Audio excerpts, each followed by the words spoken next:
in full metal jacketed projectiles where the base is exposed, that lead heats up and can melt and follow the bullet itself. Some of it may also stay in the barrel. If it stays in the barrel, that can get pushed out with the next projectile. And so the items that exit typically is the projectile, followed by particulate lead, followed by burnt and unburned gunpowder, followed by primer residues. So you have a combination of all of the stuff that comes out of the barrel. And each one of them can travel a different distance depending on the weight or the mass of the objects in question, the furthest of which being the projectile. It's the heaviest object that's coming out of the barrel, and it's intended to travel a significant distance. Okay, hold on. Just you said based on the weight and the mass. Yes. We're getting into a little bit of physics, so Sure. I'll make sure we break it down so it's easy to understand. You're taught the projectile travels the farthest. Mm-hmm. You said because it weighs the most. Yes. How does that relate to the energy that's transferred to it? Right. So the majority of the energy in a discharge of a firearm is designed to be impelled or impacted into a projectile. And so most of the force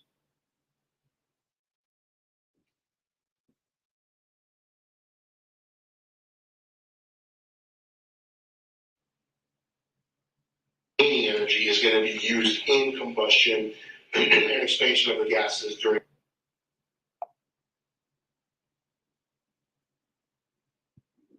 the expansion of gases, like burnt powder, like the particulate lead, will still travel outside of the barrel, but they won't go nearly as far as the projectile for a variety of reasons. The mass and force being applied to the projectile being the main factor, but you also have factors like the wind, like rain, like any penetrating surface or any intervening surface. So there's a lot of variables that will go into how far the powder and the primer residues and particulate lead will travel. The primer residue, the particulate lead, the unburnt and burnt gunpowder, does it only come out of the muzzle? So the powder itself and the particulate lead will only come out of the muzzle because that's coming out of the front end of the cartridge. The primer residues don't. So the primer residues can exit the rear of a chamber and the rear of the firearm as well. So you can find primer residues or GSR gunshot residues coming out of the rear.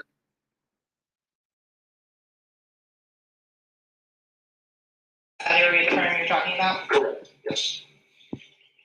So is there a range for how long a bullet will travel? So a bullet can travel various ranges depending on the caliber that you're talking about. So, and there's other variables or other ways to look at it, I guess. In the firearms realm, they look at lethal range as being one thing versus how far it can actually travel is two separate questions. Because a projectile might be able to travel a mile, but at that point it has so little velocity that it really wouldn't do any damage to the person. And so different manufacturers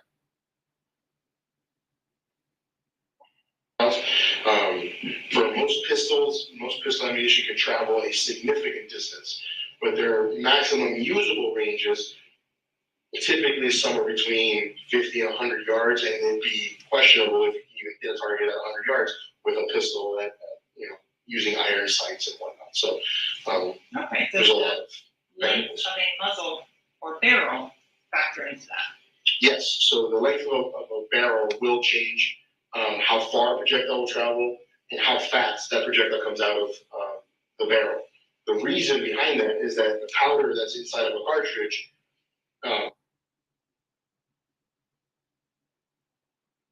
the firearm itself.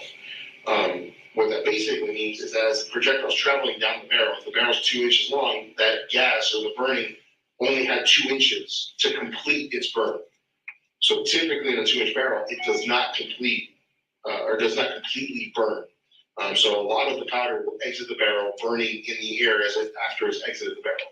If it's burning in the air, it's not pushing the projectile anymore. So if you have something like a 12-inch barrel, now you have a significantly longer distance to continue to burn that powder and continue expanding and pushing that projectile.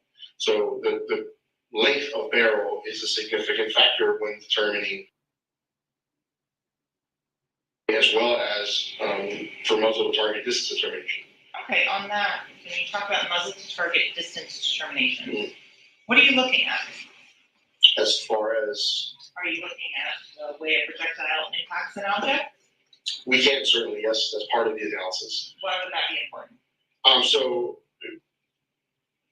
when you're talking about how a projectile is going to impact an object, it can give you different clues. So if a projectile left a clean hole entering a shirt, let's say, it gives me one clue in that it wasn't the muzzle of the barrel was not pressed directly upon the object. When the muzzle of the barrel is pressed directly upon an object, what ends up happening is all those gases that we talked about that come out of the barrel will enter whatever that object is. So if it enters a shirt, they have to escape somewhere. And so what ends up happening is that shirt will end up being ripped. There'll be a lot of burning, so there won't be a clean cut circular hole. The other thing that it can give is if you have a hole that's not necessarily clean cut, but there's no signs of tearing or burning around the hole, possibly there was an intervening object. So if a bullet travels through glass, let's say, the glass will impact how the spin of the projectile, or how the projectile is able to spin. And so what can happen is that the projectile starts to tumble in the air, and you can get what they call a keyhole shaped hole. So as opposed to projectile entering in this direction, it can enter in this direction, it can enter in that direction, it can enter in this direction. And so that lets you know that the projectile possibly traveled through another object before hitting that final target. And so there's a lot of, I guess, descriptors that can be applied depending on the shape of the hole, depending on how much burning is seen, if there is burning, if there is no burning, if there's soot or vaporous lead that we can see usually see in the form of smoke around the hole, if you can visibly see powder versus a complete absence of any powder. So those are some of the different visual examinations we would do on a particular bullet hole to determine whether or not we can do a distance determination, or if really we're looking for a maximum distance as opposed to a range. So a maximum distance is basically the distance that a firearm would have to be discharged at to not leave any residues on a particular target. Okay, so let's go back on that. You said residues. When you're talking about residues, what are the different types of residues that could be left on a target? So the main types of residues that we're examining for when we're doing muzzle to target distance determination is, well, there's a few. The main one is lead and nitrites. Lead being a residue that comes from the projectile and comes from the primer residues. So that's main sources of that lead. And then the nitrites are from the burning gunpowder. So gunpowder itself has nitrate as part of it. During the burning process, it converts to nitrites. And so those nitrites are fairly unique in that there's not really a whole lot of false positives for nitrites apart from gunpowder or burnt gunpowder.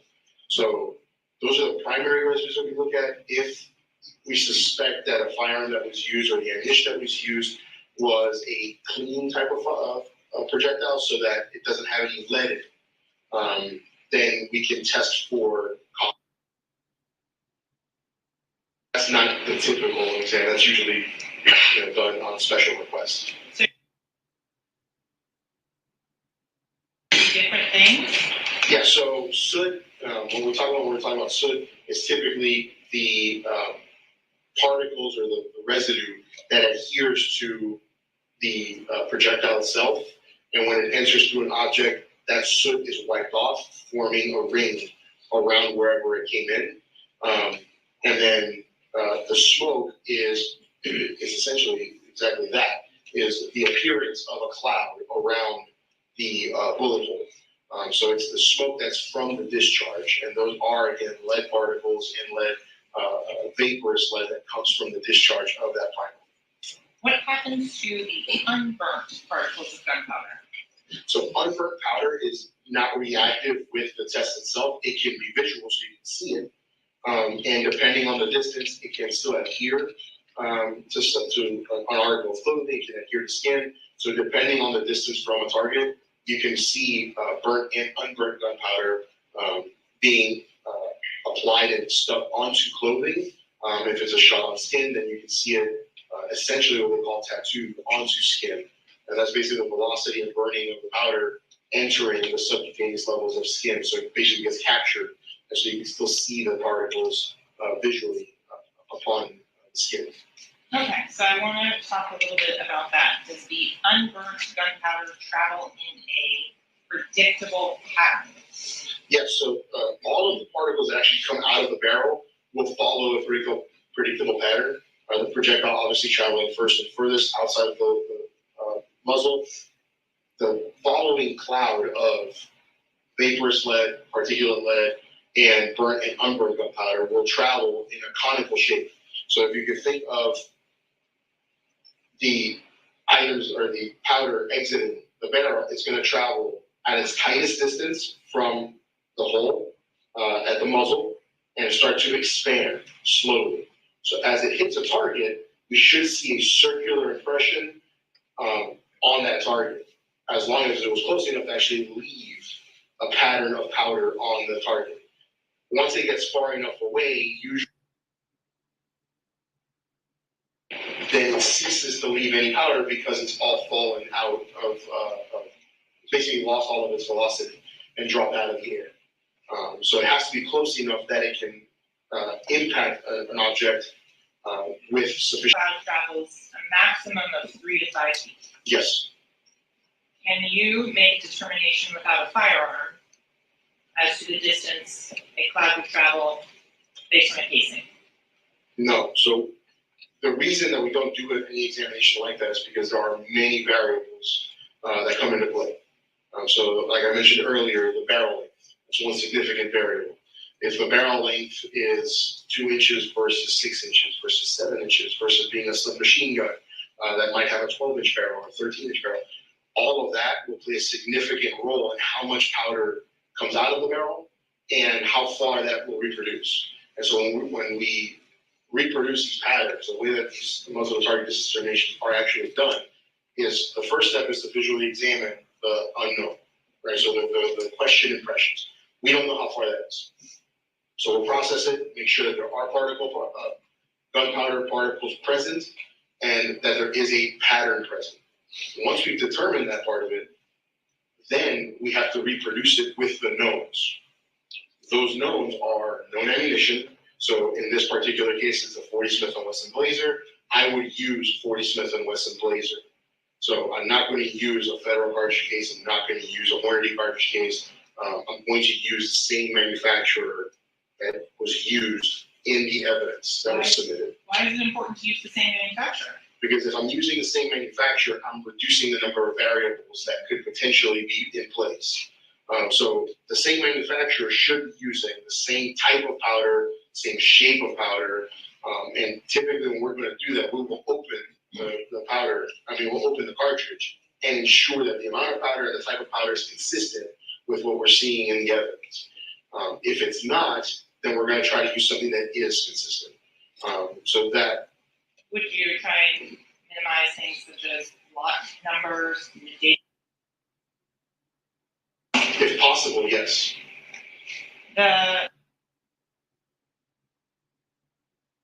Essentially, that's what we're doing, is we're trying to reduce the number of variables present so that we can give an estimated range of distance. And even then, even when we can account for, we know it's the right firearm, we know it's the right ammunition, we know the type of primer that was used, and oftentimes we'll be submitted a firearm that has ammunition left in it. And if there is ammunition left in it, then our typical examination is going to be to reproduce the patterns at interval distances, so 6 inches, 12 inches, 18 inches, and so forth. And then once we've shot that with, let's say in this case, 40 Smith & Wesson Blazer, whatever distance is closest to what I found in the evidence, I'll reproduce with evidence ammunition, so that it's the same ammunition that was found in the firearm at the time that it was impounded. And I'll use that as part of my conclusions as well. So normally when we're going to report that, it's going to be a range of distance. I'm not just saying this firearm was discharged at a distance of 12 inches. Why not?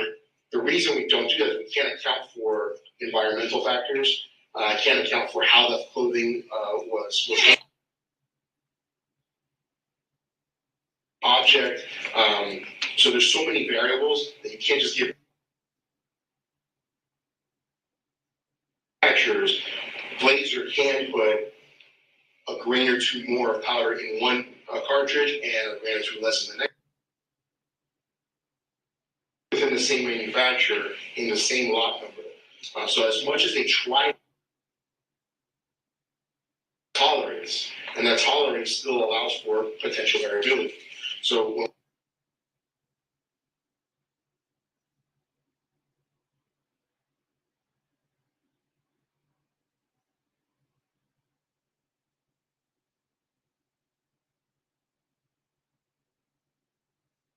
6 inches, no further than 18 inches. And the edges of that bracket essentially means that I've test fired everything in between and beyond. And I can tell you that the firearm could not have reproduced a pattern that was observed beyond 18 inches. And so I'm giving that range. There was some overlap. So if I shot it at 12 inches and I shot it at 14 inches, the patterns can be very. So if that's the case, then I have to be able to include both of them. I don't think we've properly defined that. What would be an intervening object in firearms and distance determination? So depending on the object that's being examined, an intervening object could be anything like a car door, the front door to a house. If a person was wearing several layers of clothing and the person was flat shot, the external object is an intervening object to everything beneath that. So basically, the first object that the projectile hits is the object that has the potential to have powder on it. Anything thereafter will not have any powder on it. So if somebody was shot and they're wearing a baseball cap, the baseball cap is going to contain the vast majority of those powder particles. Some of them may make it through the cap, and some of them may be present on the person themselves, but the vast majority is going to be on the baseball cap. What about human hair? Sure. So if somebody shot in the head and you have human hair, that hair is going to capture most of the powder particles. Yeah, you mentioned doing an unburned gunpowder. Can you describe to ladies and gentlemen of the jury when you say a pattern, what do you mean? So when the powder, Would sorry. it help if you could draw on the screen? Sure. I could change the.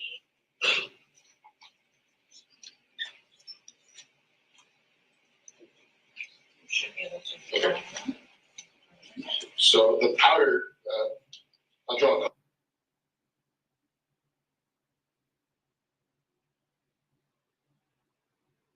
We're talking about this as being the muzzle of the firearm.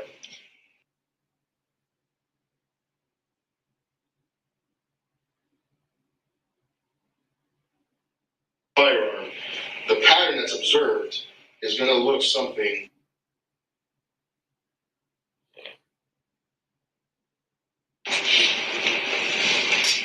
Let's see if we can change your options for drawing tools.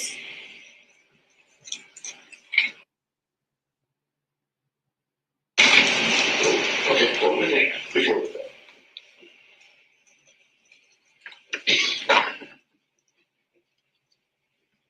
So if each one of those bigger dots is a flake of gunpowder, then the travel of the powder itself opening in this conical area like that is going to impact this perpendicular area and leave a circular impression or circular pattern of these. Producing a pattern, the pattern that we're looking for is the density of the powder, and further away from a target, the bigger that pattern is going to be and the less dense it's going to be. The closer, then the tighter the pattern is going to be and the more dense it's going to be. And they're is far enough, let's say something like 18 inches, you're not going to see vaporous lead. So that lead cloud, the smoke that's observed at close distances, is no longer present after a certain distance. But you can still get a circular pattern of burnt and unburned gunpowder. So you said vaporous lead falls out at 18 inches. Is that based on training, experience? Yeah, it's a combination of training experience. There's articles that have been done on it, and have been published into the GSR training handbook by the FBI. And so it can't even be closer to that. Again, that's part of those variables that we have to account for. So was there vaporous lead present? Was there not vaporous lead present? So my testing has to be able to reproduce whatever I'm observing in the unknown. And then I have to. Okay. So when you're talking about then, you said a parallel service, you have to take into account curvature of services, anything like that? Sure. You have to take into account also the size of the surface. So if it's only this size, it's going to capture whatever's landing on it at that time.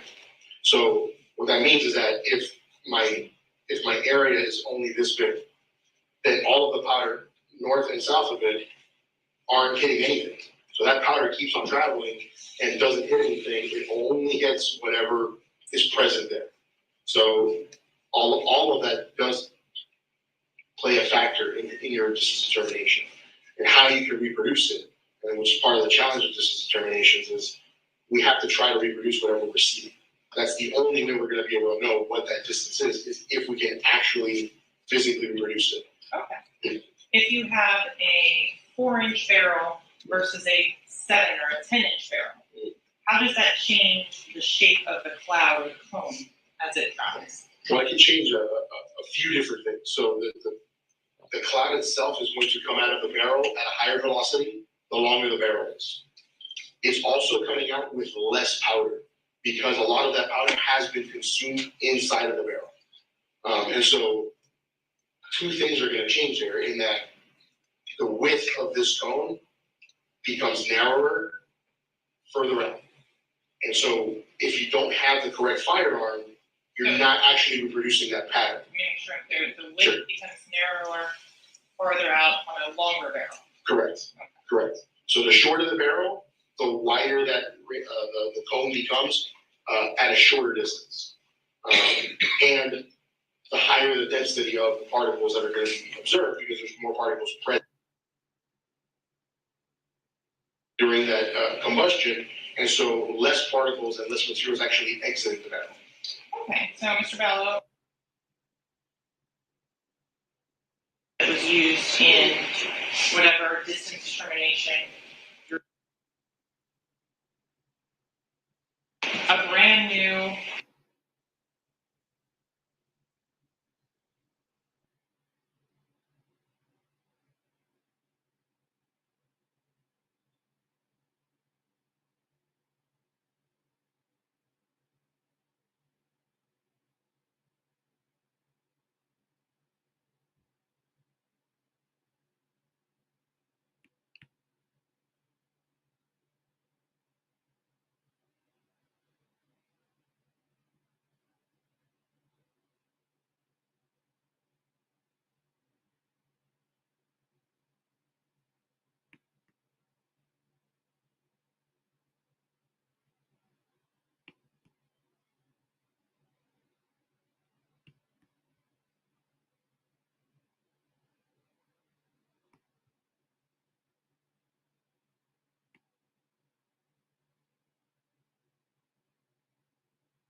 Guess Aroma Aqua, the new fragrance for men by Guess.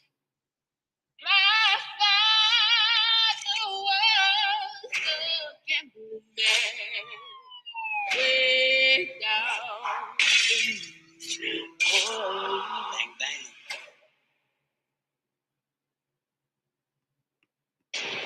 mean by that is if I were to have a Glock firearm and the serial number is USA 123, and I call Glock and I say, hey, I have a Glock firearm, it's a USA 123, can you tell me what the make and model was?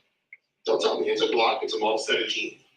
But I could have changed it to a 19. I could have put a different barrel length on it. I could have put an aftermarket barrel length, a barrel which is not polygonal, it's conventional. So I could have changed any number of variables. The manufacturer has no way of knowing that, right? So unless you have the physical firearm present to do your comparisons and say, yes, this projectile, this cartridge case were produced by the firearm in question, then I have no way of saying that's the firearm that was used. Okay. Does the FBI set forth best practices and materials to use for doing a distance determination? Yes, they do. And what would they recommend? So the FBI recommends that you only do this determination if you've been able to identify fired evidence from a crime scene to a firearm. And so you've been able to do test fires from the firearm and come to a conclusion saying that that firearm produced the evidence at the scene. Okay. So that's the first requirement. That's number one. What about the type of material you're going to be shooting into? So the FBI recommends using cotton twill jean as a substrate. It's just a substrate that they have found as a happy medium, if you will. So it doesn't capture too much particle or it doesn't capture too little particle. It fairly represents a large number of surfaces. Can you use like ballistics gel? You can try to use ballistics gel. The problem with ballistics gel is you wouldn't be able to process it afterwards.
So on item that you were allowed to number assigned 13, that is the G115 identifier.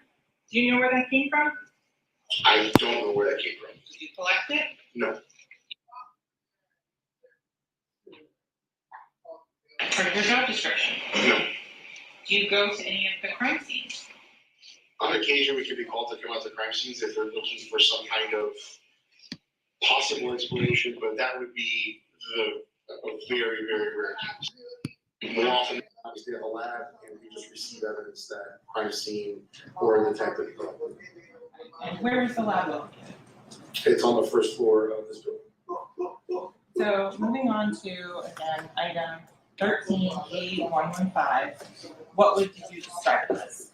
So item 13 was one fired projectile. What analysis did you do on item 13? So every projectile in every cartridge case is going to receive every projectile will a projectile worksheet or a bullet worksheet.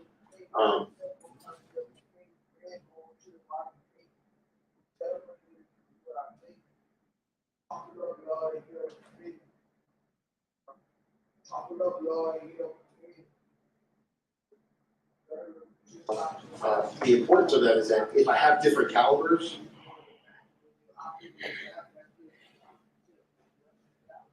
so the next step of taking the evidence to the comparison microscope.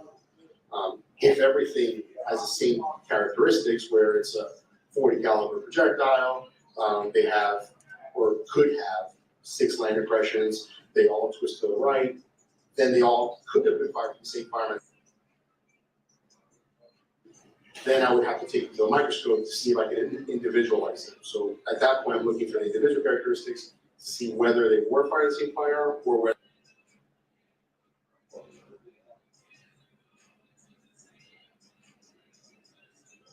firearms are actually involved. So you do that for every item that's submitted projectile-wise initially? Yes. So we won't go through that on each one. Exhibit 13, the G115. What caliber was that projectile? It's a 40 caliber projectile. When you say 40 caliber, does that translate to millimeters, inches, some other specialty? So 40 caliber is actually in inches. It has a synonym in metric, so it has a 10 millimeter synonym. So 40 caliber would measure 0.4 inches from one side to the other. If I changed it to metric, it should measure about 10. Difference in tell between a 40 caliber and a 10 millimeter. There. Really can't tell me the difference. So when we list them as a 40 caliber as opposed to 40 Smith & Wesson. But 40 Smith & Wesson is also a much more popular cartridge. For every, I can't tell you the last time I saw a 10 millimeter auto in the lab. I think probably for every 5 years, we might see 1 or 2 10 millimeter autos. Almost daily coming to the lab. So just the difference in popularity of the two. Being a 40 Smith & Wesson versus a 10 millimeter. So when you're looking at the projectile, how do you take into account any deformities from hitting intervening objects or the rifling on the barrel? How do you measure and still take those into account? Sure. So when I'm looking at the worksheet, one of the portions of the worksheet we use to describe the physical evidence we have. That's especially true and important for projectiles. We can get projectiles that are relatively pristine, but that's not the norm. Most projectiles that we receive in evidence, whether they hit a person, are deformed from hitting something. And so it's very important for us for a variety of reasons. One of them being that if I can't measure the exact diameter of the base, I need to know why I couldn't measure the exact diameter of the base. So is it because the base is missing? Or is it because it's just deformed, it's pancaked, it's flattened out, so I can't get an accurate measurement? And so that's one part of it. The other part of it is I do look for the class characteristics of the number of land impressions. If the damage is that half of the projectile is missing, and I have 2 land impressions, well, I don't know, did it have 6 land impressions total? Did it have 5 land impressions total? And I only have 2 left. And so at that point, if I'm missing that information, I can't determine whether or not the class characteristics really line up until I take it to a microscope and start measuring the width of the land impressions and determine that, okay, if the width of the land impressions are this, then it has to be 6 land impressions. Or if it's a larger land impression, then it has to be 5 land impressions. So all of those characteristics are notated in our note page for those different reasons. And you look at fragments, tiny pieces of a projectile, hit those land and group impressions. Depending what's there, we could. So if, let's say, the jacket that's on here peeled off, and now instead of having 1 jacket, I end up having 5 or 6 fragments of a jacket. Definitely. I can look at those fragments and see if there is a land impression present, or if there's a partial land impression present. That won't let me know the class characteristics of the firearm, but if there's enough information in that land impression that's present, I could make a comparison to other fragments. I can. If the jacket came off of a core, right? So like the inside of this projectile that would have been lead, that core doesn't actually impact the firearm itself, right? It's covered by the jacket. So that core doesn't have any information that I can use to then make comparisons. So if it's just a lead core, there's nothing that I can do with that. Apart from maybe saying it could have come from a 40 Smith & Wesson, or it could have come from a 9mm. But that's about as far as I can go with that examination, because there are no class characteristic or individual characteristics present on that from the firearm. So staying on Exhibit 13, was there a number of lands and groups on Exhibit 13? Yes. So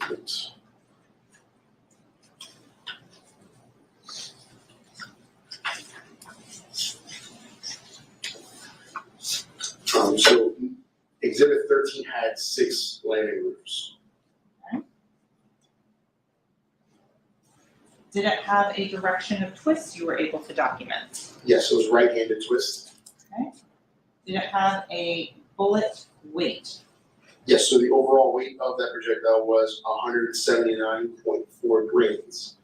179.4 grains. Okay. What is a cannelore? So a cannelore is a mark that's put in by the manufacturers. It's served many purposes in the past. Nowadays, a lot of them are putting it in there just for aesthetics. So it's a ring that goes around the circumference of the projectile itself.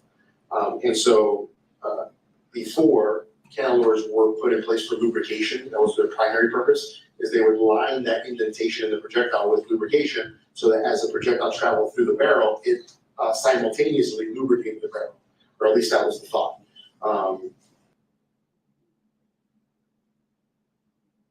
They're just flying out of there and taking most of the lubrication with them. And so nowadays you can have cannelores, but most manufacturers today don't really use cannelores. Did Exhibit 13 have that feature? 13 did not have any cannelores. What material was the bullet made of? So the material was copper and lead. Is there a type or of the jacket that you described earlier? Mm. Do you catalog that as to Exhibit 13? Yeah, so Exhibit 13 was a full metal jacket, so it's very similar to what we're seeing here in that it had a rounded nose and the base of it was not jacketed. So the lead of the core was exposed in the base. Okay, so full metal jacket. Was it magnetic? It was not magnetic. The lands and grooves, could you see 6 of each of them? Yes. The rifling, is there a type of rifling or characteristics of rifling? So the rifling type itself was conventional, and all that really means is a lot like this model. Conventional rifling has very clearly defined shoulders or edges to the impression. If it were to be polygonal, they kind of have the inside of the barrel looks almost like a hill, and so there are not clearly defined edges that are visible on the projectiles that come from polygonal. Commonly used in what type or manufacturer of firearms? So the most common is Glock, and then the second most common is probably H&K or Bursa. So moving on to, based on what you have, do you come up and estimate a estimated total bullet weight before it was fired? Yeah, so the manufacturer intended weight would have been about 180 grams. And is that consistent with a 40 Smith & Wesson Blazer cartridge? Yes, Do you document additional defects or anything as to Exhibit 13? yes, I do. What do you document? So additionally to what we've already discussed, I'll document the packaging, so how exactly it was submitted. You can see that the external package is a brown paper bag, but inside of that, most agencies will have some kind of sub-packaging. In this case, it was submitted inside of a small tin can, inside of a brown paper bag.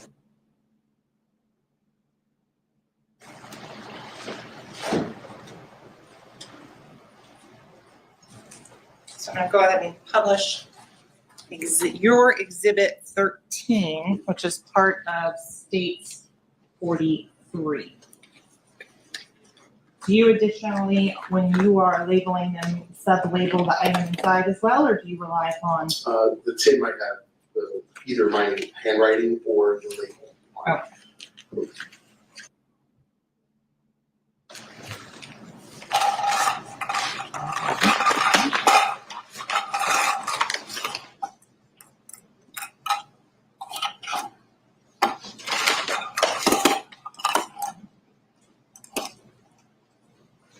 So is that your label? Yes. Okay. That's it. The handwriting here, the number 7 projectile rear passenger floorboard 1824. Is that you? No. So when you're talking about the nose Mhm. of the bullet, can you show the ladies and gentlemen of the jury what you mean by the nose of the? This area right here, and then this is the base of the bullet itself. And then this is the land impression, or one of the land impressions. And you can see that from the base to the nose, it is slanted right, if I were to make the base flat. And so it has that right hand twist. And when you measure the lands and grooves, do you document those measurements? I do. Why do you do that? So the primary purpose for that is again to see the class characteristics, so the width of the lands and the grooves. If there is a significant difference between those numbers in between two projectiles, then that would preclude it from having been fired in the same firearm. Then into the general rifling characteristics database, and see if there's any suspect weapons that have those same measurements. Okay. So I'm gonna move on now to Exhibit 14, and this same, your Exhibit 14. Is that your label that's placed on there? Yes. What description did you have as to the G number for Exhibit 14? And this number 24 projectile front driver's side floor. No. Okay. So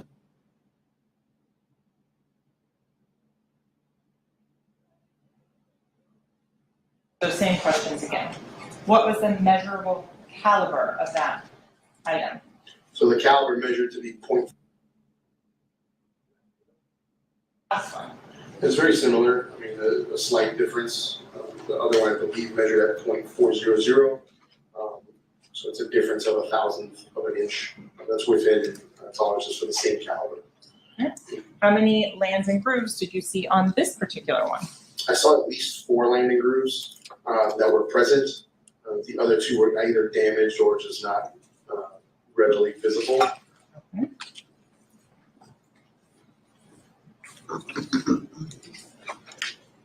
The bullet weight, what was this? 4 grains. What were the materials? It was also copper and lead. Any kinolore? No.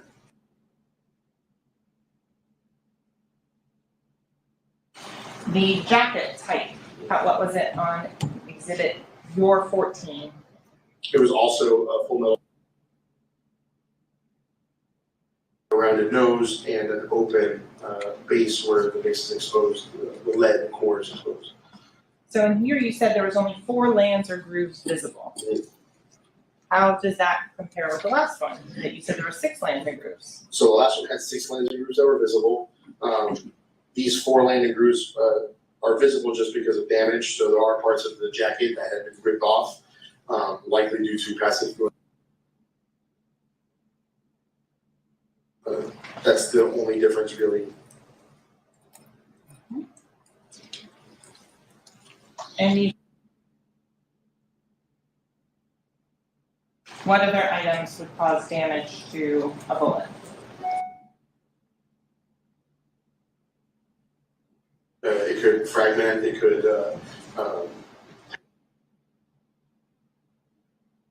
or if it went through any kind of harder object. Most of these, not most, all projectiles really, mainly liquid, right? So whether it's us, a deer, or any animal, the primary composition of us is liquid. So apart from bone, there's really not anything that's hard inside of our bodies, just like any kind of animal. And so any impact with bone or hard object like bone would cause damage to the projectiles. On exhibit 14, were you able to determine a estimated original grain weight? I believe it was, I left it as undetermined because enough of it was missing that I couldn't say 100%. Obviously, it has to have weight at least 167 grams because there's material missing. And so it precludes certain calibers, but I didn't want to give an exact probable weight just because of how much was missing. With regards to the notes that you made with regards to your analysis of this, how did you?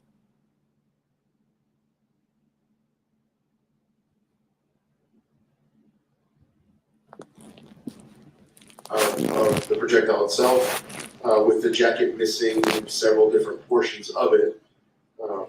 The base of the projectile remains relatively intact, which is again not necessarily abnormal. If you think about how a projectile travels, the nose of the projectile is the first thing.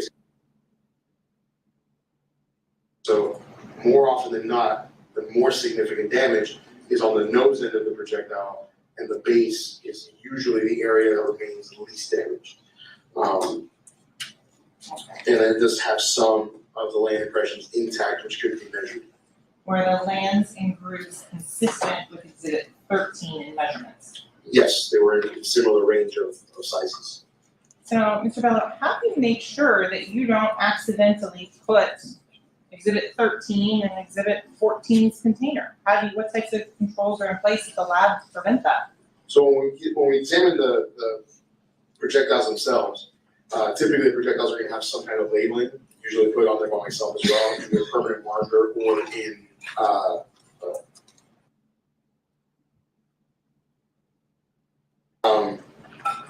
but aside from that, we are only handling evidence from one particular case at that time or at that moment in time. And so if something were to be swapped, theoretically speaking, it may get swapped 15 to 16 or 16 to 15, but it wouldn't be 15 from this case to 15 from a different case. Because I'm only looking at evidence from this case at one time. If you have one that is a known and one that is a question, identified and separate. So the knowns are also typically labeled with the exhibit number of that known. So if let's say there's a known firearm, they'll be labeled T1 or T2, so test 1, test 2. And so that will clearly distinguish it from any of the evidence in the case. So moving on to exhibit 15. Is this your label that is on there? Yes. What's the purpose of the barcode that's on all of these? So it's a barcode that really our system itself puts in place. And that barcode just contains that same information that's underneath. So if you were to scan that barcode, it would just give you its exhibit 15, external ID, 117, case number and lab number. So that's really all it is. It's just a replication of the below information in barcode format. In terms of when you first get the evidence, when it's given to you, how do you retrieve it? So I retrieved the evidence from a firearms vault inside of our own unit. We have a fairly large room that's secured by alarm and a vault door where all of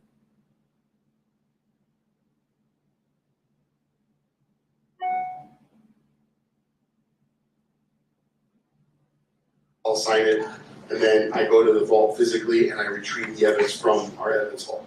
Do you work on more than one case at a time? I only ever have the evidence for one case open at one time. So one case open. When you are finished with the items of evidence, where does it go back to?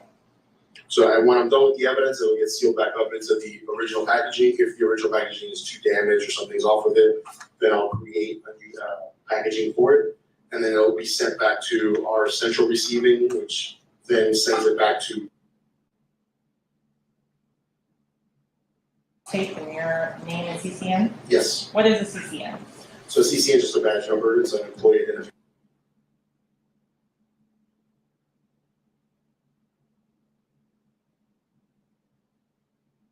Large green sticker that's on these items, is that placed on by the lab as well? Yes. So going to item, your exhibit 15, described as G117. Did you measure the caliber of this particular projectile? Yes. Okay, what was the measurable caliber? So the caliber for that one measured to be .400 inches. Great, so that's the same as your exhibit 13. Yes. On the number of lands and groups, how many were there? There were 6. What was the direction of twist? It was a right-handed twist. Did you have a bullet weight you were able to determine? It weighed 179.4 grams. Was the materials able to be determined as to what this bullet was made of? Yes, it was also made of copper and lead. What type of jacket was it? So like the other two, it was a full metal jacketed projectile. Was it magnetic? No. Were you able to view all 6 lands and all 6 groups? Yes. The rifling type, what was it? It was also conventional. Were you able to determine a probable grain weight of the original bullet, an estimate? Yes, so this one was also 180 grams. With that information, were you able to determine a potential caliber? It was also 40 Smith & Wesson, yes. The damage or anything to this projectile, what did you document? That the nose was slightly flattened, and that there are parts where the copper jacket is missing. However, the projectile's base is in good. Okay, did you measure the lands and groups on this one as well? I did. Were they consistent with the other 3? Yes. So once you've looked at these 3 projectiles, are those the first 3 projectiles you got in the initial submission? Yes. You mentioned earlier that there was 2 separate submissions. Did you do a comparison between exhibits 13, 14, and 15? I did. And how did you do that comparison? So once I did the worksheets and I saw that none of the evidence really could have been precluded from being fired in the same firearm, based on just the class characteristics that were observed, I took the projectiles to the comparison microscope and I looked at them underneath the comparison microscope. So going back to the first photo we looked at earlier, at the bottom it says exhibit 13 and 15. Correct. What does that indicate to you that these are showing photos of? So that projectile or exhibit 13 is on the left stage, so on the left side of the microscope, and exhibit 15 is the projectile that's on the right side of the microscope. Were you able to come to a conclusion as to whether or not they were fired in the same firearm? And yes, there was sufficient agreement of individual characteristics to say that both of these projectiles came from the same firearm. Okay, so I want to make sure we're clear. Were the class characteristics the same? They were. How does the class characteristics being the same, is that enough for you to say an individualized, that they are a match from the same firearm. No, it doesn't. So explain the individual characteristics. Right, that so- you were able to show. The class characteristics, like we talked about earlier, was the caliber, the number of lancing grooves, the width of the lancing groove. So the measurement from this black line to this line down here needs to be consistent. And obviously, if you can imagine that this is the impression that's coming from the barrel of the firearm, if this impression is all the way out to here, then that's a different firearm. There's no way that they could have come to the same firearm. So once all of those class characteristics agree, then I can say, okay, well, they came from the same type of firearm.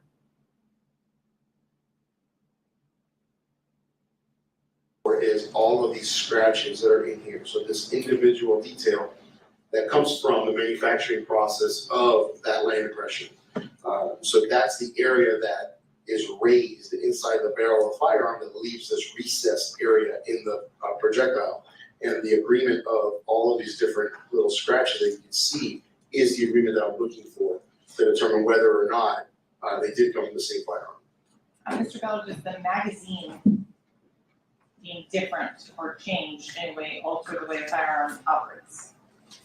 No, not typically. So as long as the magazine is a functioning magazine, so it still has a spring inside of it, it still has its floor plate, feed ramp, then as long as the magazine fits in that firearm, you can use any magazine that would fit in that firearm.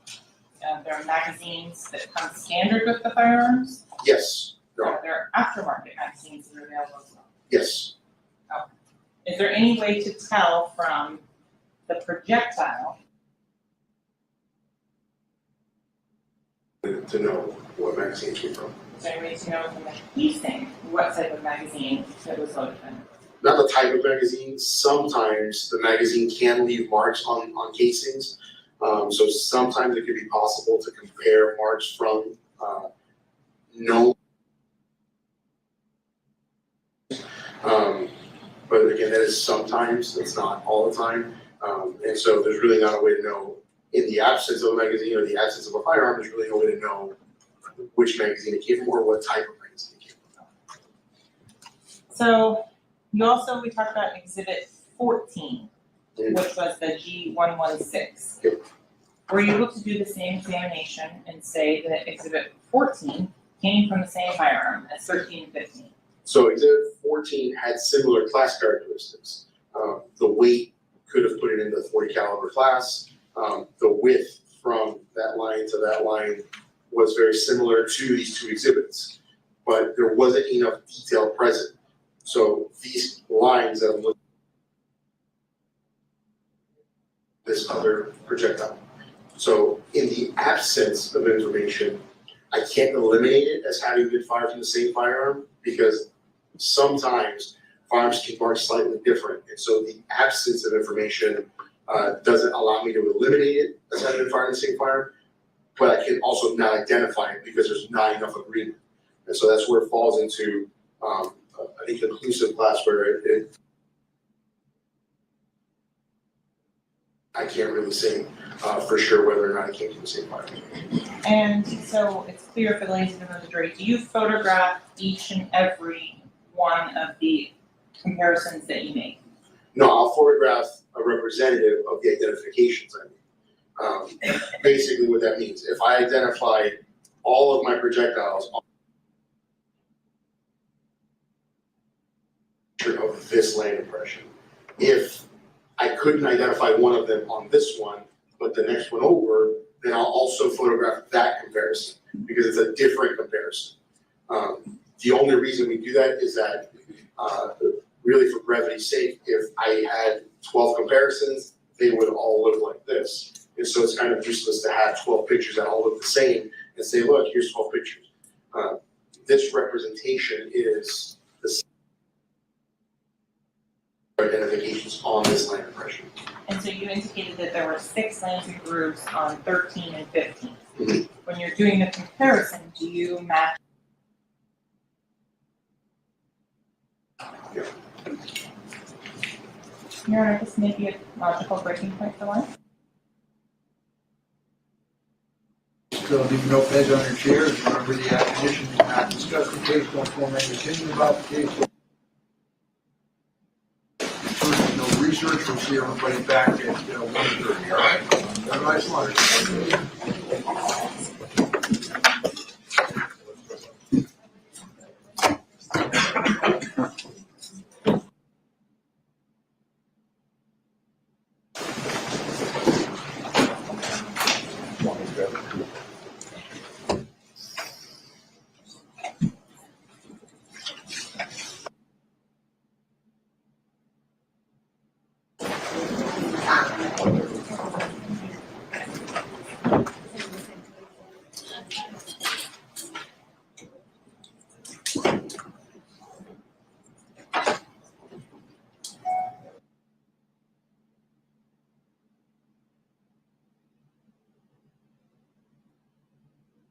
To discuss, What time did you say to come back?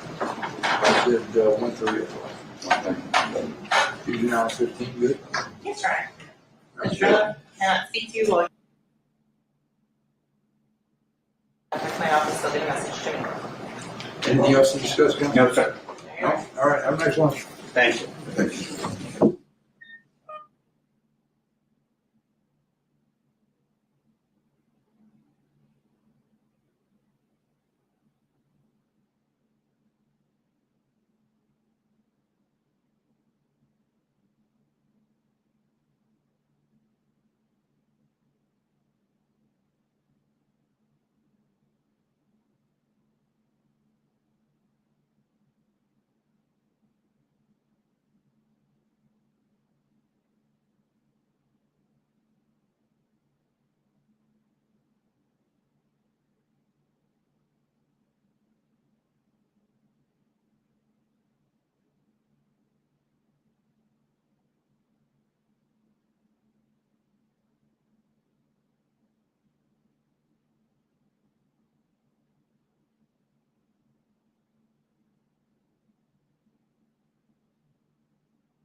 Technical aspect of it because you don't have a gun.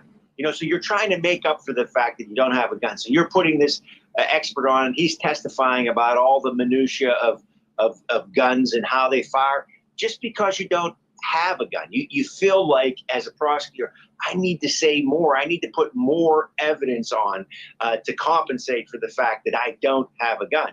So it's going to be interesting to see, how they put this gun in the hands of the defendant in this particular case without any eyewitnesses necessarily to what happened on that night. And to Matt's point, then, Judge, if we're dealing with no gun and we're dealing with a jury who may be bored, why don't you just present and say, here's what we have. We have this piece of evidence. We think because of this piece of evidence, no matter what gun it was, it had to be shot from between 3 and 5 feet because there may be stippling, there may be some powder, there may be this. And the only people that were in the car then are the two co-defendants, and we think the shot came from in the car, and explain why. So why don't you just explain that instead of like, I'm into an Encyclopedia Britannica? Well, I think that having been a prosecutor, all of my bases are covered, and that, number one, I can prove or present alternative theories that the jury can grasp onto. And second of all, most importantly, to review the decisions and the strategies and the rulings from the court. So if we don't include this type of evidence and then later the jury makes a decision and they say, well, wait a second, you didn't include, not have taken that into consideration, but at least it's in the record for the jury to have been able to consider and for the Court of Appeals to sustain what it is that we finally arrive at as our conclusion. Someone, me, who cross-examined a firearms examiner, it's not ballistics, it's a firearms examiner, in the Aaron Hernandez case for over 5 hours, bringing him through a lot of different concepts. But the jury, who was right next to me, was looking at me and was absolutely interested because they were learning things that related to the case, not things that related to general knowledge of a scientific concept. So stay with us here at the Law and Crime Network. We'll be back on the other side of this break into that case.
Yo, it's your boy Rita Boy back up in this thing, man. I want to give a shout out to my moderators, Dream Dog, Sophisticated Nunu, the Chick 1000, aka the Chick 1K, Battalion Bully, Tanel Bowens.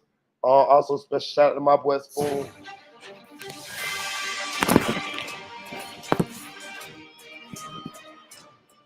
for coming back to the Law and Crime Network. I'm Linda Kenny Bodwell. We're covering the trial of YNW MELLY in Broward County, Florida. He's accused of killing two members of his collaborative, YNW Sack Chaser and YMW Juvie. If he is convicted, possible death penalty, as Florida has now made the death penalty 8 to 4. And so this is a case that has very severe consequences if he is found guilty. Right now on the stand, the prosecutor is attempting to get to a guilty conviction by putting their firearms examiner on.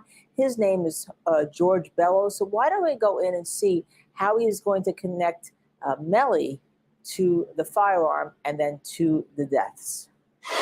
Maybe within that range, there was some overlap.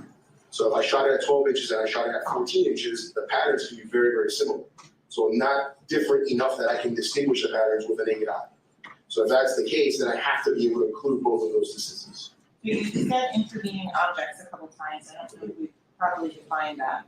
What would be an intervening object in firearms and distance determination? So depending on the object that's being examined, an intervening object can be anything like a car door, the front door to a house.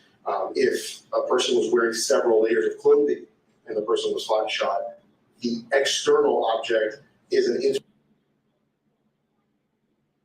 so basically the first object that the projectile hits is the object that has the potential to have powder on it. Anything thereafter will not have any powder on it.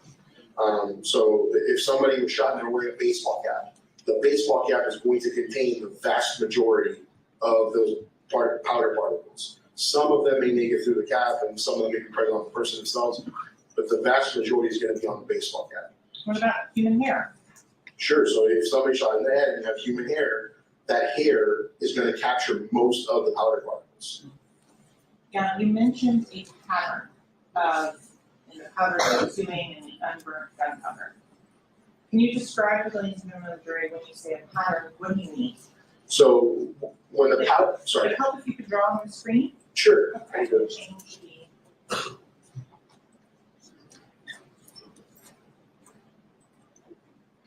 Should be able to draw. So the powder, I'll draw a couple of different things. I'm not an artist, so please excuse anything that seems very rudimentary.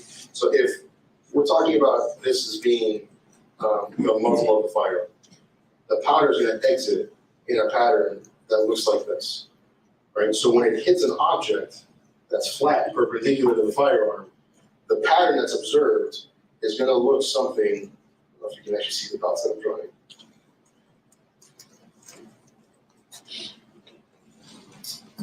See if we can change your options for drawing tools. Try that, let's see if that looks better. Okay, well, we can work with that.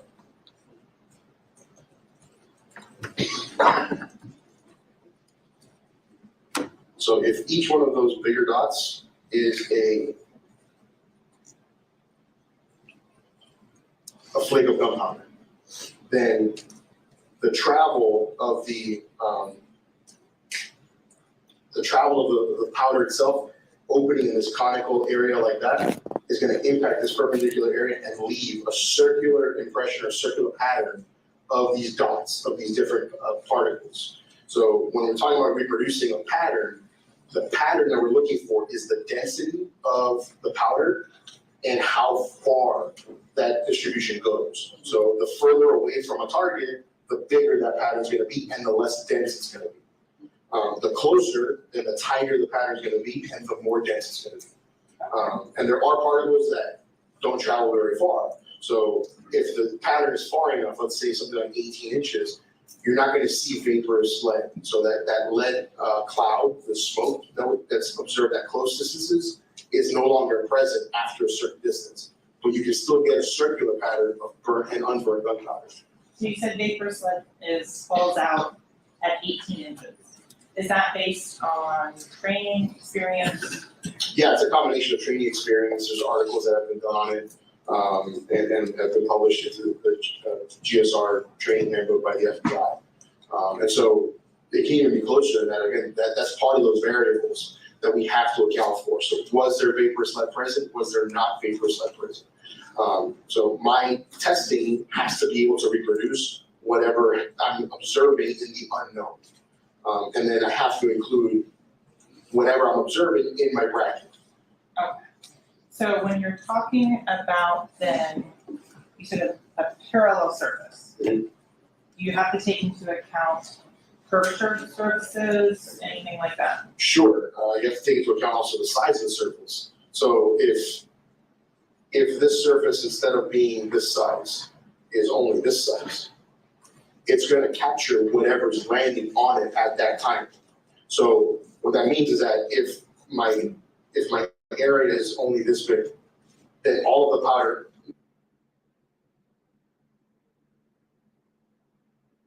and it doesn't hit anything, it only hits whatever is present there.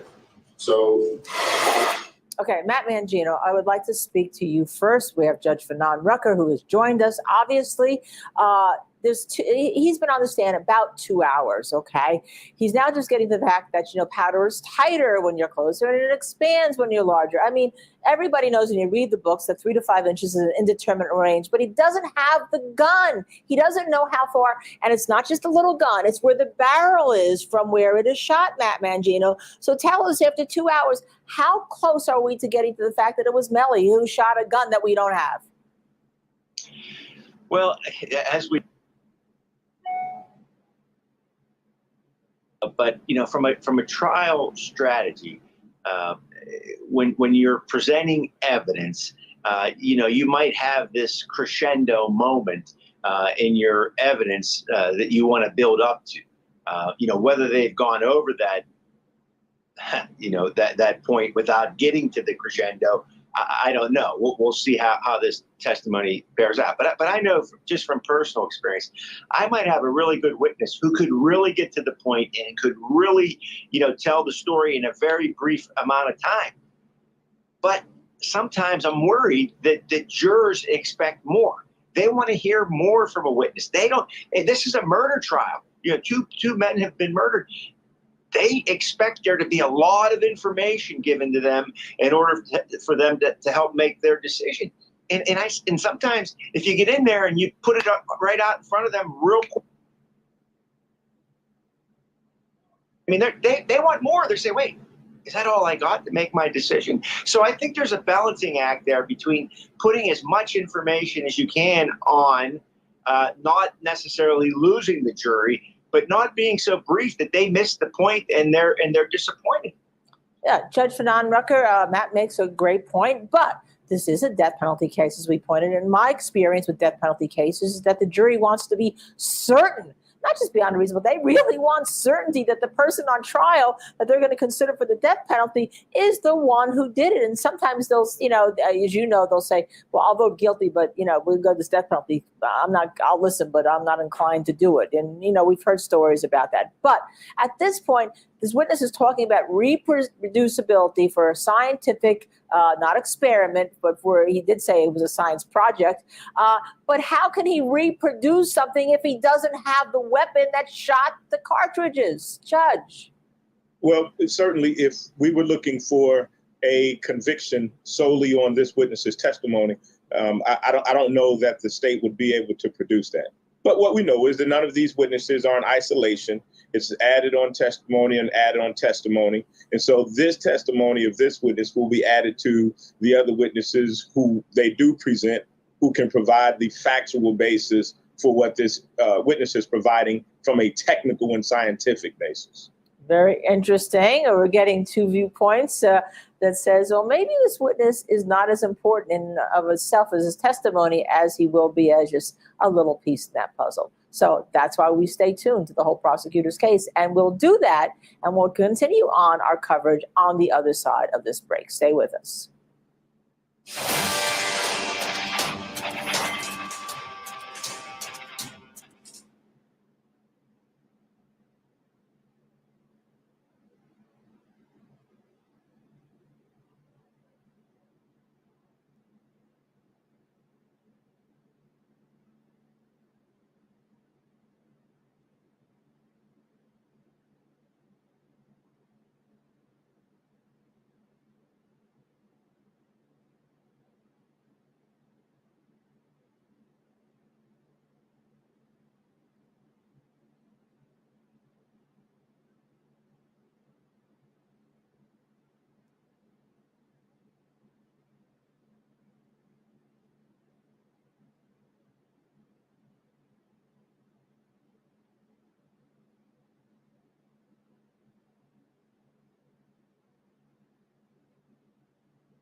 It's okay to want to be strong.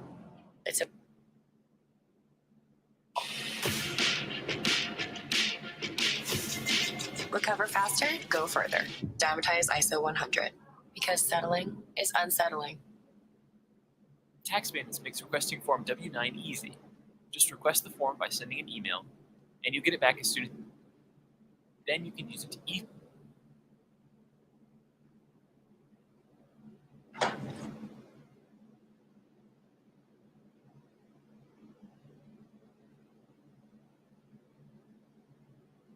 He seems really happy. Look, he's smiling at like his friends or family. Big stretch for YNW MELLY right there.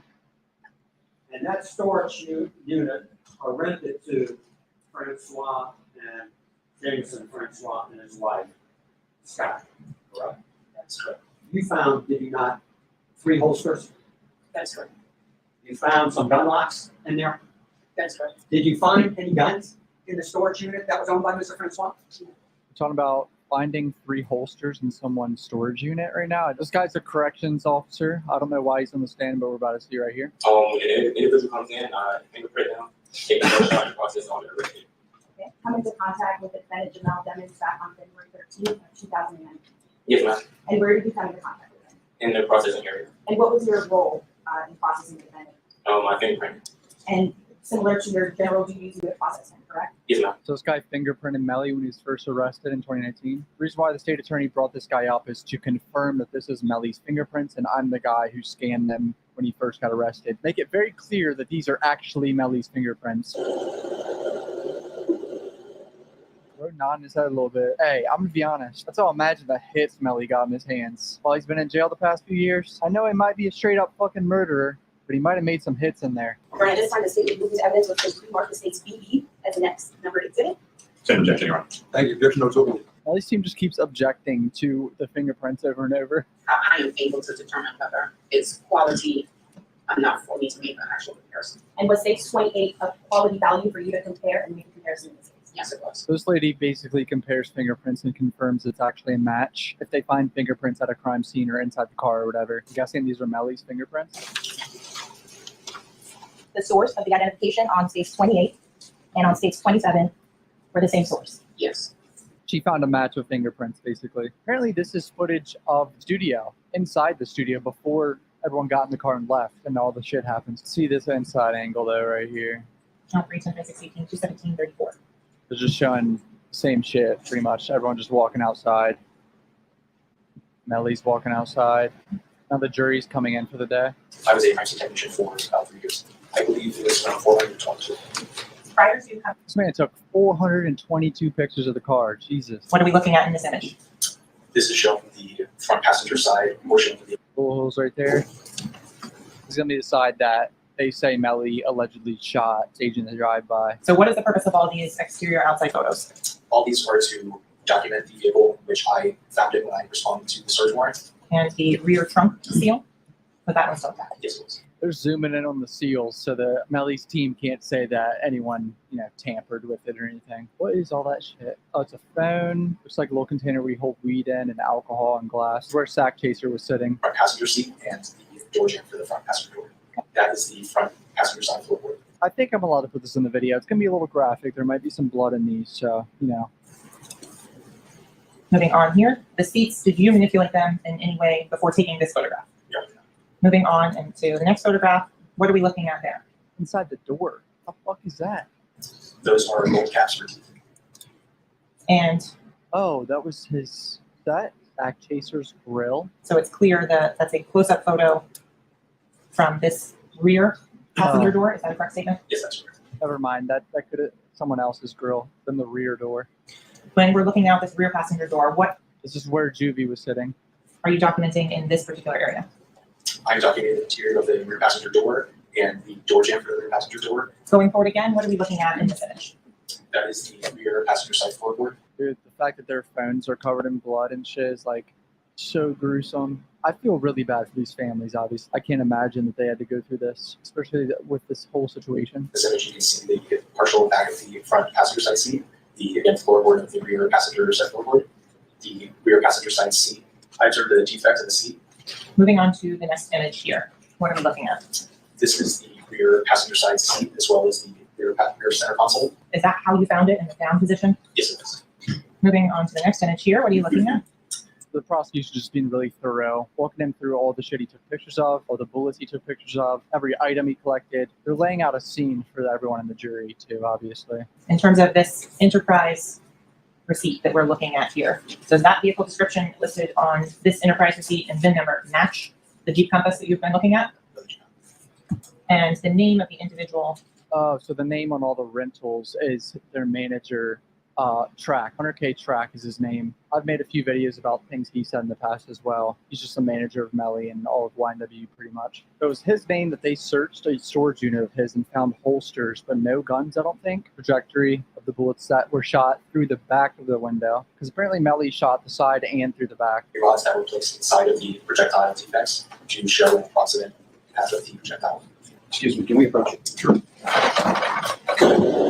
Now Melly's team just asked to go to sidebar really quickly. I don't know why. 7 bullets shot from the back. Going forward to the next photograph, what are we looking at here? This is the opposite side of the rear passenger side seat showing the trajectory lines kind of judging. Same judgment? Yes, sir. Again, They objected it and it was overruled immediately. But Melly's team's trying to get any objection here. Oh man, so much blood and glass, dude. This is so fucked. and what are we looking at this image? This is an image of the projectile as it was from the phone. So those 65 photos that you took. That's a fucking bullet that went in one of them, dude. It had blood on it. Holy shit. Moving on to item 16. Oh no, someone's belt. Inside the blue container, based on your training and experience, what did that substance appear to be? I observed a green leafy substance inside of the container. Moving on to the next item. Number, what are we looking at here? This is a Gatorade bottle with red stains on it. And what photo marker was it documented at? Where was this casing located? The casing was located in a white plastic bag that was found on the rear driver's side floorboard. Ooh, this casing was found where they say Melly was sitting. So this is one of their big points is that it says the gun was fired inside this fucking car. This casing is a big find for the prosecution. And if you'd be so kind as to tell the ladies and gentlemen of the jury.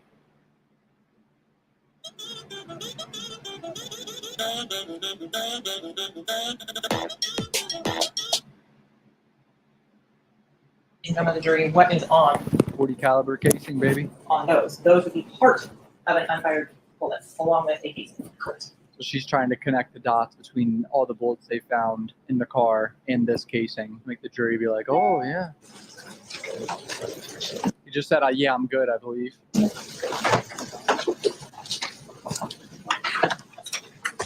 Lawyer made a joke. Yeah, I mean, it seems like Melly laughs or smiles every time he sees like his family and friends in the crowd or whatever. But now they're going to go through all the swabs this guy did at the crime scene, which he's swabbing for DNA, obviously. Any and all DNA that was inside his vehicle. Driver's side door handle. What? It looks like they're doing this at 5:30 p.m. the day of the murder. The murder happened obviously at like 4 a.m. or whatever. So probably around 13 hours after. Anyone seen that show Mindhunter on Netflix? Great show, by the way, but they canceled it. This guy looks like one of the serial killers in the show. I'll put him on the fucking screen, dude. I'm just joking, obviously. I know he's not a fucking serial killer. Unless he's literally full on Dexter. No objection from Melly's team for the swab. Okay, so that would be, what, about 7 hours?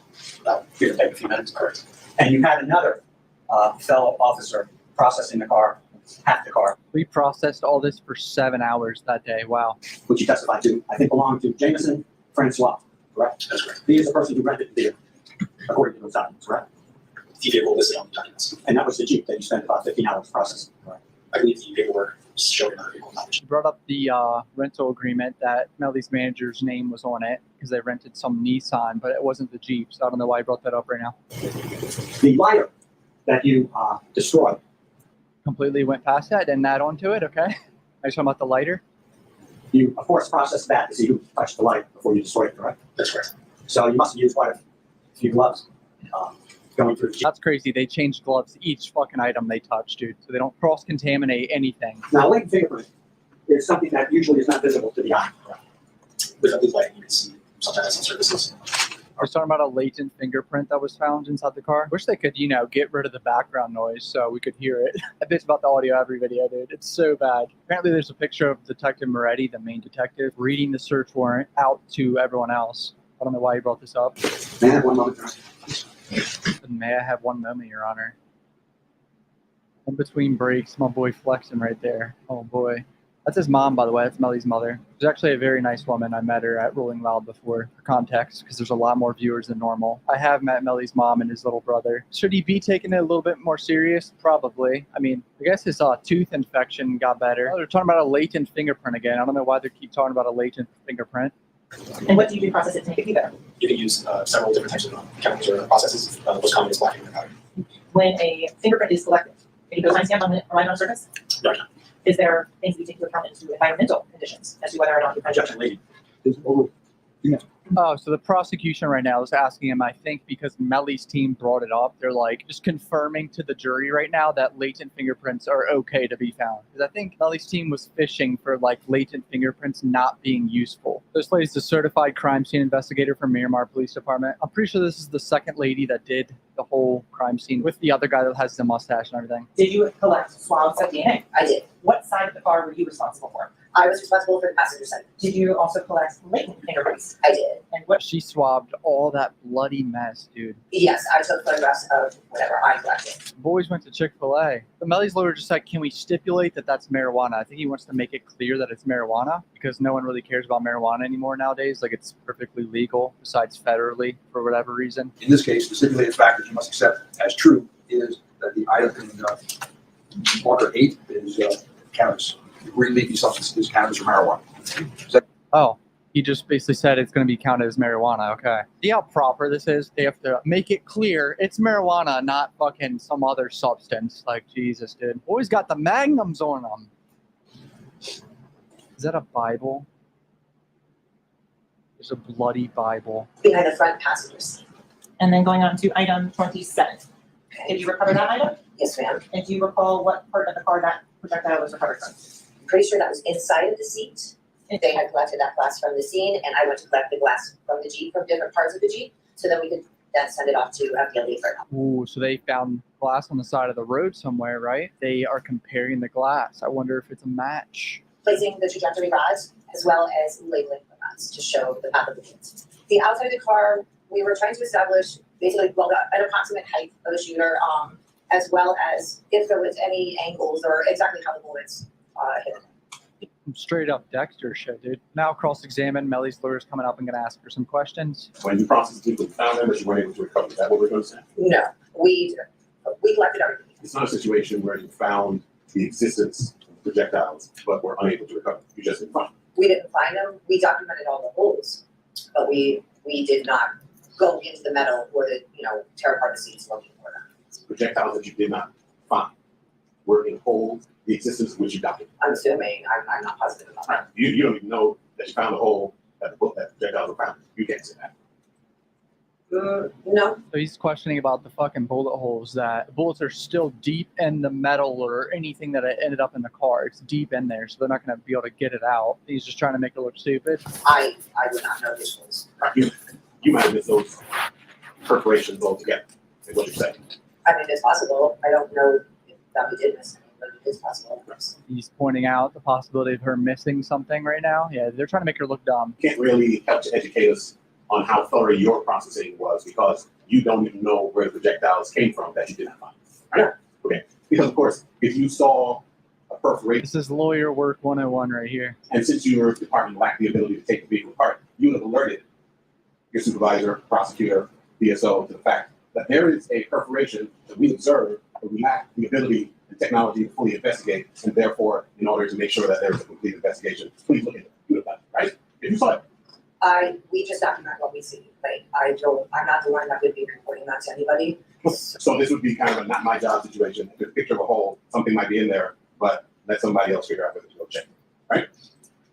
Yeah, I mean, the items that we're collecting are grouped together in a group, then that's usually the same set of gloves already touching. Oh. You were presuming, therefore, that the same person put vitamin in there and the condoms in there?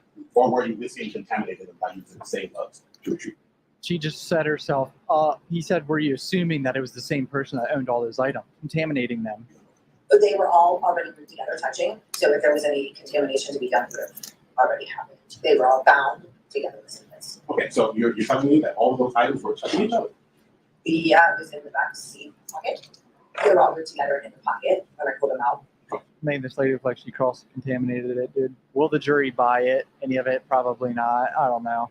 Right, yes, if they're found in the same area, grouped together. She's contradicting herself a little bit. She's just said in a pile together, now in the same area. That's what this lawyer's doing his job well. And the other issue is that the guy that did the crime scene with her with the mustache said that he changes his gloves on every item. She's saying she doesn't do that. That you photographed items that you retrieved? Bro has no neck for a second. Why do you just get down like that? All right, that's pretty much it for day 2. We got more footage of inside the recording studio, and we saw 2 crime scene technicians come up and explain how they got all the evidence out of the car and everything. Some funny cross-examines there too at the end by Melly's lawyer right there. If you're new to my channel, subscribe. I'll keep covering this case. Fucking love you, boys.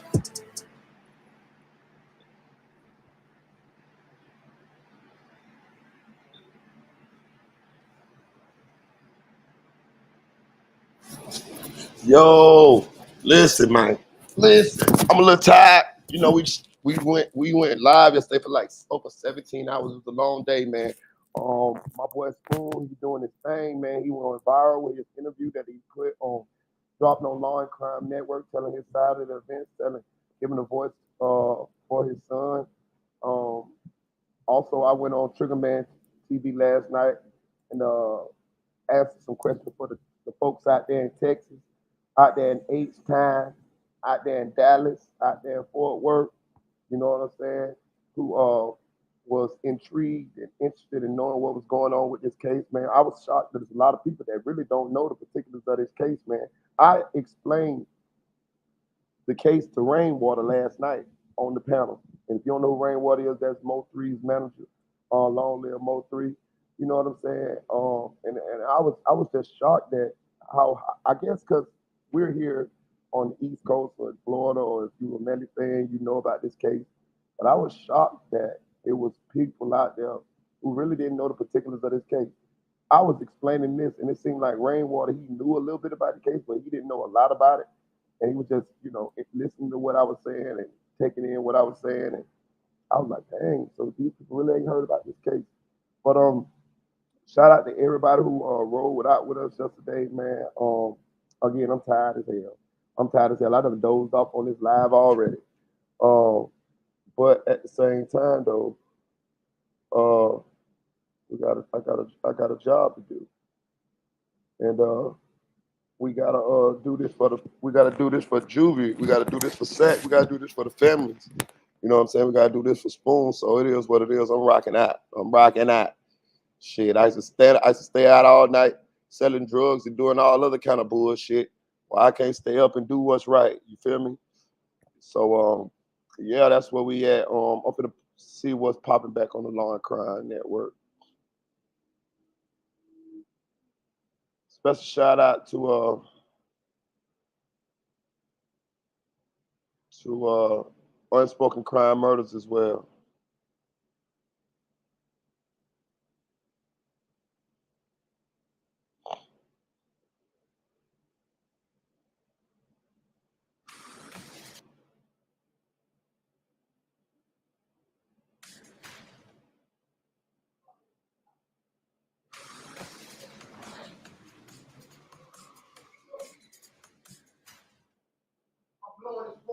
For too long, big pharmaceutical companies have bought off politicians so they can get away with ripping us off. Okay, so they're still on break. Who want to come up? Who want to come up on the panel? Oh my. Oh my. Let's see.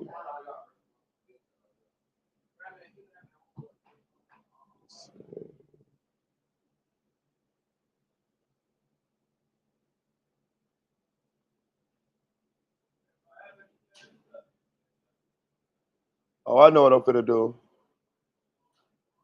I know what I'm finna do. I'm finna drop the link, y'all. I dropped the link in the chat. Hey, look. I don't know if that was 100K track in the chat last night for real, but it looked like he came in and gave me a silent threat in the chat. If that was him, it's hard to tell nowadays. It be trolls and shit. But somebody with track, what's the name, came in the chat last night and kind of like threatened your boy. But at the same time, fuck them. And let me tell you why. Whoever they is. And let me tell you why. Man, let me tell you something. I did so much bullshit and bad shit in my life. You feel what I'm saying?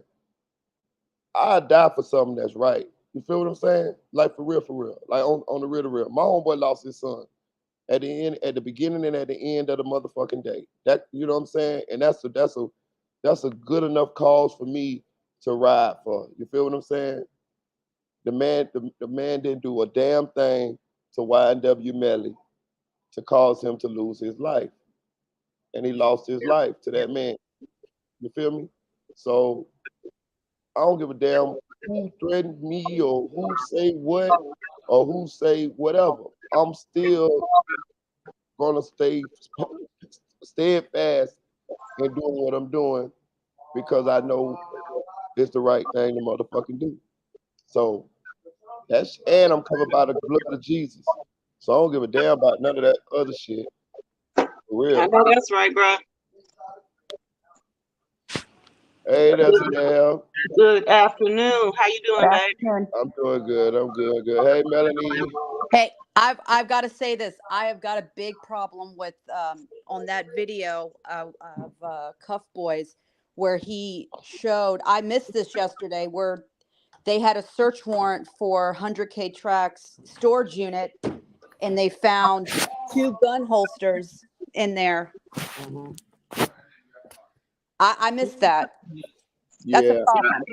Yeah. Yeah, I had saw that, and I was wondering if they had actually collected them for evidence or not. Mm-hmm. What you feel about that, Melanie? When you say you got a problem with that? I think he told him to get rid of the guns, but I mean, I don't know.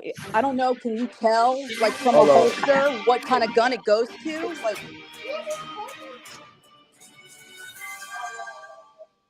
I don't know. Can you tell that? I don't know. Say it again, Melanie. My bad. I had lawn crime playing in the background. Can you tell by a holster what type of gun would fit in it? I don't know. I'm not a gun guy. It would be real broad, like, because you can get a holster that fits several make and models of guns, so it wouldn't be real specific as to, oh, this is for a 40 caliber Glock, Smith & Wesson. You know what I mean? So not He's really. got some explaining to do because this is just making it look even worse for him. Well, in my opinion, today with the ballistics has really helped me with the gunpowder residue and how it could be on Portland and where it would be on Portland. You know what I mean? Yep. And my husband, he does armed security, but when he was in the Coast Guard, he did law enforcement. Like, people were drunk on the water, he would be the one that would arrest them on water, bring them to land, and then wait for the police to show up. So, I mean, he did that 20 years before he retired. But anyways, he does armed security. So, like, he has a gun on him. He has to go to the shooting range every 3 months. So, like, I asked him, I said, if you're in a vehicle and the passenger is driving, but somebody in the back seat shoots like multiple times at 2 different people, is it possible if their hands on the steering wheel because their hands exposed that they could get gunshot residue on them? And my husband's like, absolutely. See, what did I tell you? I told y'all yesterday that gunshot residue flies around when you're in an enclosed space. He That's even why I didn't said argue being with old boy outside. yesterday. He said even being outside, like when he's watching other people shoot when they're at the shooting range, that he's come back with gunshot residue on him, and that's just outside. Yep. Being just next to them. Now he said being in a car enclosed, where multiple shots are fired. Oh, he's definitely going to get it on him. Yeah. So, That's why I mean, didn't argue with the guy, what was it, yesterday, day before yesterday, about the gunshot residue? Because I already knew the answer to that. And sometimes, you know, when you know something, there's no need to argue about it with somebody else, you know? So And I I'm think tired that of it. explains that. But I mean, we don't know when they got out of the vehicle, did he help shoot the car up? I still just can't see him giving the gun over after he's shot his friends up like that. You know what I mean? I hope not, but I mean, what I can't see him Melly handing the participating is gun fucked over. up too. So Yeah, I just can't see Melly handing the gun over. I can't I'm see that. thinking he could only possibly do that if Bortland was in on the plan ahead of time and knew like the plan was to shoot them too. Who is that? Dream Doll? Yeah, that's me. Good Yeah. morning. Hi, Good morning, hey, love. How are you? Good. How y'all doing? I muted my mic by accident when I was talking. Good. Okay. How y'all doing? All right, you Good. snuck in on me. Yeah, I'm sorry. I'm not. No. I'm not looking at my screen. I'm actually putting some deep conditioner and stuff on my hair, so I didn't see who all was in here. I'm just going by voice. Yeah, girl, I'm up here doing all this stuff with these dogs and everything too. But I'm up with y'all. there's another YouTuber, a big YouTuber that literally shouted out Spoon. Shit, I've got it on my. It's something. Oh man, I can't pull it up on my phone while I'm. Let me drop out and I'll come back up. But I'll tell you the channel. It's like I think maybe a 7-minute video. But he literally shows Spoon's channel and tells people to subscribe to it. And he's got like 380,000 subscribers. Oh, that's what's up. Yeah. So let me get down and I'll come back up so I can get the name because I've got it saved on my favorites so I can tell you guys. Okay, Melly. Okay. I'll be right back. But I know went and Key Talk watched. did a video. Huh? I said I know Key Talk did a video yesterday on Spoon too. I went and watched Poetic Flacco's video about. Yeah, I watched that. I watched Poetic Flacco too. I didn't like it. I didn't either. I didn't like it. I thought I he didn't either. was. I thought he was reaching at the end. I didn't see what the fuck he was talking about. It sounded like he kind of like. I don't understand it. Like He's biased. Yeah. He's biased. You know, talking about Spoon, don't know what he's talking about, this, that, and the other. And it's like, that's his son. How the hell don't he know what he's talking about when it comes to his son? Yeah. You don't know what you talking about, you fat, ugly fucker. Right. Like, that's why he got spit on up there. Didn't that boy spit on him up there? 16 shot him, sure did. Yeah. That's that Chicago shit. Shot down, stand up. I was like, what the hell is Flacco talking about? Like, what the fuck? Like, Because he called that man a bitch. You know what I mean? You don't do that. Yeah. Not when you're not playing. And I don't even play like that. I don't play with the bitch word. I really don't. No, you don't. Right, we don't do that out here. No, you do not play with that word, boy. You know, these new kids do. You know, but I don't do that. Yeah, man. So what was happening yesterday with them saying that they was not trying to let Juby's mother get on the stand? Like, what was that? Like, I didn't understand that part. Like, how can you keep this woman from getting on the stand? I still don't understand what happened with that, and if the judge ruled on it when they came back this morning or not. If they did, I didn't see it, but I was watching from the beginning, so I don't know. Because I was watching it on another channel. Then when you went live, I jumped over here. So I don't know. Rose Gold Jesus. King Act shouted it out. Okay. Yeah. Actually, Spoon and AK they've been talking anyway behind the scenes. Yeah, I had saw that on AK channel where he said he had an interview coming up with Spoon. Yeah, they've been talking for about 2 weeks behind the scenes anyway. So, yeah. All right, I found it. I want you to pull this video up because it's really good. Okay. Let me pull it up. It's like 7 minutes long. It's not long. Oh, that's cool. Yeah, they on break until 12 or 1:30, so we got some time. Okay. All right, let me know when you're ready, and I'll. All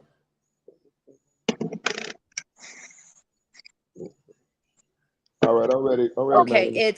it's look LOOK and then ITZ and then JAY.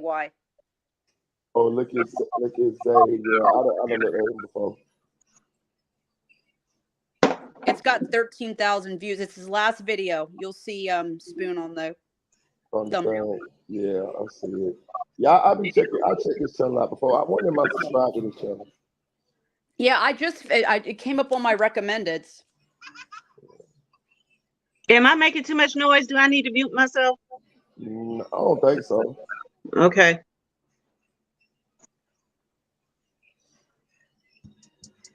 You know how it is with a black girl and her hair wash day. Yeah. That was me yesterday. Girl. You gotta turn that up. You can't hear. Yeah, I can't hear it. Bro, I got every right to feel like this. About time somebody told Boosie. Man, what is good, YouTube? Y'all already know who it is. As y'all see me, I got another face video. I had to cut, man. But anyways, y'all, it's your boy Jay here. Back with another video, y'all. And we got another crazy video to talk about. Now, right now, I am in the closet. You feel me? No homo. You feel me? There's a lot going on. Somebody cutting grass outside, so I ain't gonna tell you that. But anyways, y'all, we got another update on this YNW MELLY case, man. It's getting crazy now. It seems like one of the victims, one of the guys that YNW MELLY is getting tried for allegedly taking life of, YNW Juvie, one of his friends. Father pretty much spoke out on the case. He also has something to say to Boosie after Boosie showed him some support. Now we're gonna get into all this, man. But before we get into the video, y'all know my routine, but not like y'all don't know, man. Y'all hit that like button, bro, and smash that notification bell so that you know I can keep that updated on this situation. And y'all can be notified anytime I drop that video, bro. Y'all time to hit that button, bro. I think you want to y'all got me. Got me. All right, yeah. All right, man. Yeah. Now, basically, what we got going on. As I said, y'all, we got another update on Florida Rapper YNW MELLY. Y'all don't know, YNW MELLY right now is on trial. Today was day 2, actually. He's on trial right now for the shooting that took his life for both his friends. Now, it's pretty much being framed that he was the one that took their lives. And right now, he on trial to try to fight it. And the case is like up, and then 1 minute is down, and it's just looking bad. Now, it's been a lot going on. News came out that Fredo picked him up. Also, some more news came out that he allegedly texted or DM'd somebody after the shooting and said, "I did that ish." So it's been a lot going on. Now, just like you may know, the victims got families, YNW Satchets and YNW Juvie. And a guy that go by the name of 510 Spoon, which I'm gonna put it right here. Y'all go show love his IG and his YouTube channel, Spoonful of Game. It's pretty much YNW Juvie's father. You know what I'm saying? And he has things to speak about the case. He has things to say about Boosie. Y'all don't know, Boosie went to the trial. Yes, y'all, Boosie be everywhere. I ain't gonna lie, Boosie and everybody did. Y'all know how Boosie is. Boosie speak on everything and he be everywhere. Now, he showed up, he put up a video of him pretty much going to the trial.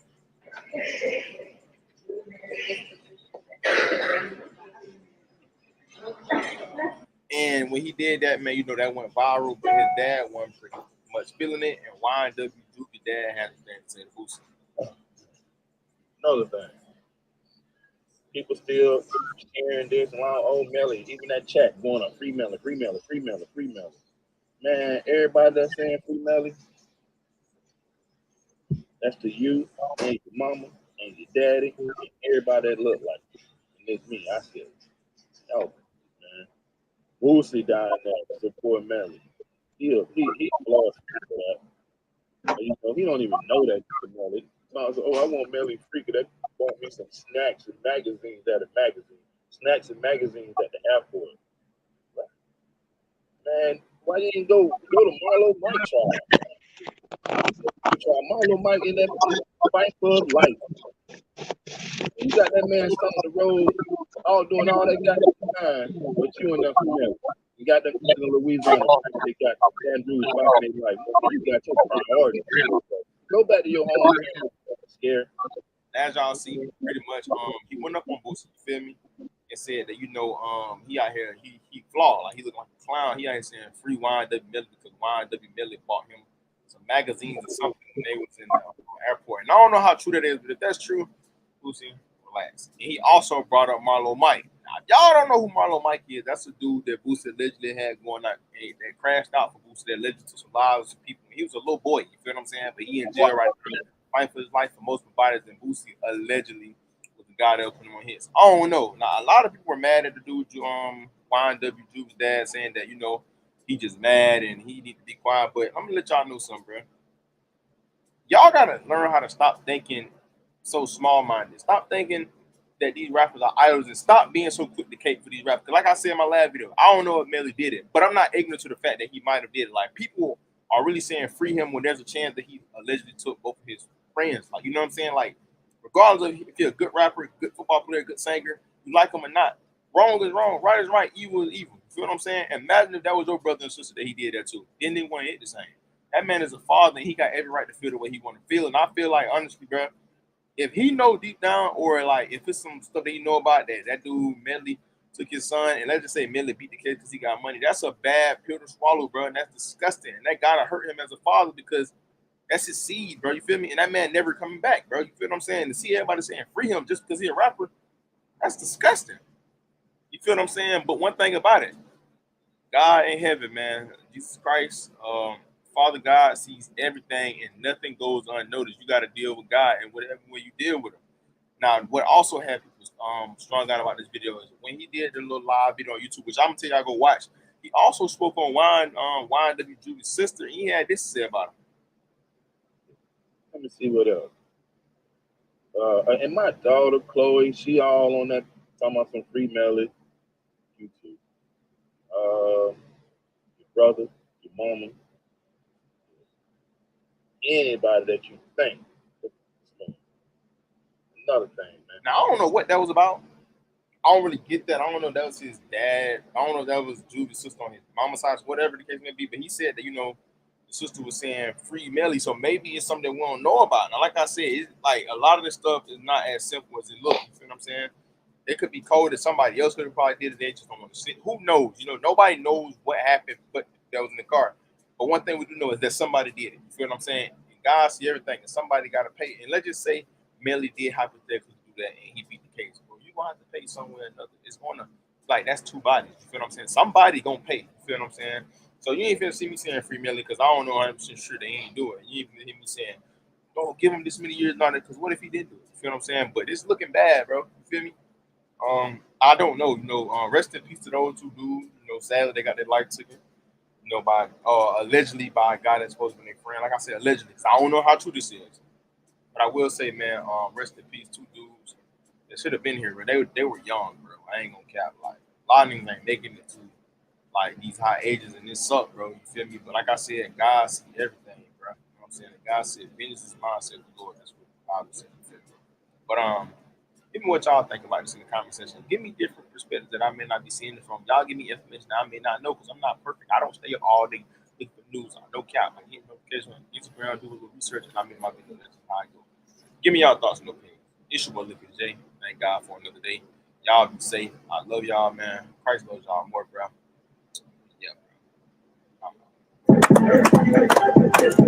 That was a damn good video. Wasn't it good? Hell yeah. I like how he wasn't biased. Yeah, that was a damn good video. Man, that's what's up. Yeah. Yeah, I appreciate that. So Yeah, he's getting traction. He's definitely getting traction, which is good. Oh, yeah. Because he needs to be. Oh yeah, he's getting the recognition that he deserves and the support that he needs and deserves. Exactly. I'm elated for him right now. Yeah, this video just came out, I think, 9 hours ago, and it has 13,000 views. Yeah. Let's see what old Snake Man talking about. That's a new part. Yeah. Sunscreen visibly reduces the appearance and damage. Fluid lightweight sunscreen with selection.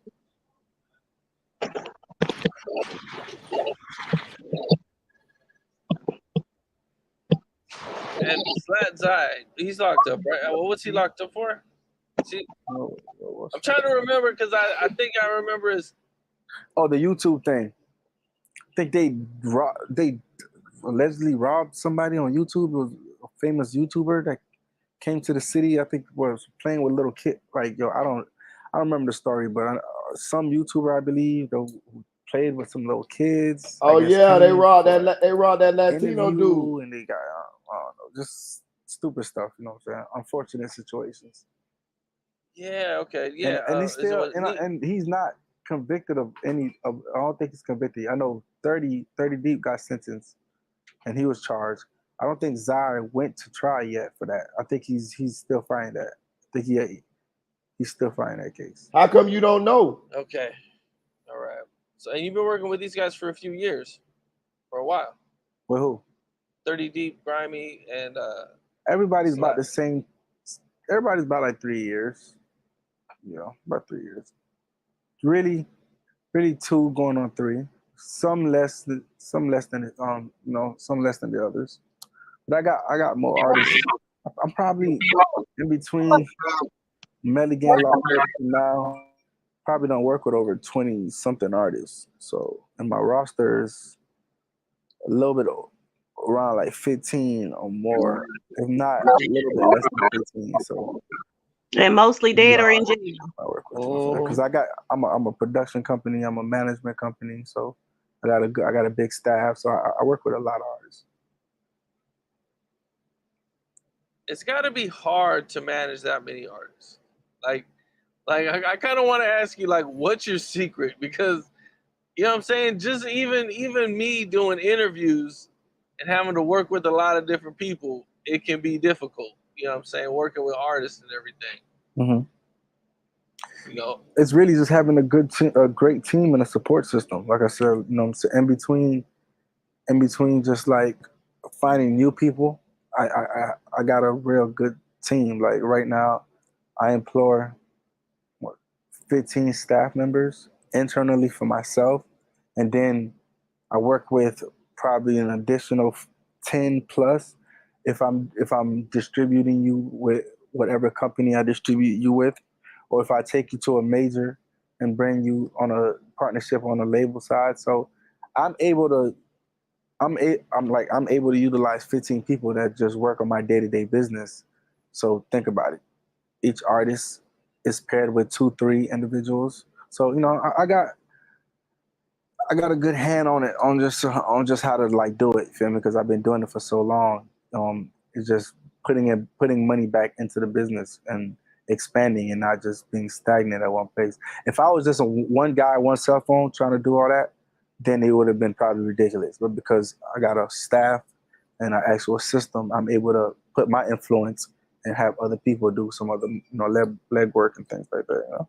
Okay, so you don't manage all these guys yourself. Some of these guys are managed by some of the people that work for you? Well, no.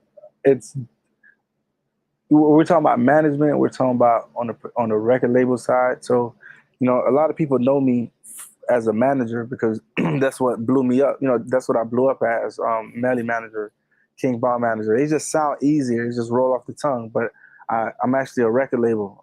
I was an independent record label for the last 3 years, and all these guys is signed to me.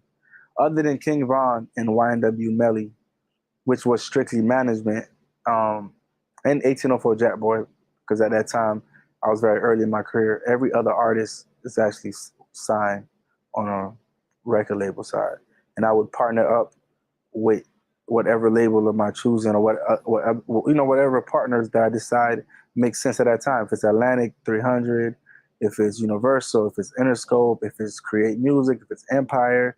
I got artists in different buildings and stuff like that at a partnership. But everybody's managed through my management company though, 100%. And how many new artists are you working on right now? I got a couple. I'm working on my artist from New York, from Brooklyn, Breezy Lynn. She got that song called Bad Bitches. She just dropped the remix with Lola Brooke and Cali. I got Lil 50 with me and Lil TJ. He hard. He going crazy. That Green Heart doing numbers right now. He did like 2 million in less than a month, independent. And I got my new artist from Florida, Wham Spin the Ben. He used to, you know what I'm saying, he used to move around with Kodak before with the Sniper Gang brand, the KTB brand with Wiz the Wizard and stuff like that. So he's you know, he's with me as well. And I still got I got the ones from last year that the world was introduced to, like FCG, Rico Cartel, feel me, Mono Dude, DQ, you know what I'm saying, Boss Top, just a couple artists. Boss Top, man. How's Boss Top doing? I stopped doing good, you know what I'm saying? So he's locked up right now, so just waiting on the bond. Okay. Has he got a lot of time left, or is he, you know, in there just for a quick minute? He didn't get charged yet. He's locked up. He just got to get bond. You know, he had other situations, so he just got to wait to get a bond motion. A motion for All right, bond. well, yeah. Free Boss Top, man. The show free Boss Stars. You know what I'm saying? Free the guys. We did a dope interview a Right. little longer than a year ago, man. Mm-hmm. Crazy. Dope interview, man. Classic. Nah, Classic facts. interview, man. Classic O Block, OG, you know what I'm saying? Old school. It was dope, man. Nah, facts. Yeah, I had sent them. I had sent them to LA to do it. Oh, okay. Yeah. Appreciate that, man. Definitely. Mm-hmm. You start managing Vaughn. Right. How did all that come together? How'd you guys meet, and you know, how'd everything come together for you guys? Before I started managing Vaughn, I was actually like, we were just moving around together from, you know, with Melly being out, you know, being on the O Block, just chilling, really just having, just building and just, you know, having a genuine relationship. So that was about a good year before I started actually physically managing him.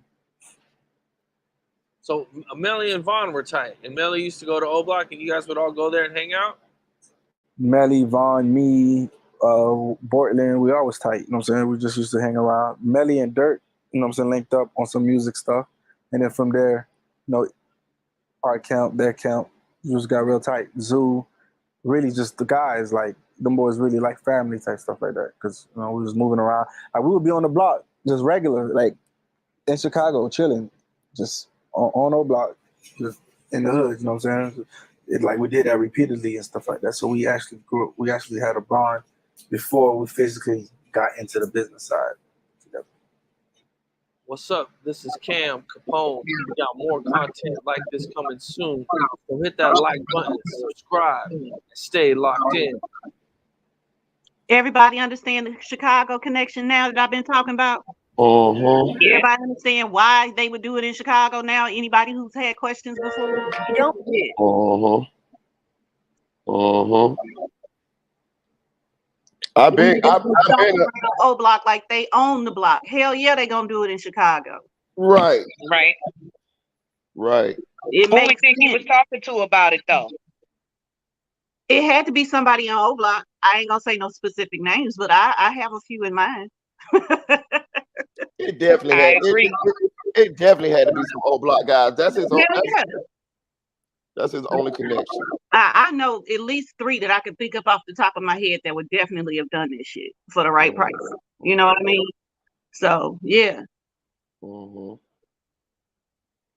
Mm-hmm. Absolutely.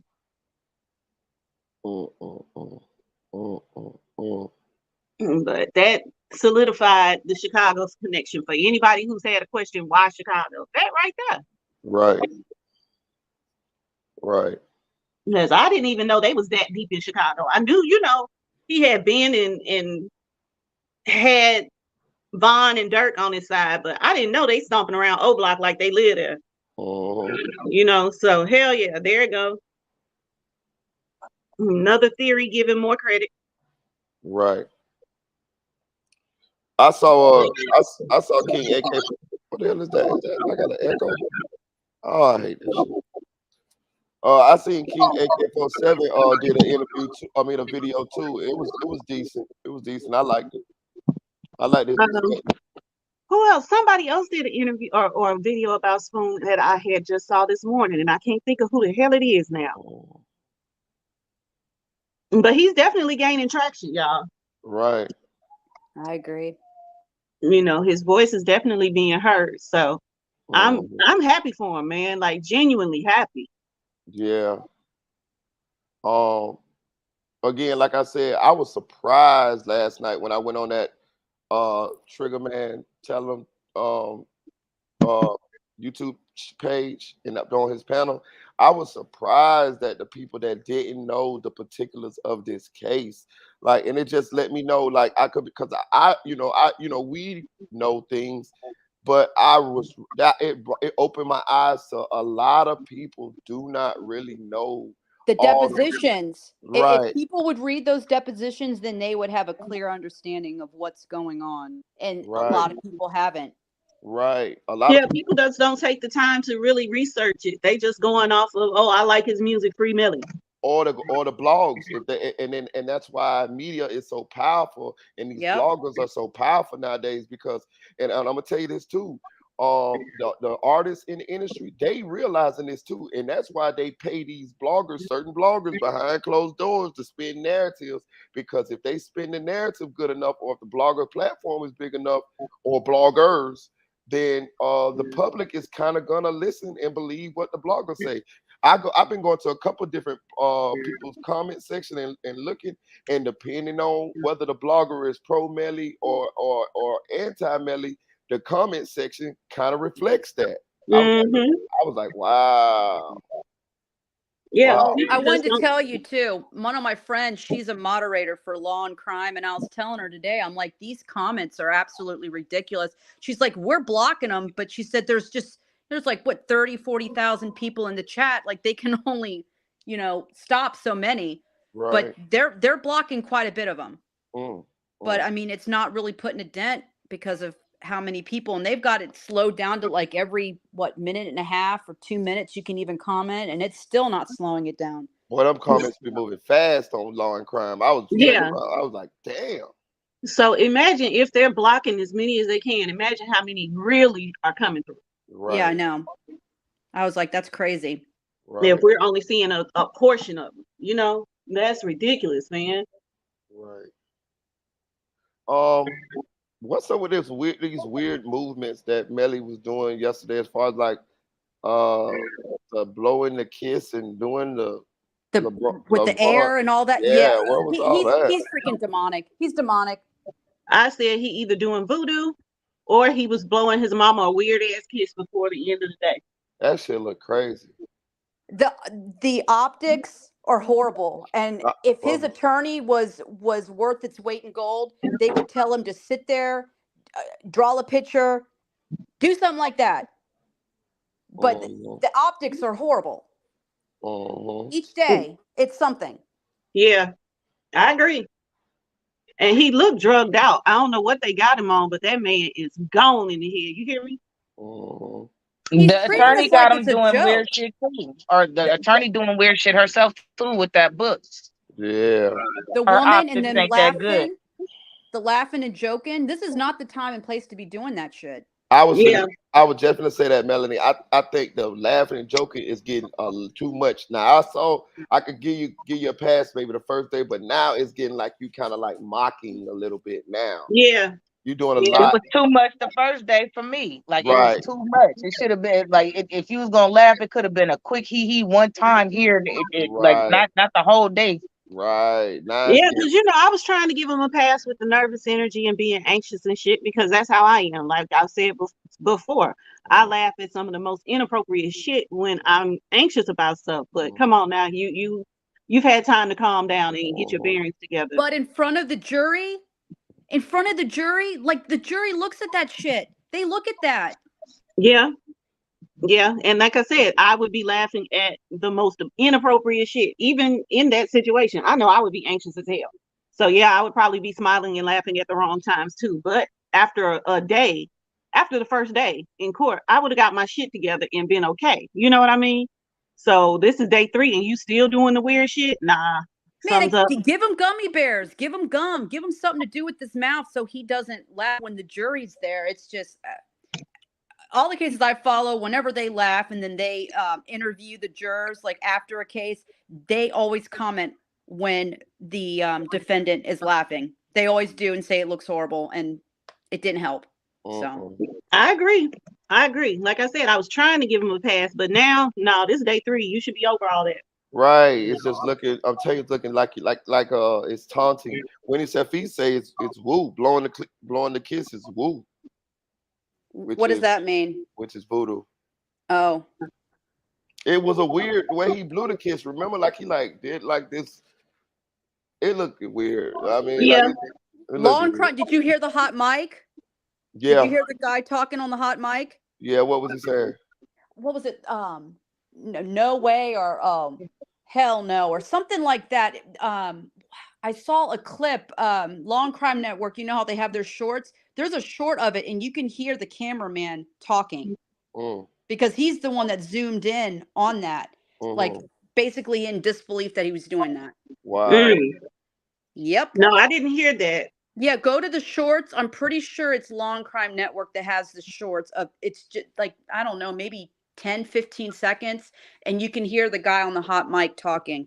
I mean, I don't remember verbatim, but he was commenting as he's, taping what he's doing. Yeah. That's crazy.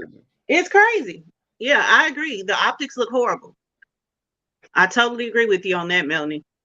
Man, I ain't gonna count. Looking at that dude, man, I'm just being real. Man, that dude I wouldn't let him out, dog. I ain't gonna count. That dude, like, he doesn't have no remorse for this thing, man. Hell no. Absolutely none. Absolutely none. Like I said, I've been trying to give him the benefit of the doubt, but and in his behavior, put it that way, not in his actions, not what he did, because he's a whole ass bitch for doing what he did to Sack and Juvie. But in his behavior, because I know he got ADHD or in bipolar, like, little dude is mentally fucked up, put it that way. So I've been trying to give you a little pass with your behavior and shit, but nah, somebody needs to rein your ass in. That's crazy how he just behaving like. Yeah, like my granddaddy would say, you doing too much. Definitely. Did he give the middle finger? Is that a clip of the middle finger? Right here? Yeah. No, that's his index finger. Oh, okay. It's hard to see. Yeah, it's his index finger. But hell, if he did, I wouldn't have been surprised. Right. This guy, I'm gonna tell you something, bro. Looking at this guy really believes he gonna get out. I can just tell. I can tell. He believe it. Yeah, he do. He believe it. He do. His team has got him overly confident. I think the worst case scenario is he will get life in prison. He might not get the death penalty. I think that's the worst case scenario. You think that because they already done planted enough reasonable doubt to give him life and not the death penalty? No, not yet. I'm just saying, like, he's going to get convicted, but I don't know about the death penalty. I honestly, I think he should get it, but with the 8-4, I mean, I don't know what the jury looks like. They said they're older, but I wish there was somebody in there that could see like their faces as things are happening, like just because it's just to read the jury, like we can't see them, so we don't know how they're go up taking there, it. definitely ask them if they white or whatever. Yeah, I heard it was a good amount of black people on the jury. I'm pretty sure Spoon gonna be up there sometime soon because he was already telling me that he had he worked, so he was letting his boss know, look, man, I take Also, is there anyone super young, like someone that's like 19, 20, like I think you have to be 18 to be on a jury, so like 18 to 24? Is there anybody that age that could say they didn't listen to his music, but really they do? You know what I'm saying? Like, that's the thoughts that are going in my head. Right. Yeah, I don't think they put anybody in that age group. Okay, good. Nah. Not from what I've heard. From what I've heard, the jury is a crowd of older, quote unquote, older people. So, like 40s and up. Okay. Mid-30s, 40s and up that really, haven't heard about Melly or who he is and what he about. So I think we good on that. Okay. That makes you feel a little bit better. What's up with Yeah. y'all? What up, Chavo? What's up? Good shit, man. Cool. Just waking Good up. morning. What's up with it? What's up? Hey. Hey, what's up, man? You know, they need to move her. That attorney, because she's the one that's laughing and joking with him. They need to put the other attorney, the one that gave the opening statement, they need to switch places. Hey, y'all just see the little update from wherever. What is that? What is that little joint called? The Law and Crime Little Network and shit. I was just watching watching the first little quick chat when they was breaking it down. A lady was saying that she think that he might get off and shit because they talking about the dude that was breaking down the gun, the forensic evidence and shit like that. Fucking, he's looking bad and shit because he ain't got the gun and shit. Talking about he look like he's like what they said he's like motherfucking presenting something like for like basically like if he trying to get a job or some shit or whatever and shit. Like he talking about like since they ain't got the actual gun, to prove shit or like to pinpoint everything and shit, like it's looking good on fucking Melly's behalf and shit. Don't even fret. I'm telling you, don't even fret about Oh that. no, I was like, I'm sitting there, I ain't gonna hold you, I still think Melly was guilty and shit, but shit is just little, I be a little bit, a little bit I've watched disbelief and so shit, many slow and shit, cases they be saying where that shit, people are man. convicted with no gun, Yeah. and they always try to say that about the tool marking person. They Yeah, because they don't have the people weapon. been saying that yesterday and shit, so definitely following shit, definitely following. Yeah, I'm not worried about the gun thing. That's like almost irrelevant as long as you got the ballistics from the casings and the damn. Now, if they didn't have the casings, then I would be concerned. Right. Yeah, And But if they they didn't have have the the one in that casings. bag, I'd be really concerned. They have a whole ass bullet that they to, it just seemed like the media is starting to now lean on Melly getting out in a sense. Just basically from what I was peeping off of what she was saying, because it was her and she had some other motherfucking analysts up there breaking shit down or whatever the fuck, whoever they was and shit. But were they defense they all attorneys? saying the same shit for real. But like I keep on saying, we have to remember we know way more about this case than the average person. Even these damn people getting up here doing these analysis and shit on TV. They haven't been breaking this shit down for years like we have. True. They all said Alex Murdaugh was going to get off, and look how good their guessing was on that. I knew he was going to get convicted, and then when he took the stand, I really knew he was going to get convicted. Mm-hmm. So we just have to be patient and wait. Yep. I think that's the problem. We're antsy because we know all of this shit. So we just waiting for everything to come out, and it's just taking so long to get to the point, Just like a TV show, like we want it like at the end of an hour, like we want it convicted, and we still got weeks to go. And I think another thing that happened too, we done had so much time to digest all this evidence that's what brought us to the conclusion that he did it. A lot of these people haven't digested all this evidence, so they just hear one thing today and it's like, oh yeah, and then they hear another thing tomorrow, they're like, oh yeah. But us, we done actually broke this we done been talking about this whole scenario. We done broke down that's why the gunpowder residue on Bordenham kind of threw us for a loop, because we never heard that before, so we never faced that scenario. But most of the rest of the scenarios, we done ran them in our head, and that's why we feel the way we feel. But a lot of these people haven't. I'm telling you, I was on that podcast that channel last night, and a lot of them, I was amazed that them people didn't know. I had to explain this to rainwater. You know what I'm saying? What's the name of the channel? So I want to go back and watch it. It's called Trigger. It's called Trigger, TRIGGAMAN TELLEM TV. Basically, Trigger Man Tell 'em TV. Okay, I'll check it out. Yeah, and I was on there with Mo3's manager last night, and I had to explain it to him, and I was surprised. Hold on, and I want to tell y'all this. How about he was with Fredo Bang the first day of the trial? He said that. He was like, oh man, I was with Fredo Bang yesterday. You see what I'm saying? Yeah, so and what I'm saying is I had to explain it to Rainwater, and he's in the music industry. You see what I'm saying? Yeah, nobody really has taken the time to really look into it. They've heard about it, maybe, but nobody's really taking the time to look into it. So that's why everybody is kind of clueless as far as what's going on, who said what, how it's happening. So that's why I think we're just a little bit more antsy. You We're a little notice bit he's more wearing a confident. turtleneck today again. Yeah, that's because he got to cover up that Jana tattoo. Yeah, it definitely seeming like it's a thing now. Yeah, he got to cover up that Jana tattoo. They don't want the jury to see that he has a tattoo of the man's mom on his neck. I was glad Spoon brought that up during that interview too. I'm like, oh, just reconfirms yet again when he came in the courtroom today. I'm like, yeah. And they don't want him to show them tattoos because it's like kind of like what I know what Spoon was saying, but I can't remember exactly. What was he saying exactly about the tattoo on the neck, Melanie? You don't mind? No, he said, because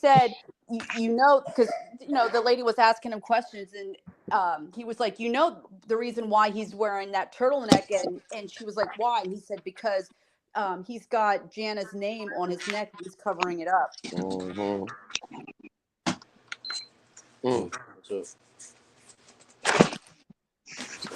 Yeah, they really don't want anybody to see that, period. Because all that's going to do is reaffirm how close they were as friends and kind of make him really look bad. Like, damn, you was that close to that man and then you still killed him? Right. They, okay, so back to the Juby's mom getting on the stand.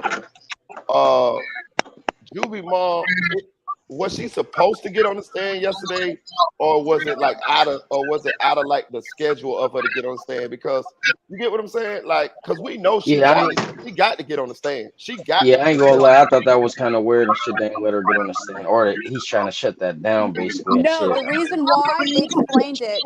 There's an attorney you guys should check out too. He's really good. He's called The Lead Attorney. He's real good. Oh yeah, I've been checking him out. Yeah, he's me good. too. I've Black followed dude, him. yeah, I seen him and shit. Yeah, I be watching him. But he broke it down yesterday, and he said they don't want any family member to identify the body because they said that would be emotional. It would garner sympathy, and the juries would feel sympathetic. Somebody got not related. Somebody got some background noise. Y'all got two devices on. Just mute. It's not me. Yeah. I just went on mute. I don't know if it's me. I went on mute though. Here, let me mute. Yeah, hello. Yeah. Hello? You hear me? Yeah. Yeah, I know it's not me because I'm sitting up in my room by myself and ain't moving. Oh no, it sounds better now though. Yeah, I don't know. It might have been me. My bad. Yeah. So they said that they have to have someone that's not a family member. Stop! I'm on the phone. They said they have to have someone that's not a family member identify the bodies. And the judge ruled for it. The judge didn't even know that was a law, which is crazy because that's an old judge. They have to have somebody that's not a family member identify the bodies. Yep, on the stand. Really? Yeah. That was right at the end of the day. That was right at the end of the day yesterday.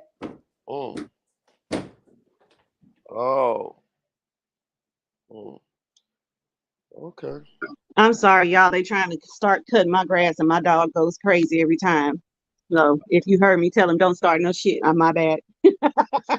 Okay, so this morning, what did they go over this morning? Because I'll tell you, I was a little tired. I did doze off on y'all. I ain't gonna lie. This morning was all about ballistics, all about how the gun works, all about how gunpowder residue spreads. How far you have to be from someone to get the stippling on you, how it, what it consists of, the nitrates and the nitrites and all of this shit. The blowback and where you would be, how you could get the gunpowder residue on you depending on where you're standing, all of that type of shit. So although it was boring as hell, it was kind of interesting because it explains how Bortland could have gunpowder residue on his hands if he did. Right. So let's just say this real quick. It's looking like the reason why they didn't object when they said that Portland had gunpowder residue on him is because he did have gunpowder residue on him, right? Right. Sorry. And they knew they was going, and they knew they was gonna bring those experts in to explain how Portland would have gotten gunpowder residue on him. Oh, okay. Yeah, I'm trying to calm my dog down so y'all don't hear him barking in the background because he's loud as hell to be a little bitty old dog. So let's see what they got going on the crowd. Anybody else want to say anything before I pull Law and Crime back on? No, I think we good. I'm gonna get down. I'll be back a little bit later. Okay, please come back, Melanie. Yeah, I'll come back. All right. Yeah, let's see what they own now. You probably still talking about ballistics. Right. I know I done missed a little bit. Because what time did you get off of the other thing last night? Because I had to tap out at about 11:30. I was over. I was done. About 2 o'clock in the morning. Wow. Ain't no way in hell I could have held on that long. I was sleeping good at 2. Yeah, about 2 o'clock in the morning. Because I had literally jumped over there to start Dream Dial and Bully. We rolled it out a while. Okay. Yeah, I had jumped over there to start watching, and I maybe watched 10 minutes, and I was done. Right.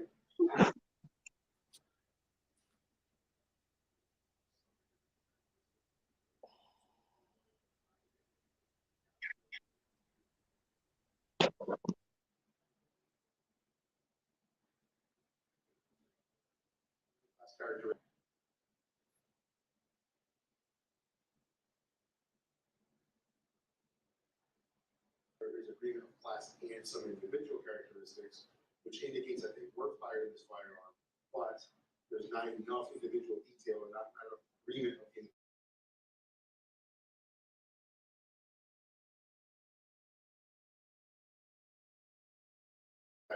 There's an agreement of class characteristics, however, there is no agreement of any individual characteristics. And so that's basically indicating that even though the class characteristics might agree, it's likely not that far. There's just not enough difference to say for 100% that it's not that far. Okay. Does that include all of the evaluation you did with regards to projectiles in this case? Yes. Okay. Moving on to cartridge case. Were you provided some of those to analyze as well? Yes, I was. Okay. Approaching and showing you what's been previously admitted into evidence.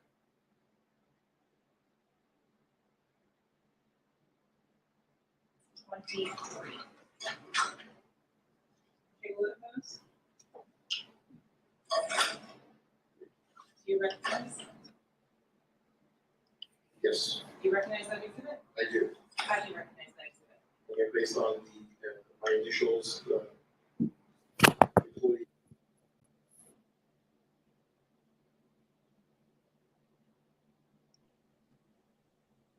Hey, I'm gonna drop down and connect my headphones real quick. I'll be right back up though. Okay. 2 exhibits. Did you analyze the items contained within? Yes, I did. Okay.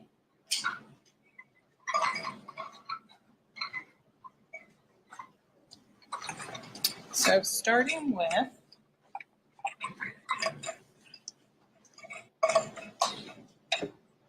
what you have documented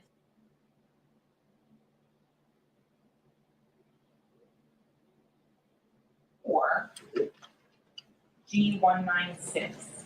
Correct. Did you analyze that cartridge casing? I did. And how do you analyze a cartridge casing as opposed to a projectile? So similarly to projectiles, they do get assigned a worksheet that I add to each of the cartridge cases. Those worksheets are going to capture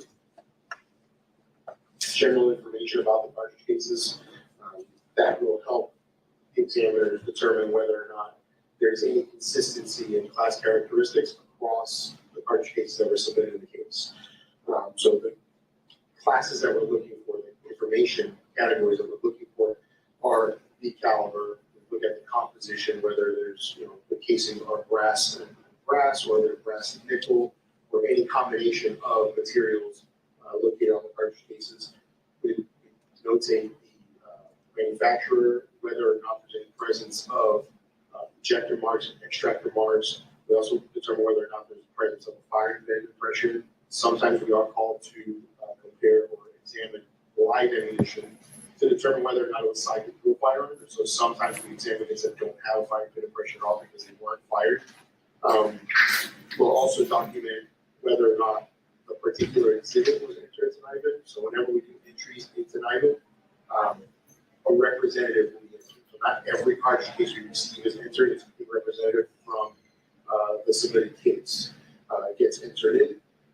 I'll also document any extra information that might be of value.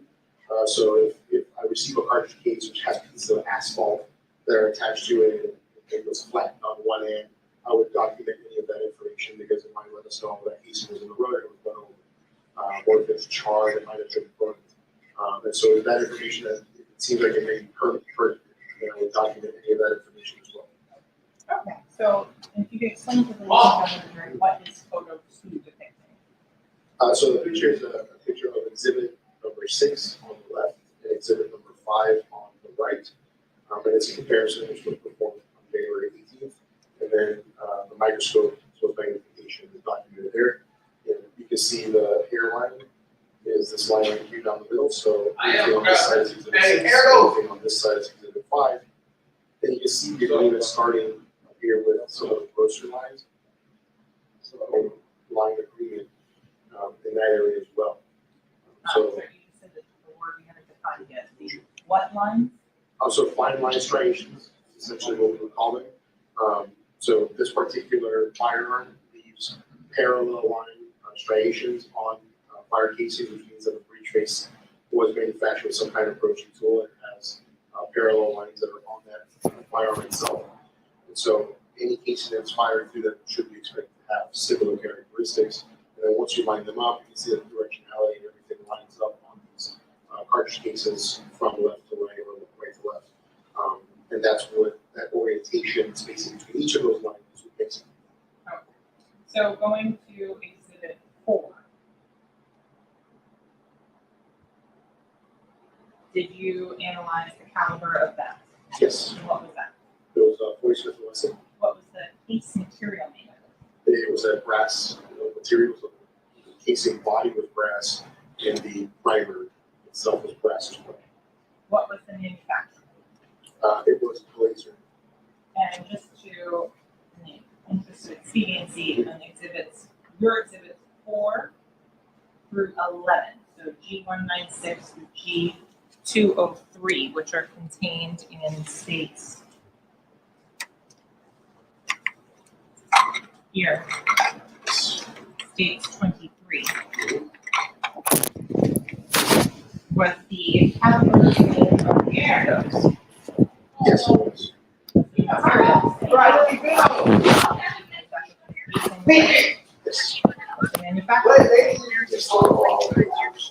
What is looking for sealant? So sealant is something that manufacturers can apply to this area between the head skin and the primer. They apply it to try to prevent any moisture from getting into the cartridge cases. Sometimes that lack can persist through firing. It's sometimes so. To secure this benefit, we recommend going to the website and answering a short quiz. The primer, this whole pocket will actually be expelled out of the cartridge case and into the firearm by the pressure inside of the cartridge. And then the cartridge reseats itself through the cycling process. So if there was a sealant around that, it can be pushed down during the firing process. But sometimes, so there's certain manufacturers which have a characteristic sealant, so like Cellular and Below is an example of one that puts a very thick red colored lacquer on its sealant. And so if we observed it, we would document it was observed. But the absence doesn't necessarily mean there wasn't one there, it's just it wasn't there when it was submitted to the lab. Did you document sealant on any of these deep casings? I don't believe there was sealant present on any of them. If you could refresh your recollection, please.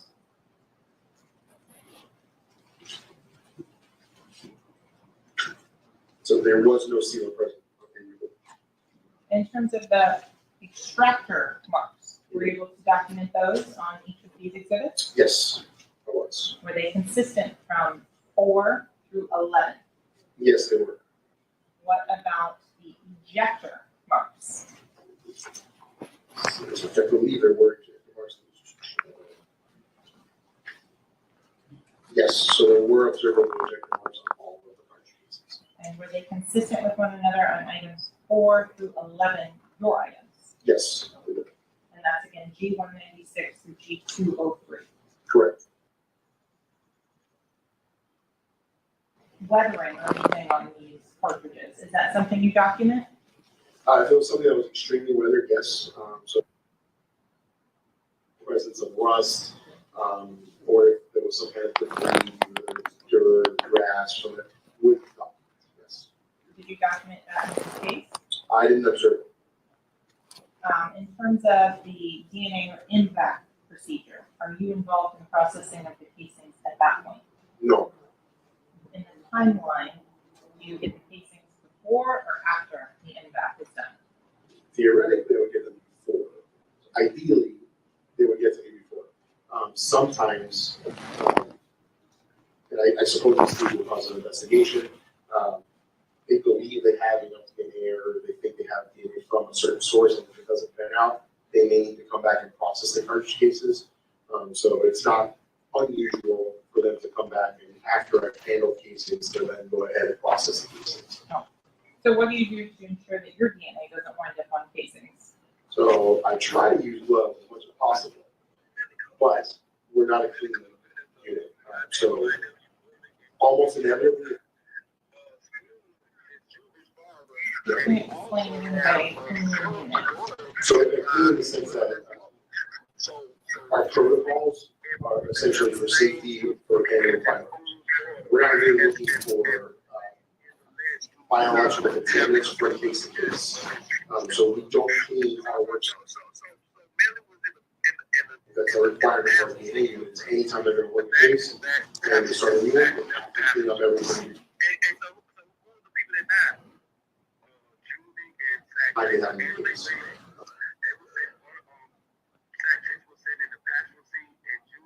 In brass racks, shoes with a shoe board.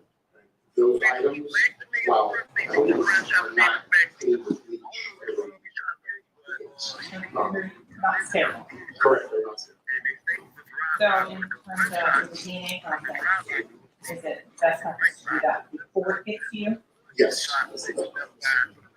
Continuing back on to items 4 through 11, G186 to G203. Did you have a conclusion?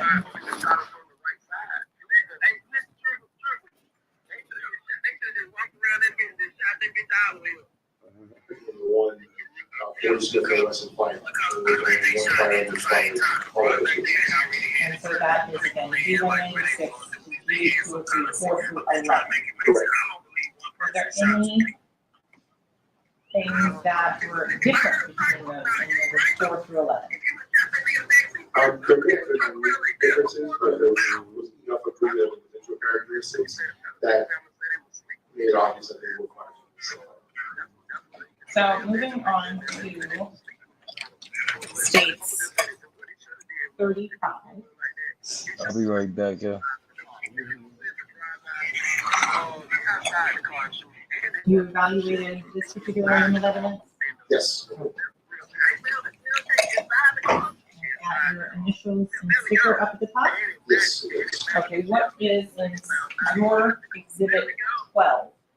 It's another 40 Smith Wesson caliber blazer.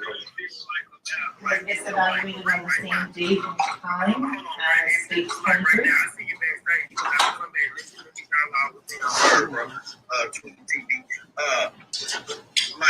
Yes, it was.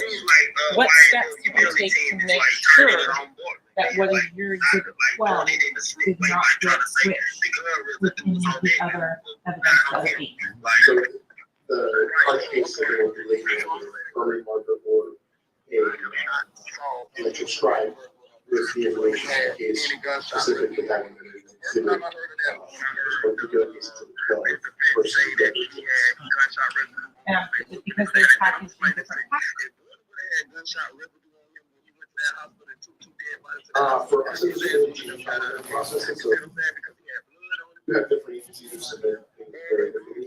Some agencies like submit a separate package. So whenever we receive the packaging, it doesn't really change how we're gonna analyze the evidence. Because the question ultimately is still the same question. Is this 45th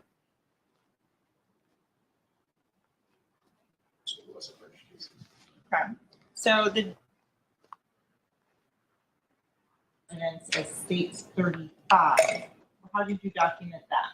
It's G138. And were you present at the Miramar substation 2811 Southwest 186th Avenue when it was recovered on October 26th of 2018? No, I was not. Going on to exhibit number 12. I want to go through that. Were you able to determine what caliber exhibit number 12 was? It was 45th and Wesson. What was the case material and primer material? They were both brass. What was the manufacturer? Laser. Was there sealant documented? No. Were there extractor marks? Yes. Were there ejector marks? Yes. Was there a firing pin shape? Yes. What was the firing pin shape on it? It was hemisphere. And is that documented in what is photo 2 in the USB drive? Yeah. Pin impression on this side, and that circular shape is the hemispherical shape that I was referring to. These pieces of evidence, are you told which one is important? Are you told which one is a value or anything like that? Sometimes they give us some information. It's typically in the form of a CL15 or a crime lab submission form.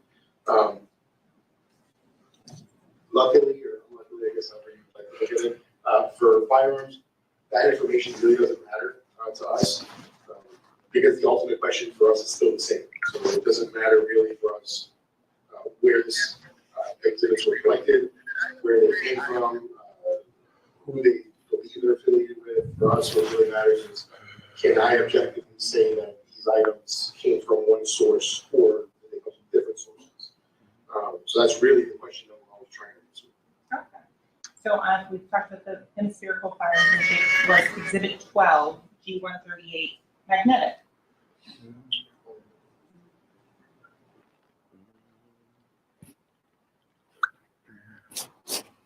Whether or not exhibit 12 was consistent with the casings of your exhibits 4 through 11. Yes. They're all in the same class characteristics as the remaining cartridge pieces that were submitted in the case. And upon further examination and comparison on the microscope, it had sufficient agreement of individual characteristics to tie it to the same firearm, which produced the other cartridge pieces in the case. Can you say that the projectiles that were recovered came from any specific casing? No, I can't say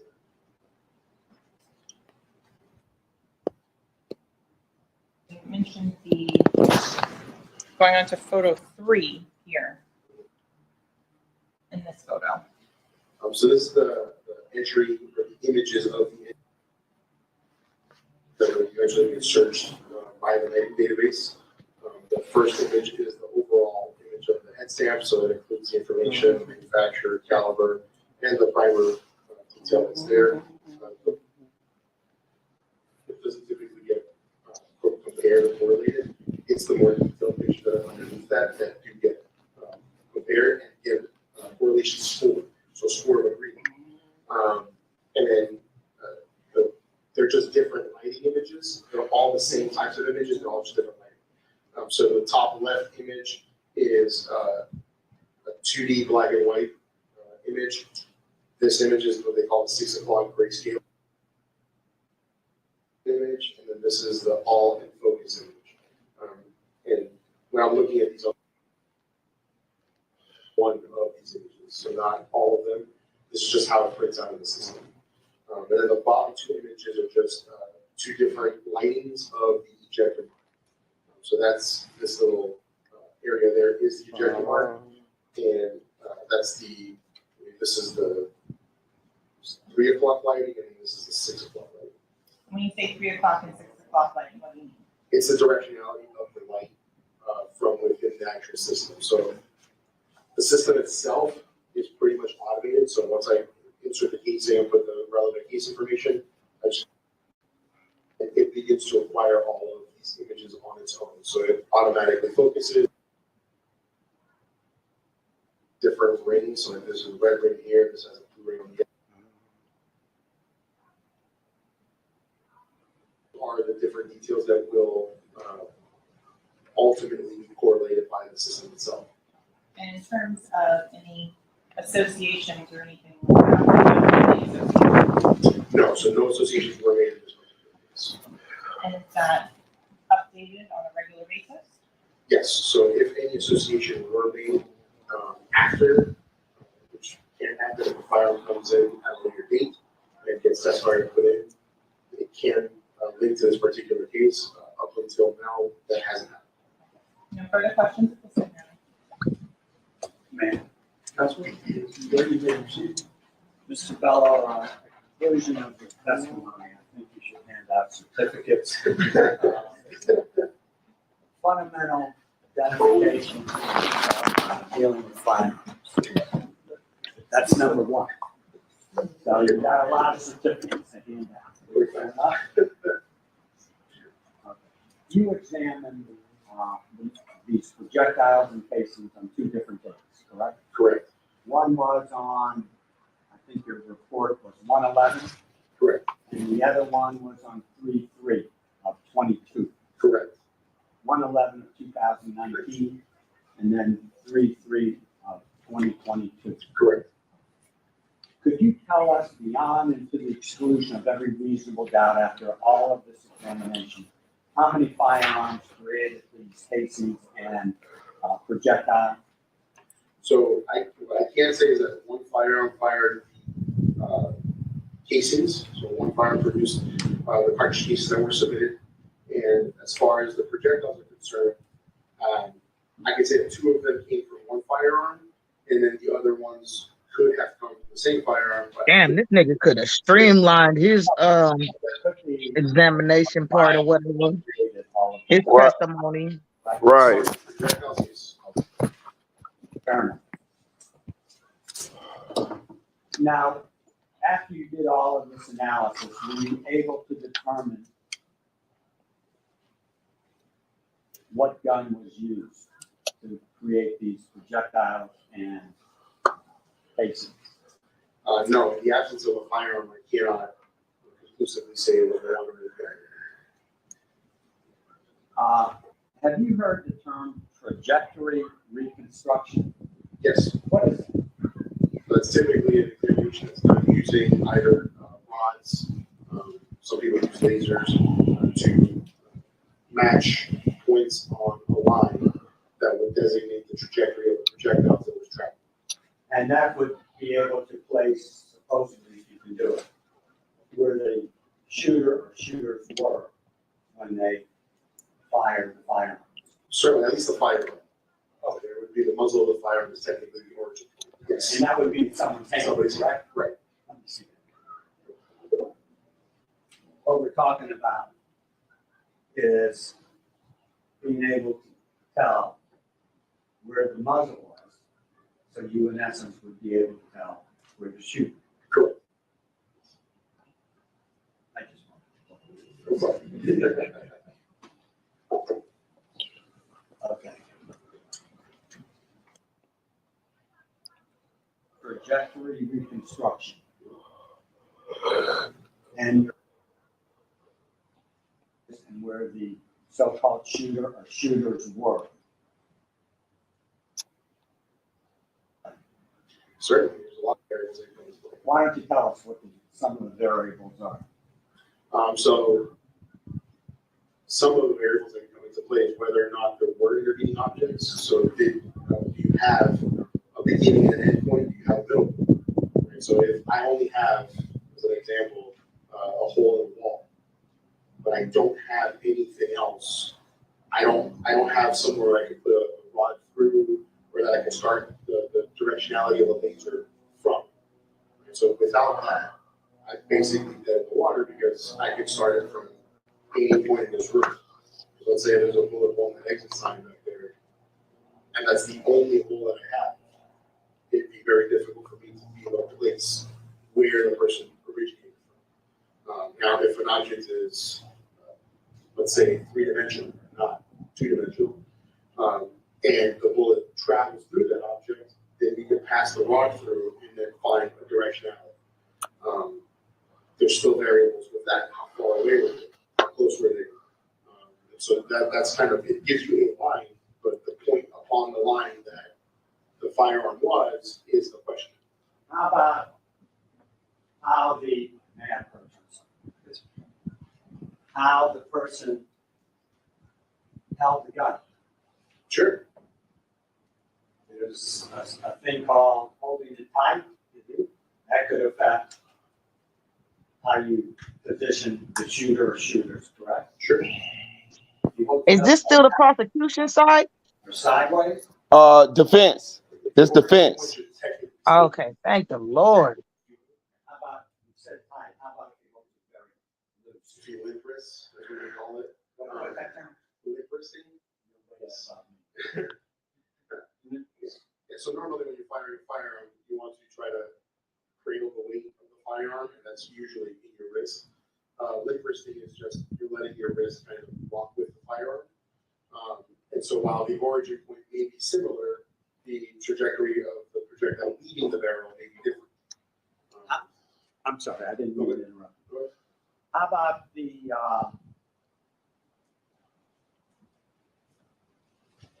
weather conditions? So as far as trajectory is concerned, it can play a role over significant distance. So whether, I'm sure most of us have heard or seen stories of people making sniper shots at a mile or a quarter mile or 3/4 mile. When you're shooting at distances like that, you have to take into account weather, wind. You actually have to take into account the rotation of the earth. So the people who can shoot out at that distance are exceptionally rare. But to be accurate at those distances, you have to be able to mitigate for gravity, wind, and for the spinning of the earth. So those are factors that can play a role in significant distance. If we're talking about a distance of 2 feet or 3 feet, then the weather is going to play a much less significant role. How about the object that the projectile hits? Yes, like a sort of like glass. Right. So whether it's glass and the type of glass plays a role. Is it impact glass? Is it tempered glass? Is it standard glass? So all of these things can play a role. Is it a thicker pane of glass? Is it bulletproof glass? Is it soundproof glass? So I mean, there's a lot of different variabilities. And then obviously the thickness of that glass plays a role. The thicker the glass is, the more likely that the projectile is going to be significantly damaged and change its flight after it leaves that glass. Also, the angle of impact where it hits the glass can. You might have a projectile that's traveling straight at glass, and then after it passes through the projectile, through the glass, it can travel downward, it can travel upwards. It all depends on the angles of the glass and the angle that the projectile was approaching the glass at. How about the grain weight of the ammunition? So the projectile itself, so that can play a role because where an object is, with the force being applied to it, the more likely it is to stay in its directed path. That's kind of going back to that sniper scenario. That's why most snipers are using very large calibers. They are more likely to stay in flight longer and be less subjected to these changes than lighter, smaller projectiles. And if the shooting occurred inside a car, for instance, would the arm length matter of the so-called shooter or shooters? It could. And whether or not the person was leaning in one direction? Sure, yeah, we're working in a very small environment. Okay, so there's a lot taken into consideration. Yes. where the gun was or where the shooter or shooters were fired this firearm. And if you don't take those variables into consideration, you're just giving a guesstimate, estimate of where everybody was, correct? I assume so. I mean, that's the situation, yes. You would consider that to be not proof beyond.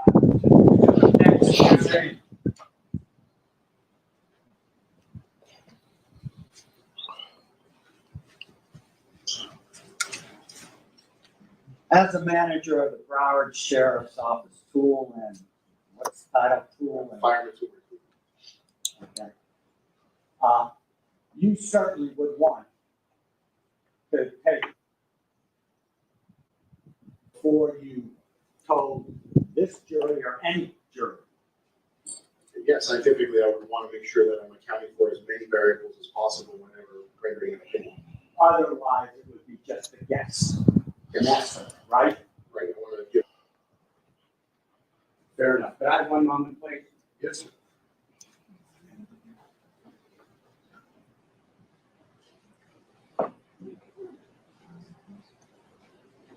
Thank you very much. No further questions. I think that's okay. Awesome. Thank you. Demonstrate read record this witness. Briefly, Your Honor. Mr. Bell, counsel asked you about arm length and if it matters. Does arm length have any effect on the ability to pull a trigger? No. Can the trigger be pulled with an arm fully extended? Yes. Can it be pulled with it next to a person's body? Yes. Is there anything that would prevent a trigger from being pulled in any orientation? No. So the firearms are designed so that the firearm itself is an autonomous form. So the only thing that's required is for this trigger to be pulled, and whether it's upside down, sideways, any which way apart from something blocking it, it will function. So something has to be impeding the function of the firearm for it to function. Nothing further. Counsel, is this witness excused? Yes, Your Honor. Hold up. Yes. Thank you, Mr. Doctor. Finally. Right.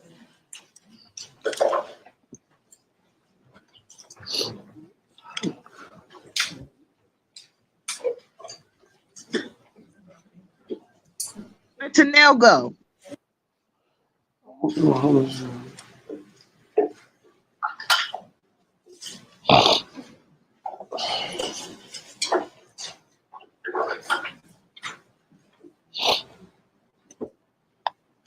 Thank you. Counsel, who's your next witness? State calls James Morano. Is that the detective? Yeah. But it's not, but you know, they got Moretti, and I think Morano was a detective too. But I'm not Moretti is the one I was thinking about. Yeah, but I'm not sure though.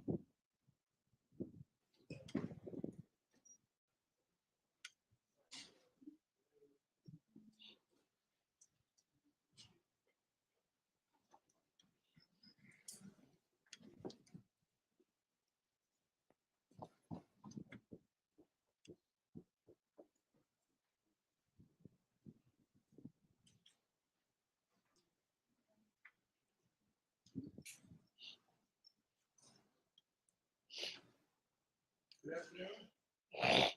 You are James Morano? Yes, sir. Welcome. If you're a stand over here. Get there. Just remain standing a little bit. Same time. Remain standing. Bring your right hand. Solemnly swear or affirm.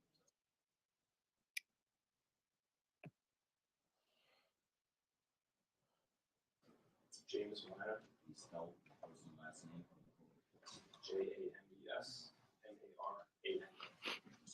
Please have a seat. Morano, that microphone in front of you will just up and down, just not move back and forth. Thank you. Ready to proceed? Yes. Counsel, you may. Good afternoon. Good afternoon. Can you introduce yourself to the members of the jury and tell them where you're employed? My name is James Morano. I'm a senior crime laboratory analyst with the Florida Department of Law Enforcement in Western Florida. And how long have you been employed by the, we'll call it FDO, the Florida Department of Law Enforcement? 20 years. Okay. And in what capacity during those 20 years? I've been a crime laboratory analyst in the trace material section in the And can you tell us your official title? Senior Crime Laboratory Analyst.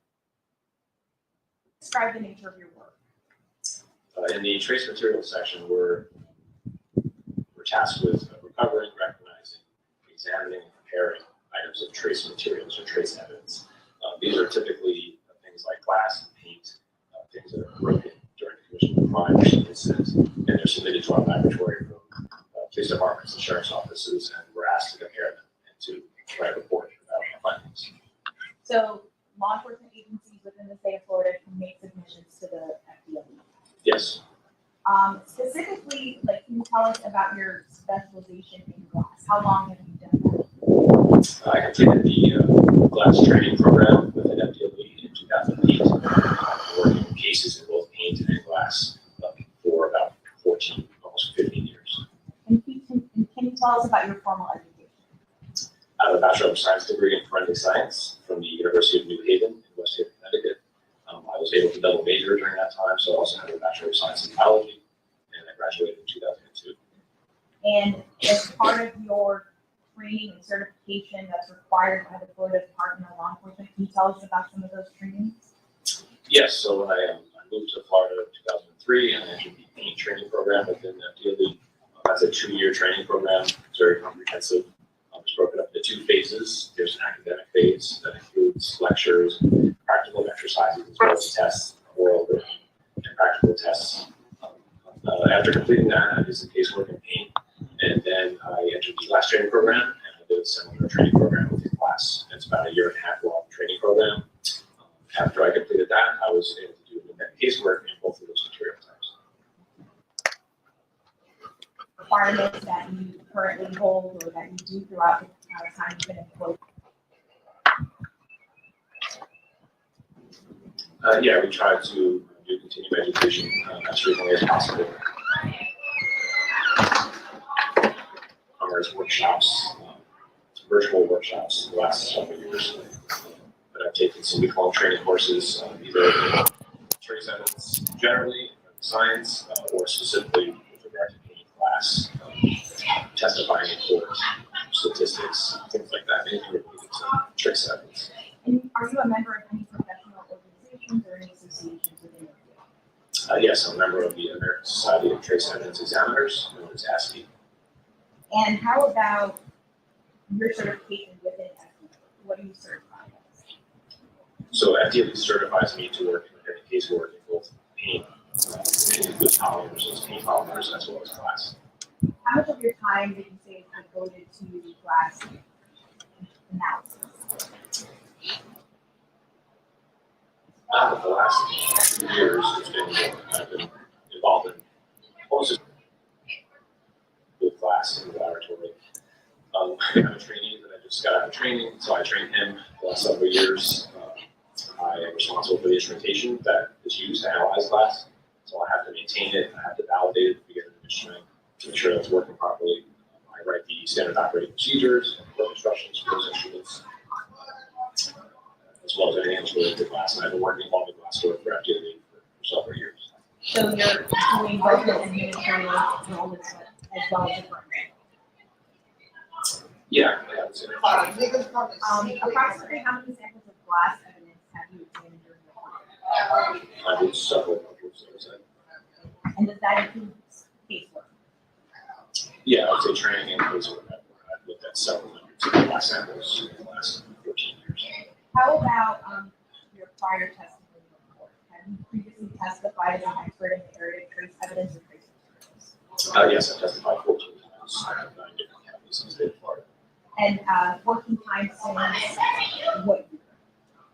I didn't have the opportunity to testify until 2012, so the last 11 years I testified about 14 times. And as far as proficiency training, is that continuing ongoing during your time?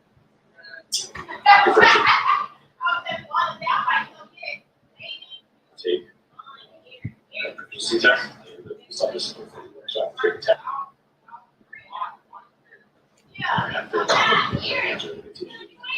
And are you currently up to? Yes. And in this specific case, when you asked to examine items of glass evidence, Yes, I was. And I'm going to refer you to FDLE number 2019-05-02577. Is that a unique number that is assigned by FDA? Yes, that's the unique case number. And when cases come in, they're assigned FDA unique number, correct? Yes. Is that how you track the evidence in the case? Yes. And where is the evidence coming from other departments, correct? Yes. And what did you receive for examination of this case? In this case, I received 8 items of evidence. They were numbered by FDA items 1 through 8. And were they previously numbered by the department that sent them to you? Yes. Do you recall the department? So we are about police department. Remember managed for the statement?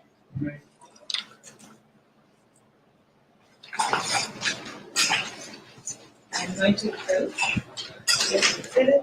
What's already in evidence is page 42. Can you take a look at that?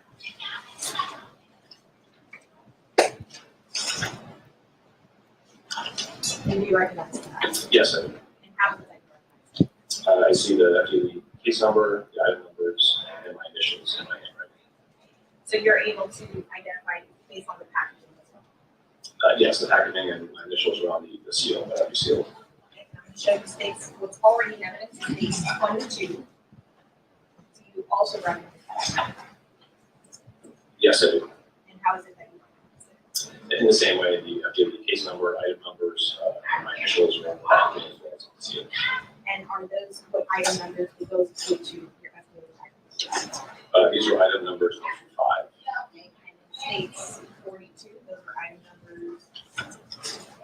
These are item numbers 6, 7, and 8. I'm going to show you what's been pre-marked for identification purposes only as states ZZ. Do you recognize that? Yes, I do. And how is it that you recognize it? Also by my initials, case number, item number, and my handwriting, and my initials on the seals. And do these exhibits collectively represent what you were provided with for the analysis in this case? Yes, it does. Any changes, or is it in the same condition as you last saw? These are in the same condition as I last saw it. Yes. Your Honor, at this time, the state will give the evidence that was pre-marked as ZZ as the next record exhibit. Your objection? No. It'll be admitted.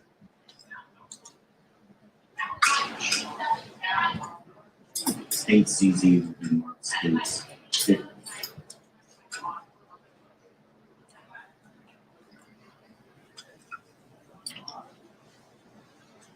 Mr. Moran, I'm going to read these with you. There's some gloves there. There's scissors.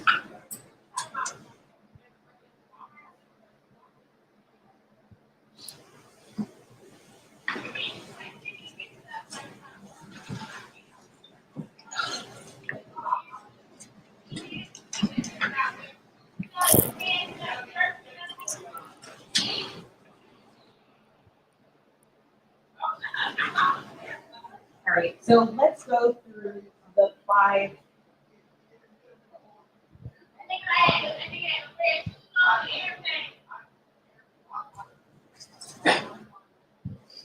What do you reference those in?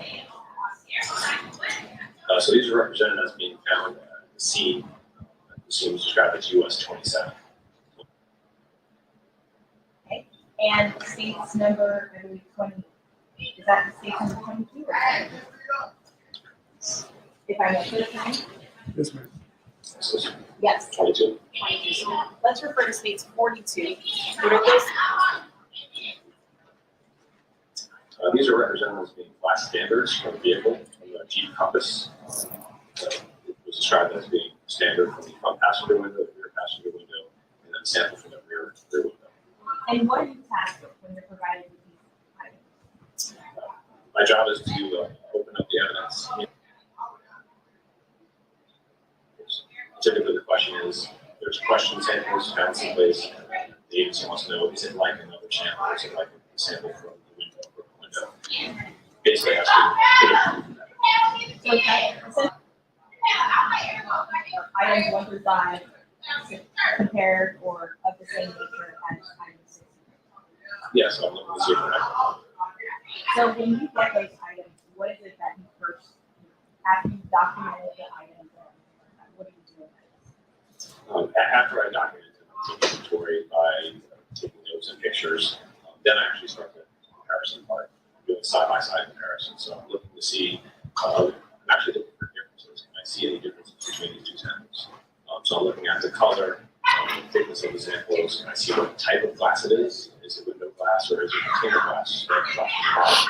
Generally speaking, that's what the progressive examination of the using microscopes. I'm gonna stop you there. So that analysis that you just discussed, is that your macro analysis? Yeah, macroscopic is a fancy way of saying with an API. So essentially you're doing an overview. Yes. And what is your next method or your next step? The next step would be a microscopic examination. I use a low powered microscope at my workstation, and I'd be comparing the samples side by side with microscopic features that would tell me what kind of glass it is or if there's any differences between them. And can you describe in detail what you're doing as far as the microscopic approach? Like how are you looking at each glass and which samples? Large, so I didn't really need to use the microscope as much as I do in other types of cases. But for instance, I'm looking at the fracture characteristics, so I can take the fragments and look at the side of it, and that would instruct me what kind of glass it is, as opposed to is it tempered or not tempered glass, things like that. Generally, what type of glass is it? And is there further analysis as you go through? That would be your microscopic stage. Is there further analysis? The next after the microscopic, yes, there would be instrumental examinations where I'm saying an instrument or a machine to provide data about the sample. So one of those tells me chemical information about the glass, so I can see what the chemical composition of the glasses are, and another one is called the refractive index. I can measure the refractive index of the whole samples and compare those values that I get. Outside of the microscopic, are you using any other equipment during the chemical composition review stage or the refractive index stage? I use a micrometer to measure the thickness of the fragments to see if they're the same thickness, and I also use an ultraviolet lamp looking at the surface of the glass. If one surface fluoresces or glows brightly, and that tells me how that glass was manufactured. If it does do that, then I can say that it's consistent to float glass. Meaning it was made using the float glass process. And that should kind of tell me what kind of glass it is. So you tried to explain the general broad overview. Can you give us a little background into what makes glass even unique?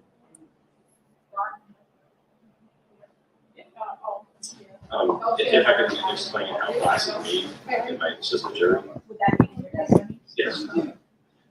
So float glass is the most common manufacturing process to make window glass. Essentially, you have raw materials for minerals like sand, soda ash, and lime that are mined from the earth, melted down in the furnace, and that molten mixture is poured over a tin bath. So it's molten tin, and the glass floats on top of it. That's why it's called float glass. The difference in density allows that to happen. And what that allows the manufacturer to do is to slowly pull that ribbon. You can control the thickness of it, and you also get extremely smooth, flat surfaces. So that's why modern window glass looks flawless. You see through it, a defects in it typically. So that tin actually reaches into the glass, and that's why I can see that tin float surface when I use the ultraviolet lamp. Thank you, I appreciate that.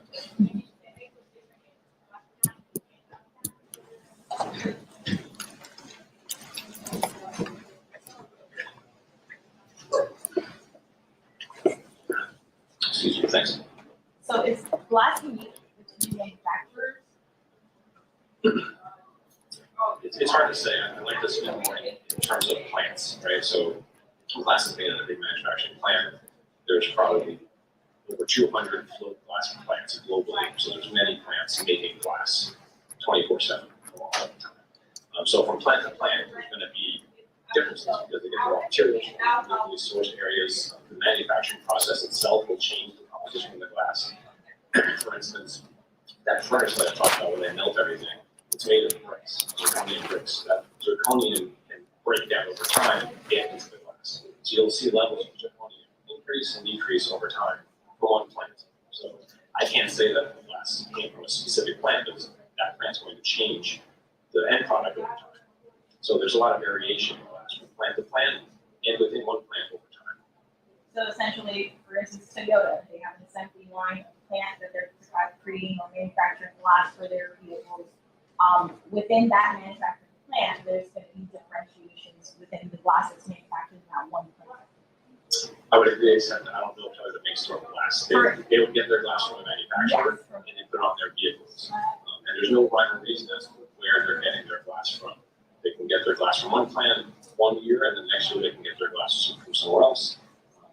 And they can change mid-year if they have to, supply issues. All right. So let's talk about the evidence that you were provided with. And if you, Your Honor, need witness step down to assist, you can bring the packet along. We're able to view it for in the center.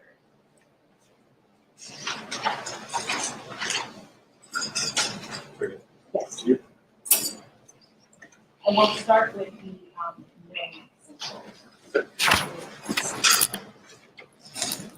if you can go ahead and Where should I do that? Right here.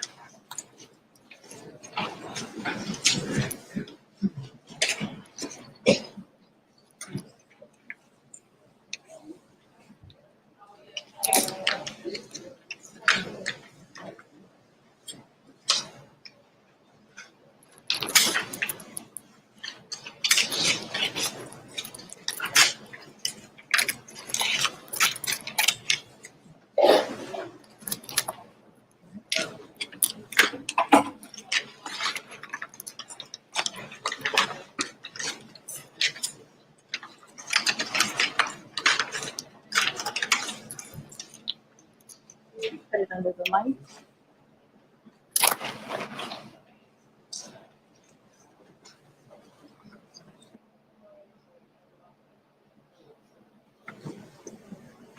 So if you put it under the green light, the jury can see.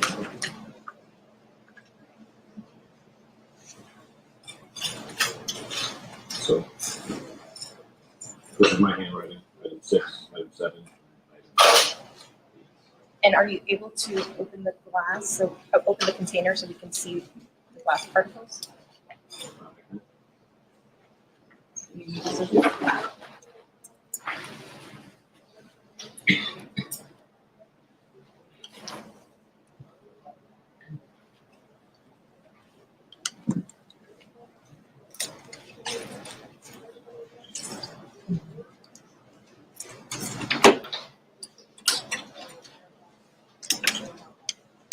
Just gonna do one at a time so I don't. Yep.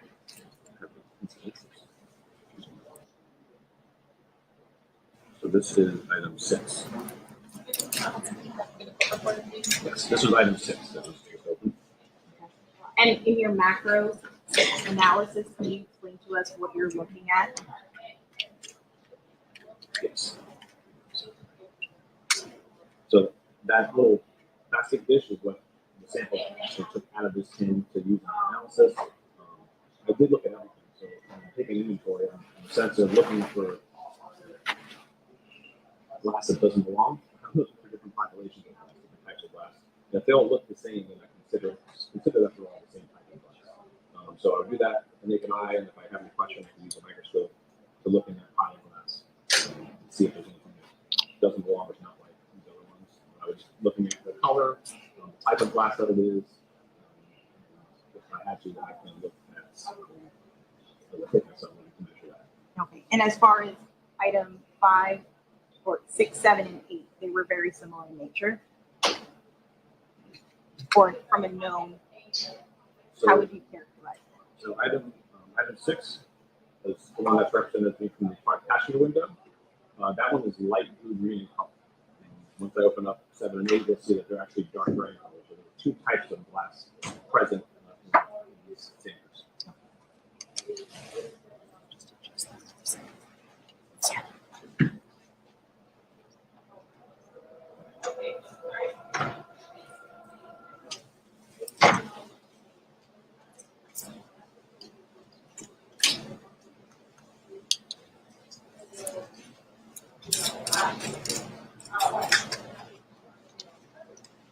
This one is item 7.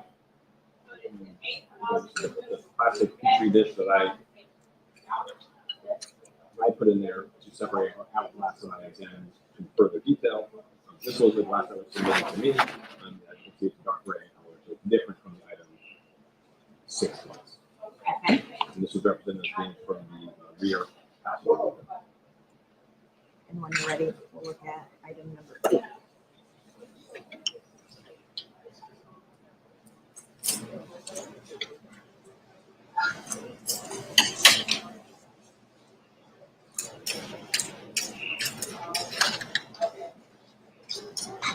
So again, item 8, this is the plastic petri dish that I put in here. This was all the glass that was submitted, and this represented the rear window of the vehicle.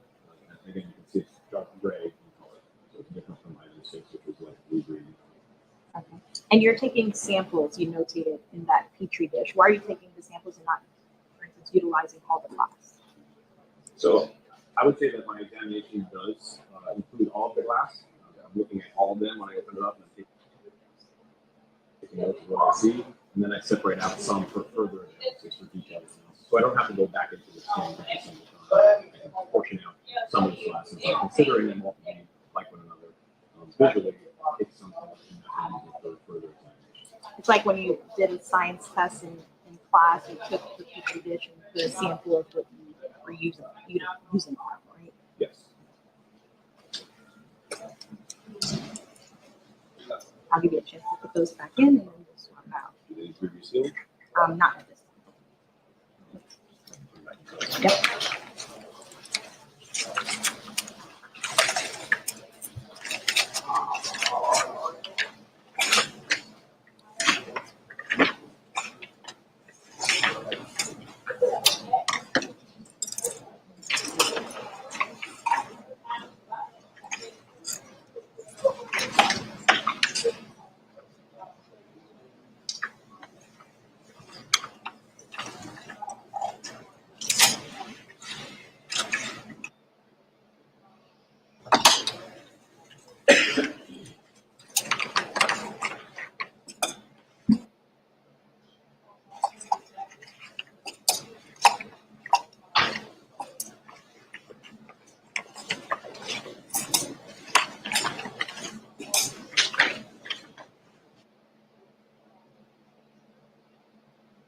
These are items 1 through 5.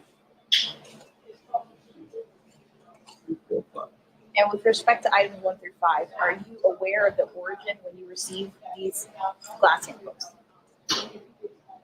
No, I'm only told that they were found at some question nature. Okay. So, for instance, you don't know that it comes from a side window glass, correct? Okay. And so you can go ahead and open up each sample.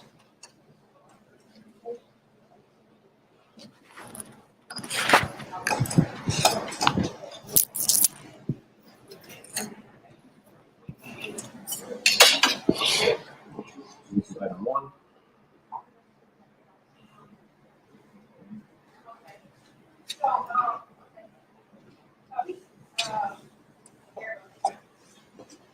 And like before, there's a petri dish for my analysis where I separated out. These are the samples I don't actually analyze in detail, but I did examine all of the glass in this tin. I looked at it with the naked eye and just take inventory and describe them. And these are all light blue green in color.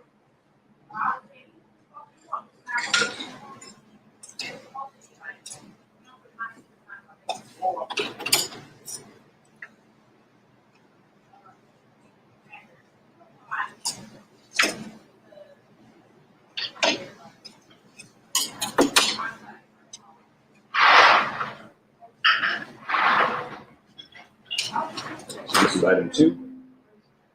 Here's the plastic dish that I fragments, 5 or 6 fragments that I separated out and analyzed in detail. But I did look at everything in this tin, and you can see that these are dark gray in color. They're different from item 1, which was the light blue.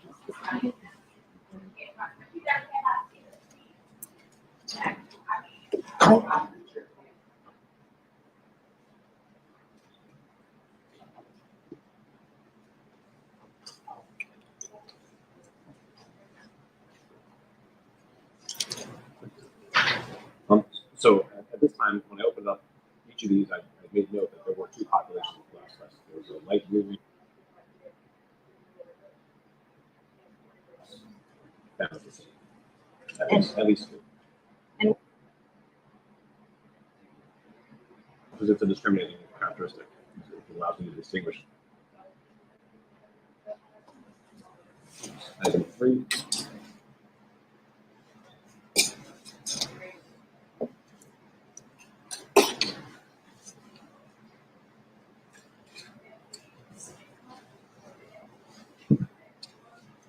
Once again, the plastic dish with the sample of glass that I separated out. And there are numerous light and green fragments in this.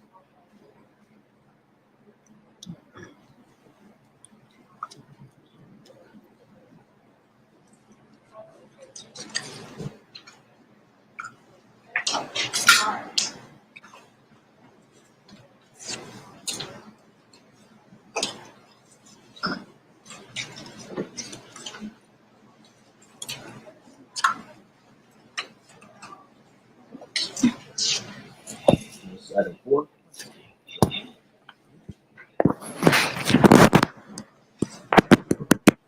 Item 4. Then a plastic container that I made, and numerous fragments of light blue green glass. I will add in this item, I noted that there was, you can see it, but there was a bright green fragment. So this fragment right here, by itself, that one is actually a different color than this. It's bright green. When I analyzed it further, I saw characteristics that were consistent with container glass, so I could tell it did not come from the window. It probably came from the bottle or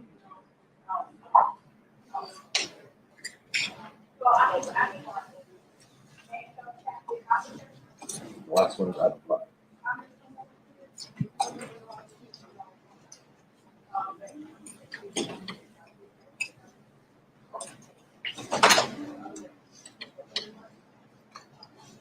Then a plastic container.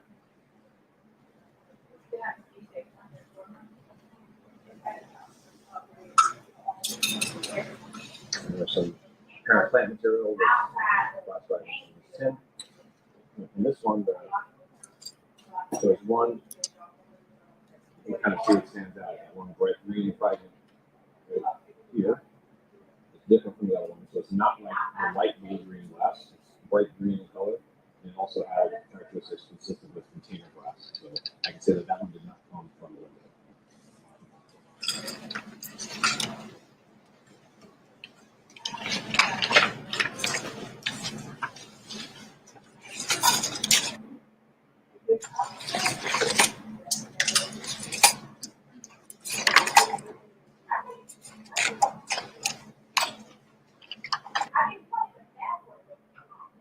Evidence now is states 50. Did you originally receive it separately packaged? No, I made this. And why is that? There were fragments in item 1 and 3, which you can see, that appeared to have reddish brown residue on them. So I thought that meant significant, so I repackaged them separately and I preserved them so they can go back to the to pursue further examination. So I didn't know further examination. 3, and you itemized it as 1.5.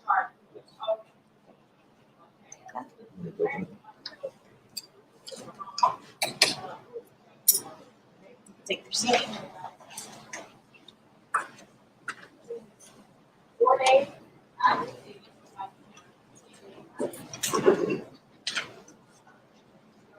Okay, ultimately, you were able to, after your analysis, go through and make your own opinion as to the origin of this subject glass or undead glass. That's right. Yes, I compared. So, like I said, there are two populations of glass. So I compared the light blue green glass from the scene to the light blue green glass standards from the vehicle. Standard, there's one standard. And then I compared the dark green glass from the scene to the dark. Sorry, so the dark gray glass in item 2 to the dark gray standards from the vehicle, which are items 7 and 8. what was your ultimate opinion as to the organization? So I found no difference between that. So my ultimate conclusion is that the two populations of glass from the scene, the light blue green glass and the dark gray glass, were light standards from the G compass, meaning they either came from that vehicle or they came from another source of glass having the same characteristics. That means it would have to have the same color, the same thickness, the same. In my professional opinion, I find that latter possibility of another source of someone like. Okay, and you mentioned the uniqueness of the patient. So for instance, that the glass that's in evidence at 622 and 42, so they have the same or the same thickness. Why is that significant?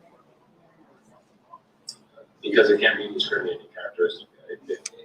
Glasses differ by a certain amount. You have a criteria that we follow. If they differ by a certain amount, then I can say that they couldn't have come from the same window. And what type of glass? That I described is what I call tempered flow-type sheet glass. Tempered means that it's that cubed diced glass that you see on the side window of your vehicle brakes. It's considered safety glass, so those small pieces don't cut you if the vehicle gets to an accident or if the window is broken. Tempered glass is found if you're home to your shower door, so that's where they have tempered glass. As opposed to non-tempered glass, which is going to break into a sharp, pointy shards that can cut you. So I can tell that just by its appearance and some of its microscopic features that that's the kind of glass it is. It's tempered glass. By float, I mean it's being a float process. So when I use that ultraviolet lamp, one surface fluoresces brightly, which is an indication of a surface that was in contact with that tin bath. So some of that tin leached into that surface, it fluoresces, glows brightly on the UV lamp, so I can follow float glass. The last descriptor is that it's sheet glass, which just means that it's window glass. I can tell that the surfaces are flat, or smooth, those fragments are not table wire from a window or a door, other kind of flat glass. And the tempered flip sheet glass, window glass, is consistent with to place on vehicles as opposed to, like you said, the glass here that you have in your house.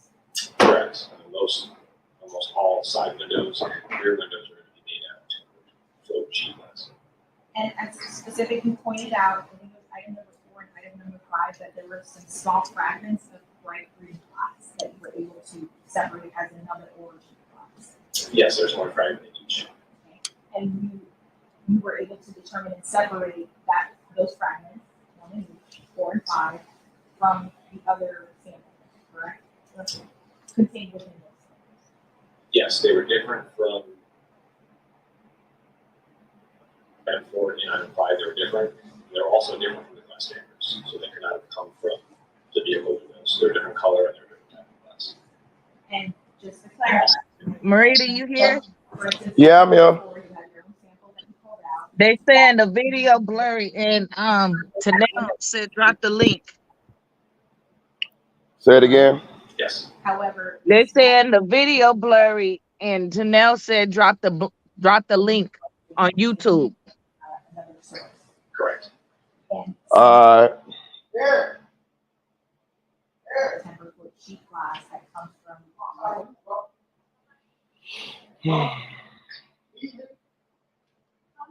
the video blurred. the bright green. Now it's clear. I can see it now. Okay, 10-4.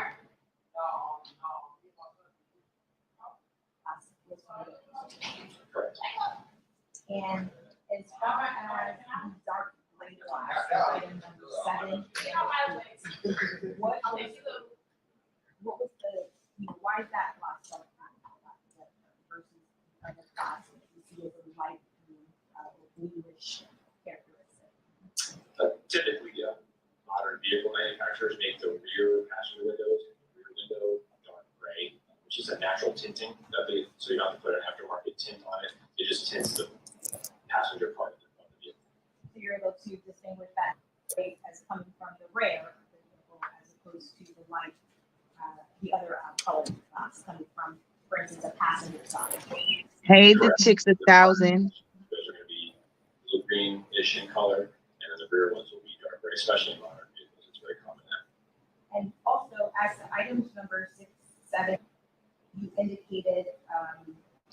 Well, let me ask you about the edges of the glass. Is there anything significant in the edges of those glass? I'm not sure what you mean. So for instance, the rounded finished edges. Yes. One of the, I'm not sure which exhibit, but one of the exhibits had a rounded finished edge, which is consistent with what you would see in a side window. So if you lower your side window and you feel the top of it, it's smooth, it's rounded. That still doesn't cut. So we see that in casework. It's an indication of where it came from. You said you didn't recall. Would your report refresh your recollection as to where that was? Yes. If you have a moment to refresh your recollection and look up. So yes, it was glass in items 6 and 7 that had the rounded finished edges. And those were the 2 samples from the side windows of the vehicle. And how about the degree of frit is? Frit is the black opaque border you'll see in like on a windshield. Is it gives the installer a place to apply the adhesive, so it sticks to the window stays in place. You'll see it on the rear window as well. It creates just a natural. I want to see something real quick. You'll see frit in the side windows. If you ever see the little numbers and codes on the side window glass.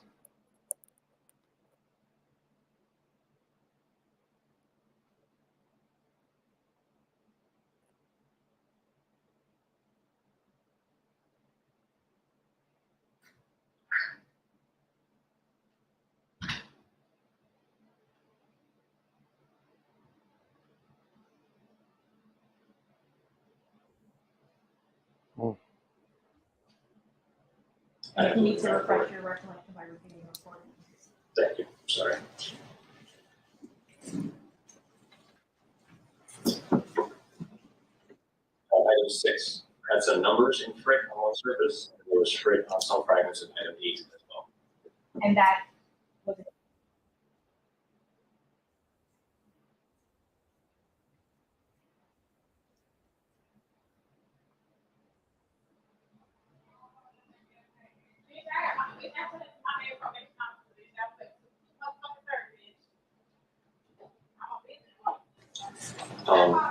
The rear windows and vehicles have that frost capability, and it's a metal wire that runs the surface of the glass.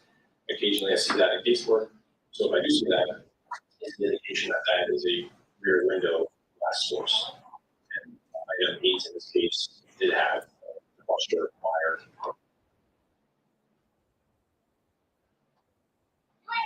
Surface.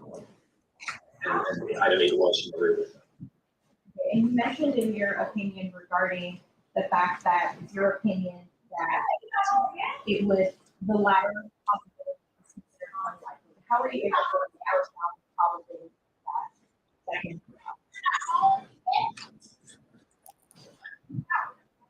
There's a couple of things that factor into that. One is the fact that I'm using discriminating techniques that distinguish glasses from one another, different sources of glass. Like I said, I'm looking for differences. So if I find a difference, then I can say that these 2 samples are not like they're not a common source. So when I don't find a difference, then I can say there's like one another. The question is, it either came from this source of the standards, the vehicle, or from another source. That other source would have to have the same exact characteristics. So in this case, you'd have to have a source of 2 types of glass, light blue, green, and dark gray, that were broken. They have to be broken and be deposited at the scene, and it would have to be at sea. So the pool of potential sources that exist is limited. Not every vehicle is going to have glass like the glass in this case. Not every Jeep may have glass like the glass in this case. Like I said, over time,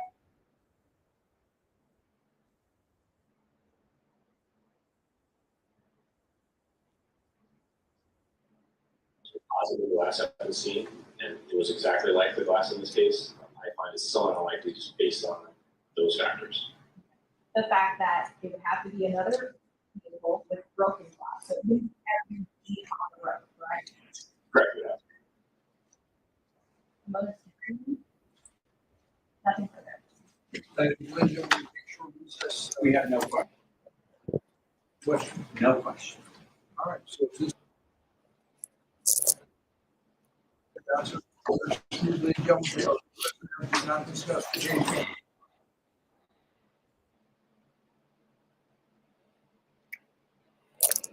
Yeah, that guy was boring as hell. Dreamed off.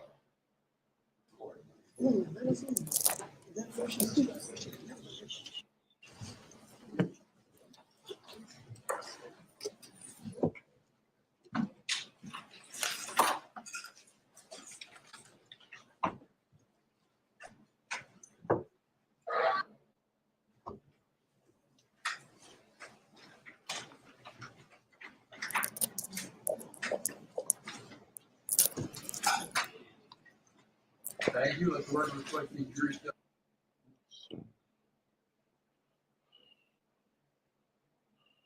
You need a restroom break, Mr. Demons? Yes, sir. Yes, can we arrange for that for Mr. Demons, please? Yes, thank you. Thank you. Your name, sir? Your next witness is. Nope. Yeah, why not be the photo?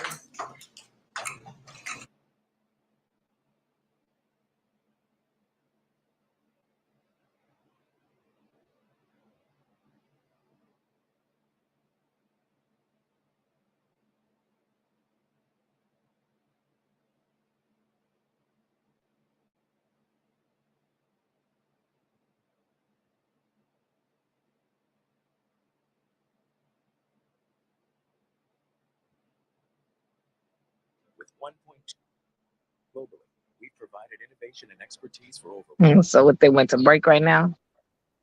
Huh? What's that, Dreamed off?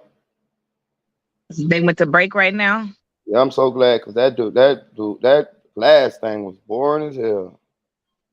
Hell yeah, he was talking for hell long about nothing. Right. I'm like, what was the point? I mean, I get it, but man. They ain't said shit. Like, nothing. Damn.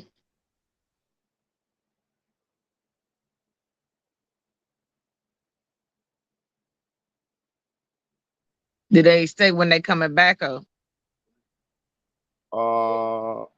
He said a short recess last I seen.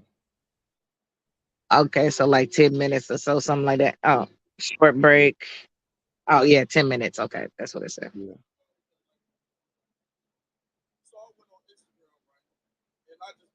I asked this question first. This one of them long ass long dudes. That's what everybody said. Yes, everybody. So they elaborate on it. So I asked, my bad. everybody like, no, they did the same I was thing. just gonna say his video was good. Yeah. See they lawyer. Y'all don't know the rapper. See they real rapper. Rondo number 9. Rondo number 9 lawyer trying to prove reasonable doubt. So what Rondo number 9 lawyer did was he basically said my client wasn't synced with the gun. City they was synced with the gun. That's what the lawyer said. That's all the lawyer said. Everybody and their mama came out and said, oh, City a rat. I mean Rondo a rat. He throwing this man City under the bus. This is what everybody said, bro. Period. This is what everybody said. Melly lawyer say my client wasn't with the bodies. Portland was with the bodies. Melly lawyer say my client didn't have gunpowder residue on him. Portland had gunpowder residue on him. YNW Melly lawyer say my client and all this other stuff. So if Rondo number 9 is a rat, y'all gotta keep that same energy and call YNW Melly a rat. And for real, when did we be able to do this? See, when it comes to celebrities, we get on passes, bro. Let you right now, you that's watching it, let you and your lawyer throw your man under the bus. The hood don't care about reasonable doubt, especially if you're a street dude. And I'm only speaking on street dudes. All these dudes are playing. Street hood dudes. The hood do not care about no reasonable doubt. The hood don't care about nothing. If you and your lawyer up here painting and throwing your mans under the bus, that's a rat, bro. Bro, people would have been doing this. The reason why so many people cop leaves and stuff is because they don't want to take that route or go full-blown snitching route. So they cop please take up. Now I know it's a death penalty, but still. So let's keep it 100, bro. Regular people like us, that's called snitching. Throwing your man under the bus, try snitching, whatever you want to call it, that comes with street consequences. Because when it comes to celebrities, free melody. Free melody. But if it ain't your favorite celebrity, Rhino number 9 a rat. Come on, man. I don't get this, man. That 100K track, where you at? Oh, see, you ain't really for melody when it comes to the prosecution defense. So you can't sit down in that where Melly Mom in the man. You can't be there. Why you ain't there? What happened to your client, your friend, your brother? Support. Where the support at, man? We ain't see the status. We ain't heard nothing. We ain't see you there. Nothing. Not a prayer. Nothing. I wonder why. I wonder why. I wonder why they were trying to deport you. You did absolutely nothing.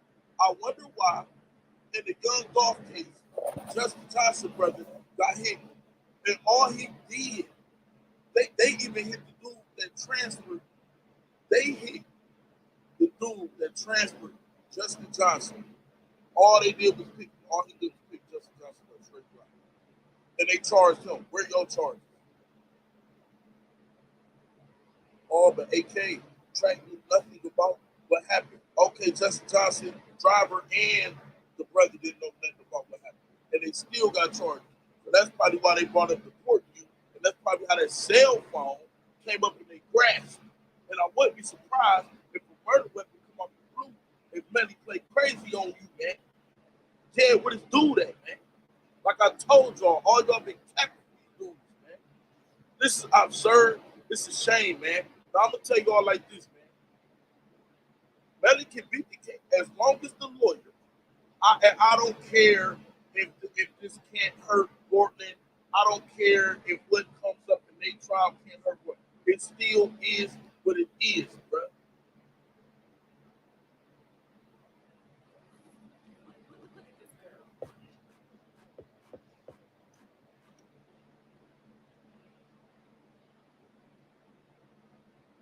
They say Boosie just got arrested. I'm gonna check it out as soon as we done with this. I'm gonna look it up. Who got arrested? They got arrested by a federal agency. That's via TMZ. Oh shit! Ooh, At the trial, trying to go down to the trial. ooh. The only way they gonna have to just pay for it. Look, because look, y'all ever notice they not even really fighting the drive-by thing. That's not even what the lawyer really fighting. The lawyer fighting. Look, kind of admit the shell in the car. One of them did it, but it wasn't my client. Borton, look at Borton, look at Borton. You feel me? Like that's basically what they fighting, man. For real, Borton, they look like Melly was smarter than you think. Oh God, look like. I told this stank feet ass. He said Borton with the body. He ain't Borton got arrested when he got to the hospital. He did. And nigga, look at the things that they present. They not even presenting the drive-by. They throwing it all on Borton. They not even defending the drive-by. They not even saying the drive-by happened. Bruh. So it looked like, man, Melly might have been 2 steps ahead of you, Borton.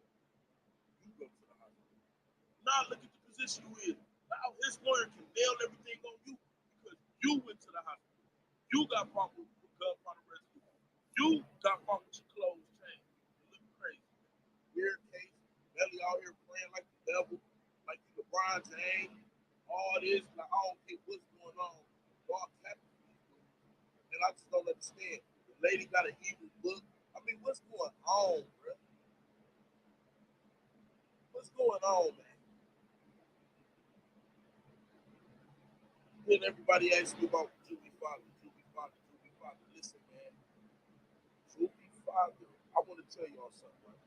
Whether Melly is found guilty or not, Juvie Father, every person that knew Juvie, they said they ain't Melly killed. And if you ask them.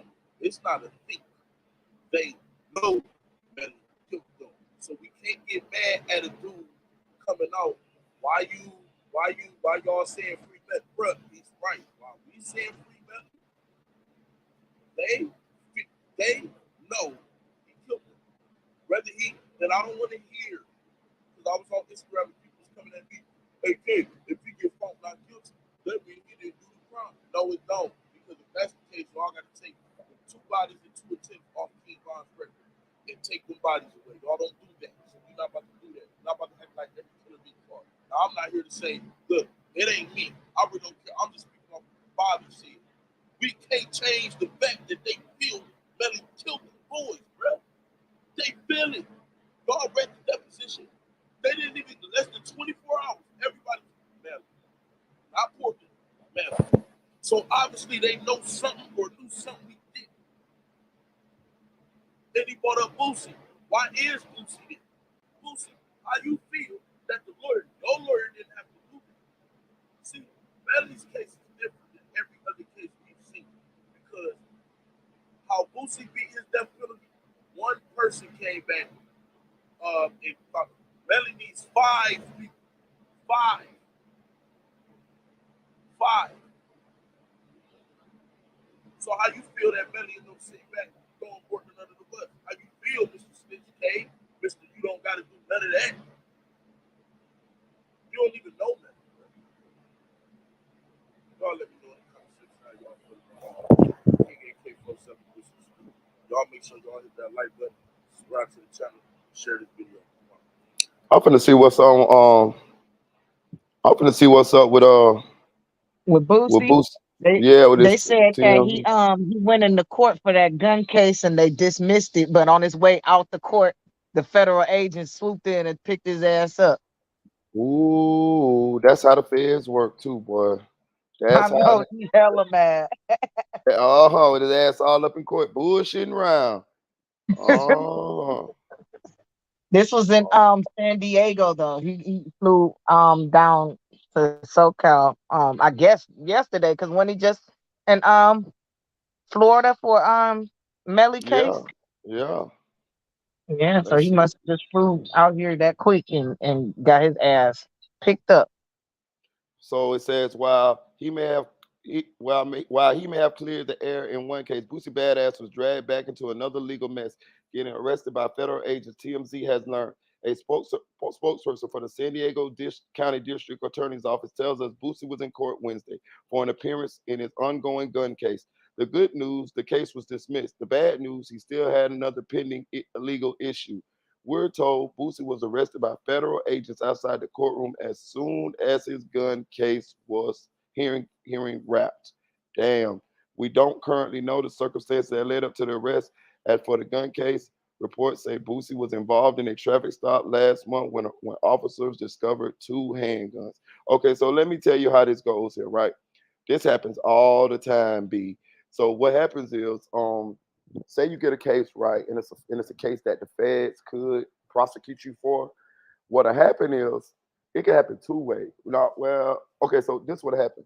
The state will going to drop the case because they know that the feds going to prosecute you on it.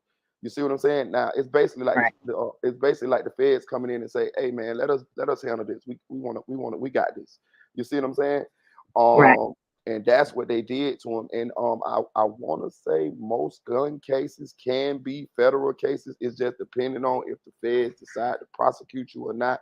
If they don't, then the state will try to prosecute you. But yeah, that's what happened. So basically, they had a vendetta out against him. They probably been wanting him, and they was like, "Let us get him." And I'm gonna say this too. How? Let me tell you something. I'd have been to jail a lot of times. When I go to jail, I'm the nicest person in the world. I promise you. Once the police catch me, yes, officer, yes, sir.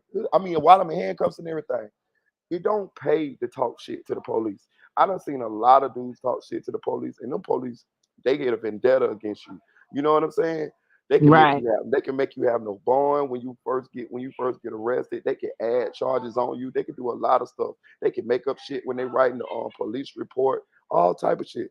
So your best bet is to be just cool, go on to jail, and go on down there and get on that phone and get your people to come bond you out. I think a lot of this got to do with how Boosie be talking about the police and talking shit and all that type of shit. Them police see that shit. You know what I'm saying? He high profile. He could have got prosecuted by the state. This California could have prosecuted him. Nah, they went on to kick that thing up to the feds. You see what I'm saying? And we all know it's harder to beat the feds than it is the regular police. That's right. Mm-hmm. Not to see you just lose money on a police lawsuit. It could have been in the millions, but and they had broke his leg. They did hella shit. But he had to they dropped down the amount that they was gonna pay the nigga just because he had they had said he threatened the police in the in interim of the arrest and everything going on and stuff. So that counted for something. So he ended up losing hella money. Like it dropped down from millions to like 50,000. Wow. Wow. This was recent. This was like within the last like 3 years. Wow. So and so boy, oh boy, oh boy, Boosie, it's gonna be harder to bro. I think it's the same dude, bro. I swear, I think it's the same dude. Yeah. Hey, Diego Calderon, take your. Let me see who you is behind closed doors. Let me see your face before I let you up on this platform. Other than that, I'm finna go and kick you off the platform, off backstage. Because first you had that same profile picture and it said 1K. Now you came back and said Diego Calderona. It's that same dude, bro. Bro, you need to get a life, bro. For real. I swear. Like, damn, dog. We call them maniac pests. Stage 5 clingers. Damn, dog. No, it said the chick's 1,000. Oh, that's you, chick? Oh, because I done kicked you out, chick. You gotta put your name off YouTube on here. Yeah, chick. I done kicked you out. We've been having stalkers. Chick, gone, chick. I'm finna drop it again, chick. My bad, because I was so, hey. We've been being trolled like hell lately. We gotta be careful. Yeah, I thought about her because I know she said she used to date Diego Calderon, but I figure I don't know. Oh, and then she said 1K. Okay, my bad. But it was like she got like the dangerous. She got the dangerous minds profile pic. Okay, Yeah. I got you, chick. Hey, is that the dangerous minds? Oh, I thought it was. No, it's different. What is that? It's me. It's me. What's up, chick? Hey, girl. How are you guys? I'm doing good. You? Fine, thank you. Good. So you finally came up here and joined us on the panel, huh? I didn't want to, but I was like, let me share some thoughts here with my friends, you know? Yeah, you might as well, and it's easier to get your thoughts across if you talking instead of just typing. I know, you know what I mean. Yeah, I agree. I agree. I've So been watching you guys and watching the case and stuff. So yeah, yeah, I'm here in so California, but ready to go back to Florida. It's too cold in California. it's cold in California right now. It's always Yeah, it's cold cold up here. here. Stop it. I barely see the sun during the day here, bro. Oh man, what Uh-huh. happened to sunny California? That's the narrative that I was I always don't. had in my Me mind. too. Me Well, too. But next month it'll be more sunny. June is still pretty springy. I don't know. There's no summer here, bro. I don't think there's any summer in California. Maybe they go to maybe they go to 75 and that's hot for them. It'll come. It'll come. We're used to the 90s, huh, Merita? Yeah. Hell yeah. I just went outside a little bit ago. Yeah, hell yes. I'm not sure exactly what the temperature is, but it's definitely close to in the 90s. Hell yeah, it's hot Yeah. out there. Yeah, we sweat bullets over there in South Florida. I mean, in Florida. And in July, August, that's when it get hot. Oh my gosh. I'll be back in August for my son's graduation. Oh, okay. Yeah. Oh, yeah, you'll see the heat. Hopefully. Right. Sweater day and night here. Sweater.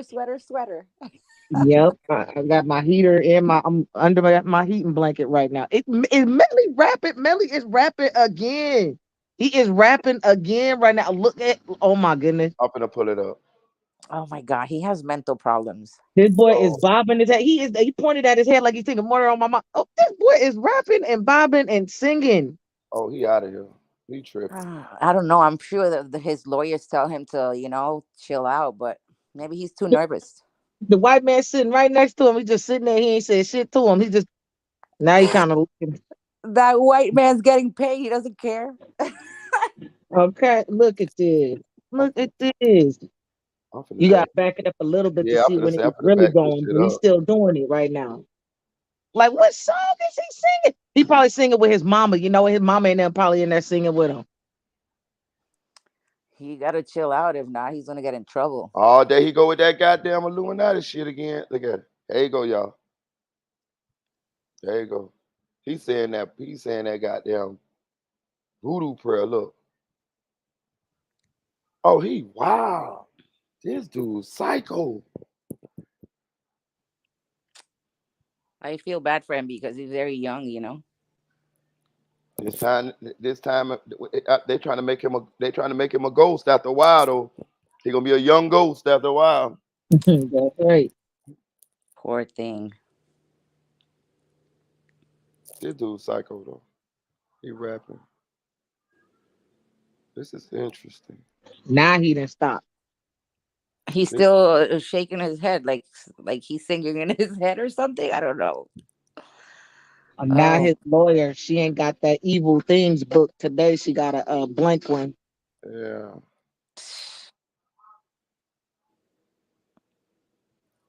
I see a Foster say he gonna start making beats on his chest next, like them prison Right. dudes be doing. oh. Who said that? Oh, Silk. Why? I got okay. So I will say this: the jury ain't in there with him, but still, it's weird of him to be doing that. Right. Because if I was on the jury, I'd be watching this shit. Well, yeah. What is he doing? No, if I'm a juror, all my eyes will be on him all day long. I think that I definitely think that weird kiss blowing thing is some sort of prayer, some sort of you know, you know what I mean. Yeah. I'm saying like maybe somewhat like what King Murata was telling us about, because I was that's a weird kiss I blow. thought I thought it was like a kiss for the fans. I'm like, oh, he's probably sending kisses to the fans. Yeah, but how he doing it? He doing it like a LeBron throw up the baby powder. Then he doing it. It's like a weird one. Like Right. Hmm. I think that's himself covering himself with some goat's blood in his mind, and then just you know what I'm saying? Damn, this guy. I mean, he's very strange. Very strange. Um, I mean, I ain't scared of him. What the fuck? You can put me in the room with him. I would beat this guy to a You'll pulp. break him in half, Yeah, I Melita. would beat this guy to a pulp. He would never. He would not. He don't have a chance with me. I promise you. I'm With a. one hand, you'll kill him. Yeah, I'm a very big guy. I'm talking That's about very very big guy. that's why I'm saying. Um, but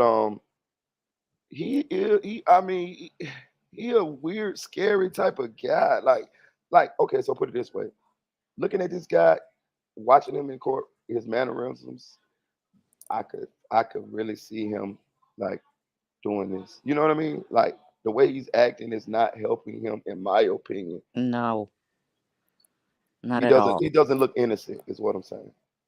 And I want to say something else I want to point out. You see that big tattoo on his forehead that say 90? Mm-hmm. I know somebody else that got a 90 tattoo on their forehead. Who? Yeah, just think about it. He on YouTube.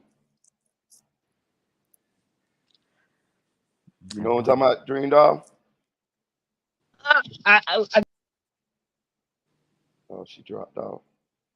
I have no idea who you're I'm gonna saying. say in the comment section. Y'all let me know who else got a 90 on their forehead, tattooed on their forehead. He on YouTube. There's so many people on YouTube here. I don't know. Yeah, I'm gonna see. I'm gonna mess with him. my bad. I was Okay, fixing my daughter a cup. okay. I couldn't Look, hear you. look at the screen, chick. You see it? Hold on. Let me see. You Oh my see it? god. You see it? Somebody in the chat said it. Okay, then y'all see it, don't you? I seen that 90 tattoo on his forehead. Let's Oh, connect is it, that new? huh? I think it is. I don't remember seeing it before. Oh my God, him? Oh, I been saw that. I just didn't know if it was new or not. Right. So you see that? See that? That's what they saying in the chat. That's what I noticed it. I say, ooh. Now I'm gonna just say this. Now, y'all remember when Track did that interview with him? Remember I spoke on it. Like, how come he didn't ask? He kind of, I'm gonna just say this now.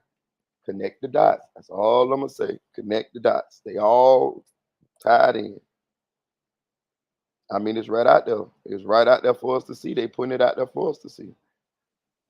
You know what I mean? And if you remember or not, they had him as some kind of or they accused him allegedly, but he never, it was never nothing founded on it. But they accused him of being like the treasurer or some shit. He even spoke on it. He came out and spoke on it. You know what I'm saying? So I'm just saying, is look at I'm watching the play. He got that 90 on his forehead. The other guy got that other on his forehead. You But saw then his. maybe 1090J. That's the year he was born. It's a Now game. Melly was born in like 98 or 99. No, I'm Yep. talking about the 1090J guy. Oh yeah. Oh damn, 1090 Jake is a 90s baby. Hell no. It's a I don't it think is he's that old. right. It's a gang set. You know what I mean? That's a Oh, gang tattoo. You know what I'm saying? oh, got it. Okay. Right. Wow. You know what I'm saying? I'm just the reason why I'm saying that is because they putting it out here for us to see. 1090 Jake already did a video on it saying that they had him involved in the Melly case as the treasurer or some, which 1090 Jake never went to jail or nothing that was founded on it. So I'm gonna say all that is alleged because he never went to jail or anything on it. But I'm saying, if you connect the dots, that's how he gave Track that softball interview. He didn't really grill Track on Track because he saw the paperwork too.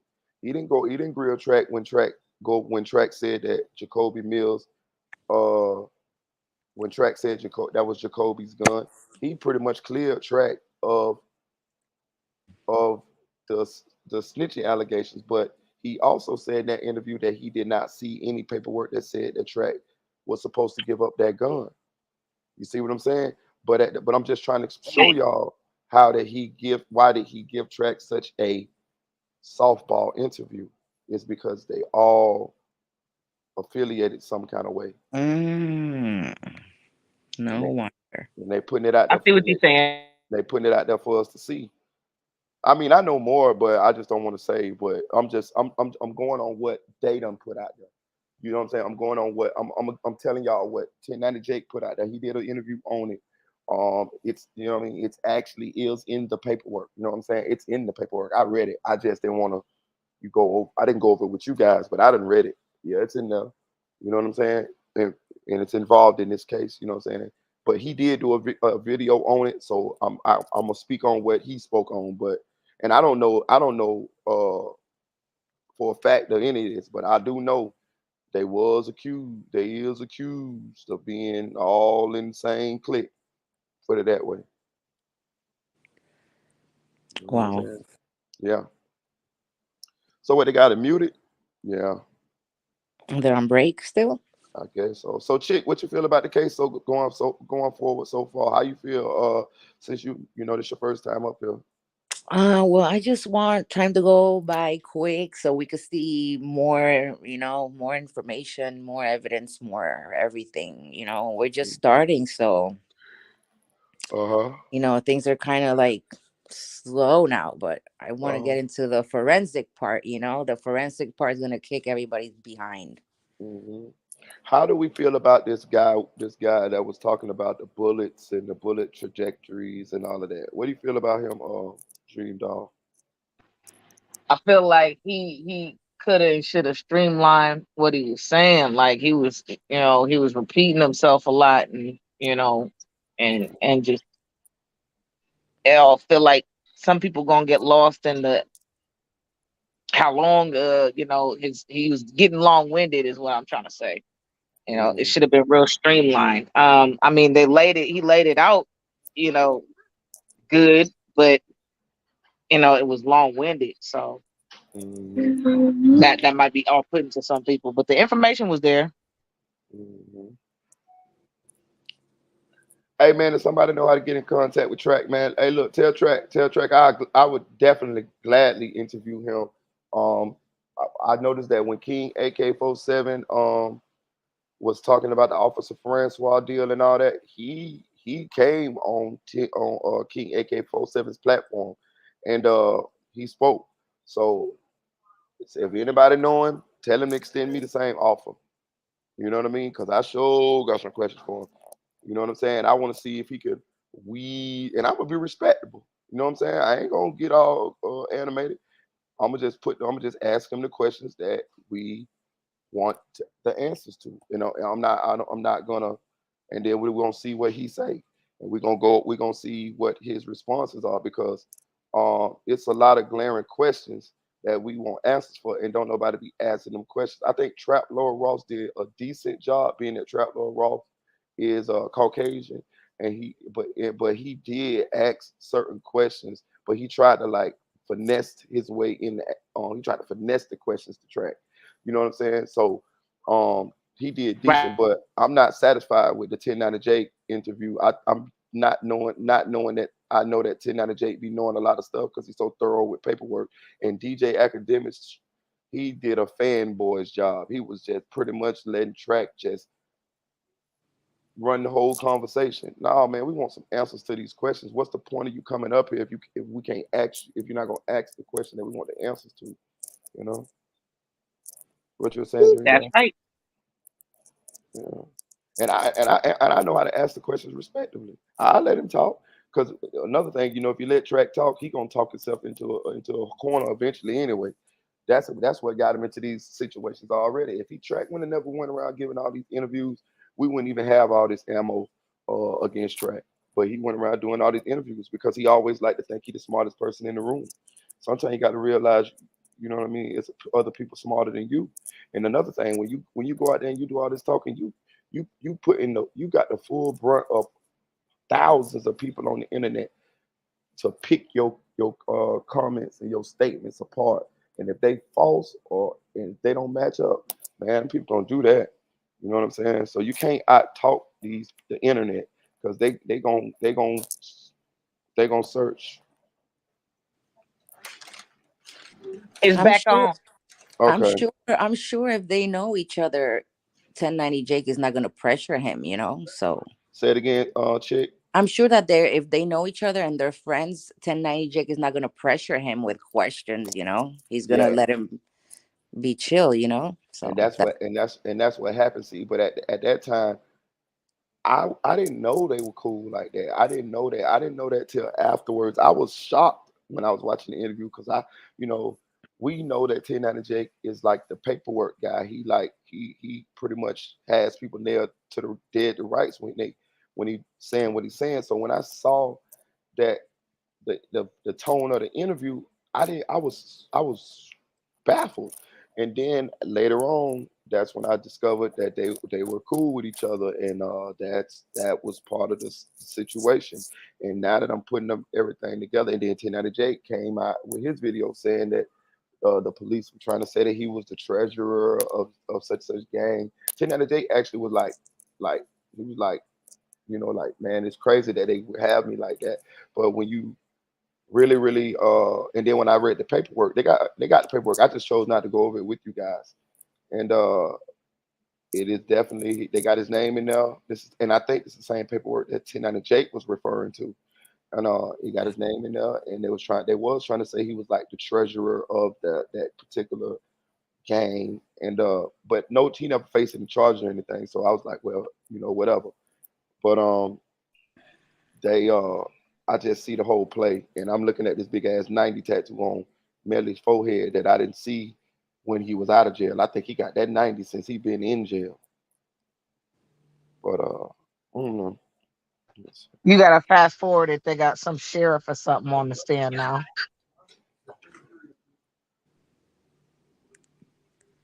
I had to go rinse my hair out. They finally done with that ballistics expert. Man, that shit was boring as hell. Man, that's what I'm saying. Are they done with his ass yet? Because I can't. So 1090 Jake is still an active member of a gang? I don't know if he's active, but he's damn sure a member. So he has a rank because he's a treasurer. That's what they were saying, but I don't know if they proved it. Yeah, Right. I don't think they proved it either because that man never went to jail or nothing like that. But that's what they were trying to say. So I'm gonna just put it like that. But yeah, allegedly, you know. Wow.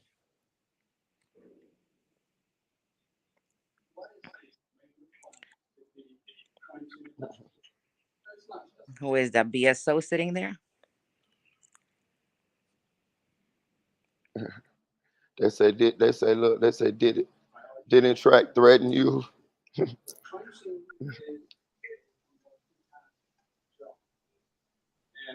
Man, I don't know if that was really him last night though. That's what I'm saying. I don't know if that was really tracked last night. You know what I mean? And I would tend to believe that.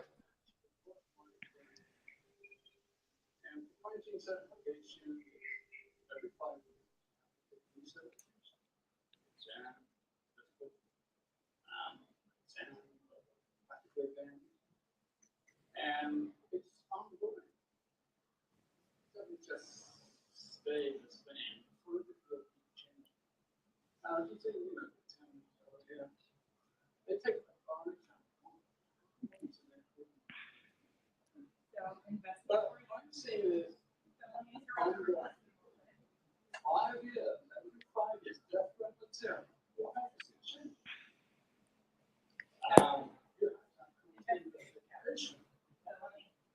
Are you certified by any accredited body? Yes, I am certified in crime scene investigation and. How long have you held those certifications? Well, he's not Broward Sheriff's Office because he's another kind of cop. Yeah. How long prior to that have you had? Since I'm looking for certification, so I'm 20 years. In terms of casework, how much of your day-to-day work is in crime scene and forensics? I would say often supervising, mentoring, coaching, training people. So I would say most of them, 80% is actual crime scene work, 20% supervising. As part of your duties as a crime scene investigator, did you have the opportunity to respond on October 26th of 2018 to Memorial Miramar Hospital? Yes, I did. And unfortunately, my days don't. In this case. Well, I think that was the guy that was doing the detail at the hospital. Primary role that day. What were you assigned to? I responded to this hospital. No mom. I go that route. That's what emergency room staff. So it was called for this scene to assist the investigator, Morgan Curran, who responded to it. And I responded to assist. And I worked on the flight of the car. And when I got to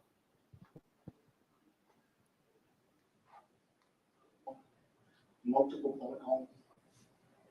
And Oh, that's Miramar Police. The has to be. Jeep photograph first, and then with the driver to process it. Okay, so I'm going to start with the photographs that you took on that day. I'm going to have approaching what has been previously shown to defense counsel and marked as states AAA for identification purposes. The photographs that are attached here. Have you had the opportunity to review those prior to coming into court today? Yes, I did. Do they fairly and accurately represent the photographs that you took on October 26th of 2018 at Memorial Miramar Hospital? Mm-hmm. Yes, they do. Here at this time, the state is requesting the state's AAA in as a composite of photographs and USB. subject to the standard representation with respect to the contents of the Okay. Making that representation, council, yes? Yes, again. How many photographs are there? It looks like just one moment, Your Honor. It's going to require me to do that, so please bear with me. There's 81 and 11, 92 photos in total. Thank you, so it's positive 92 photographs. State's AAA remarks. Okay, starting with the initial Jeep photographs. Can you explain to the ladies and gentlemen of the jury why you take a photo of a clipboard? This is the first photograph I take for identification. Number, 2018, the month, an actual case number, which is 06269, type of case, sexual battery. Oh. Address, location. And underneath you'll have the date and the time when it was started taking photos. So the 0645, is that military time? Yes, that's the time, it was 6:45 in the morning, time when it started taking the photos. The next photo, is this documenting what? I was trying to show where the location, and if you have a street sign, When you're looking here at this photograph, what view? Oh, goddamn. and as you can see, it's being sealed off with a yellow barrier tape, the marked police vehicle. So that's the exterior with a photograph showing the actual emergency room driver, and the next photograph will show the overhang, which is a patient block emergency. And the screen in front of you is a touch screen, so if you can always touch it to highlight So I areas can of the touch it. photograph. Yes. So if you could move the So- red cursor to the subject vehicle that you were there to initially document. So it should be the vehicle. Okay. Moving on to the next photograph. The next photograph is the vehicle again. It's a dark gray Jeep Compass, which is called the Trail Hawk. And in terms of this little item up here in the top corner, do you know what that is? Yes, it's the hospital's surveillance security. Moving on to the next photo, what are you showing here?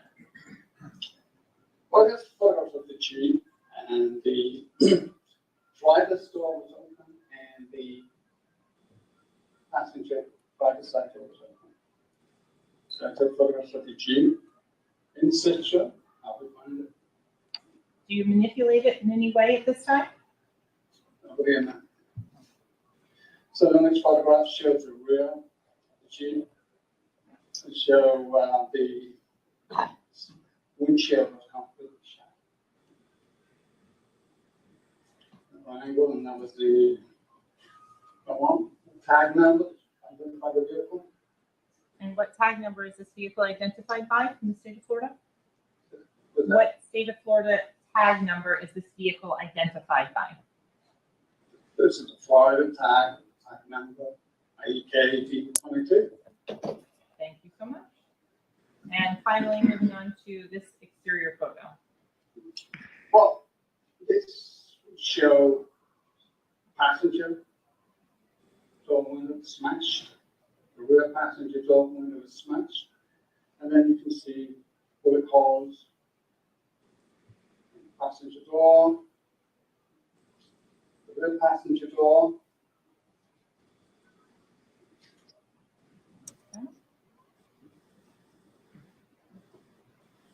As you notice now, the daylight starting light.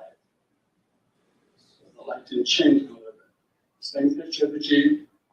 Two doors I mentioned before were open. So, Investigator Kelly, do you take overall establishing shots first for a specific reason? Correct, that's what my establishing picture to show what it is. Are you looking for evidence and potential evidence while you're taking these photos? Yes, I'm looking at what I'm photographing, and eventually I'm looking underneath the vehicle. I did not go inside the vehicle. Why? Because I was informed that it's search warrant. Investigator Kelly, when you're taking these initial documentary photos, do you have any briefing or any background information about what has supposedly happened? Bill, the drive-by issue. The driver drove up to the emergency room, patient got off to the occupant. That was the only information I received at that point. Do you make contact with detectives who are doing interviews while on scene? Yeah, I'm in contact with the veteran. And give that brief and requested me to help the client of this suit. So we're going to continue forward with the vehicle itself. Is there a benefit to taking photos in daylight versus under the artificial fluorescent lights of the hospital? Yes, it does. And but it's still a challenge. So what the office is doing, I have to use the flash more. Show the picture, try to show the details of the bullet holes. Do you label them or mark them in any way at the scene? Do you label or mark the bullet holes in any way at the scene?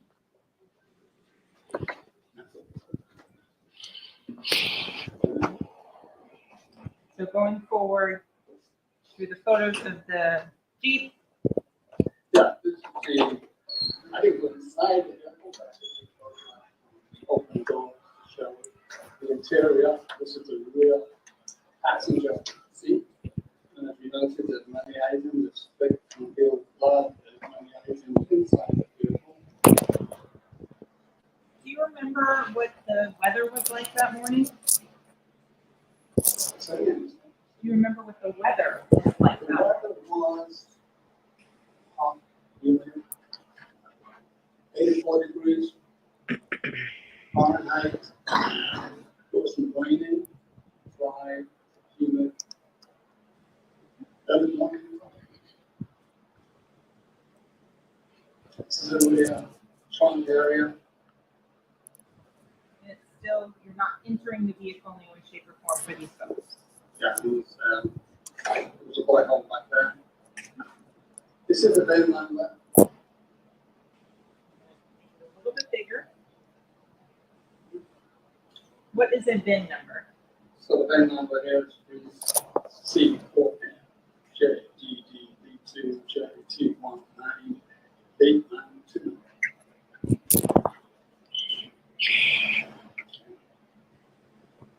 What are you documenting in this photo? This is in driver's seat. And there's license inside it. Exterior of the driver's door. And again, there's some marks, the damage to the vehicle. On the area. As a crime scene investigator, do you respond out to run-of-the-mill car crashes? Do you go to hit and runs on the side of the road as a crime scene investigator? I do. In terms of the documentation that you do for a crash, is that something you part of your training and experience that you have done over the past 20-some years in crime scenes? Yes, I do. And of course, we do, for example, the accident vehicle, we want to document the damage to the vehicle.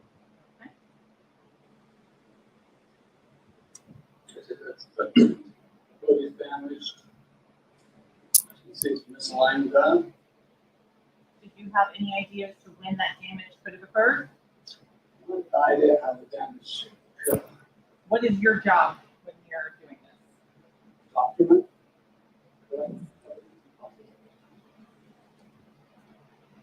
So after you finish doing all of the exterior photos of the Jeep, what do you do next? As I explained before, and then went to meet the driver of this vehicle. Do you make sure that this Jeep is sealed? What do you mean? Do you secure the doors and other areas of the Jeep with evidence tape? Yes. Private search and seal out the vehicle with the evidence tape. Moving on, there is now a photo placard A in this photo. I use a bullet projector, which is by the passenger side rear tire. Is that the item in question? How did that get there? Do you know what this little gray round thing is over on this side? That was the stem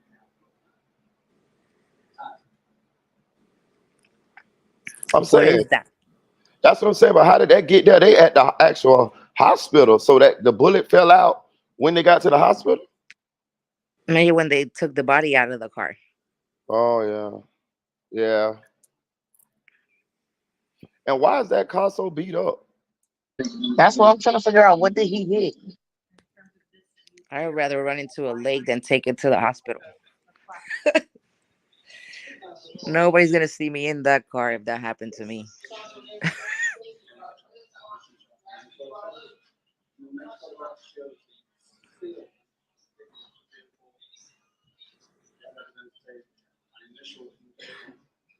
Can you do that around the entire vehicle? How do you transport the vehicle from the hospital? use a tow truck. And when we do tow, we'll hit NB, document it down to the flatbed, and then I escort it to a secure facility. So that way we know nobody touched the vehicle, nobody opens the door, they don't break the seal. So we use a tow truck to take it to a secure facility. You then secure it in the facility and secure that with evidence tape as well. Right. Then we take it to the this was the port substation, and I seal up the door, lock all the shutters. Going now, so you mentioned you processed an individual at the hospital. Who was that individual you processed? Name was Copeland. When you're, where was Mr. Henry being held or kept? It's in this room. Photo shows, isolation exam room. Was anyone else in the room with Mr. Henry when you went in there? There was an officer there. Is this how you found Mr. Henry when you entered? Is that Borland? Did you explain? So I photographed. Yep, it is. Yeah. Photographed them. So how do you find them? How selected is invisible? What the fuck was wrong with him? Why was he on a gurney and shit?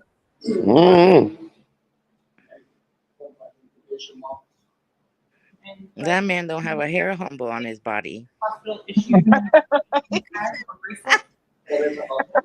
Oh God.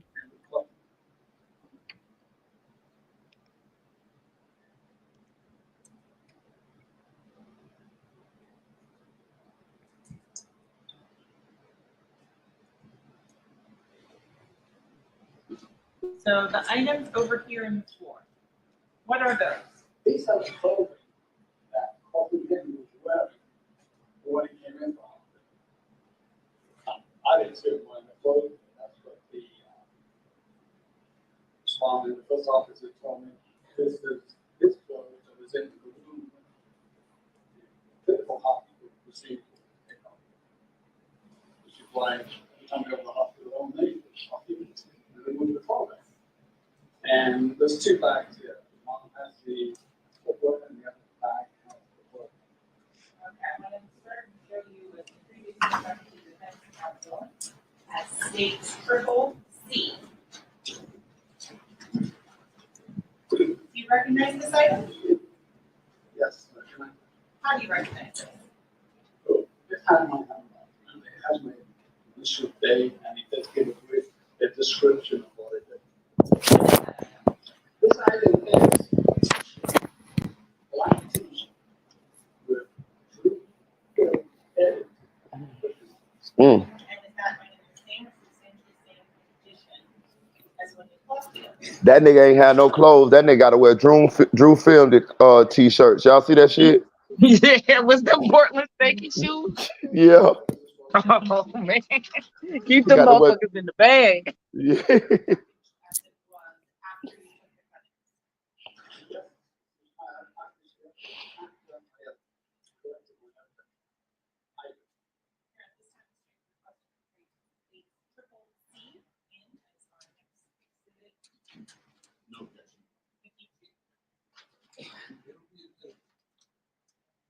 States triple C and states 52.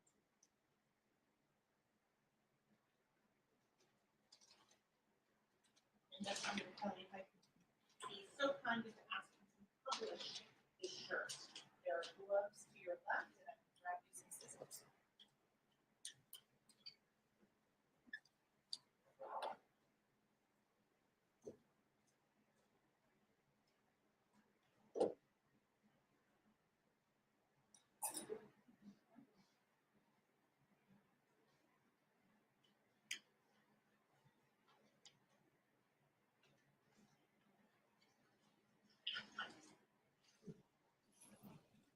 All right, Bill. All right, Bill Nye. Bill Nye, the science guy.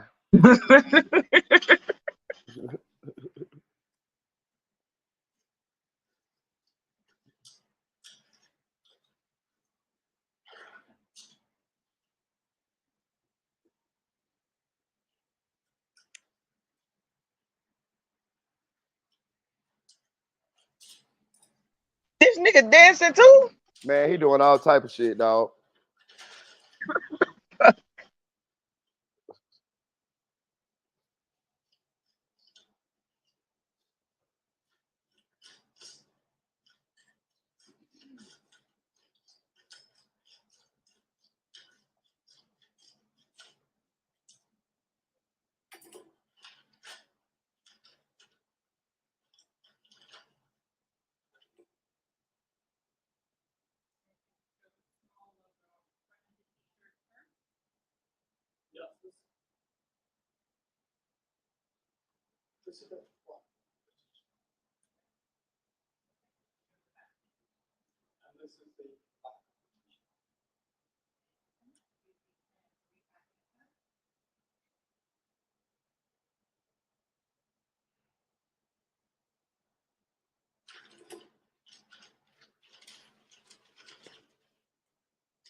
States triple D and states 52.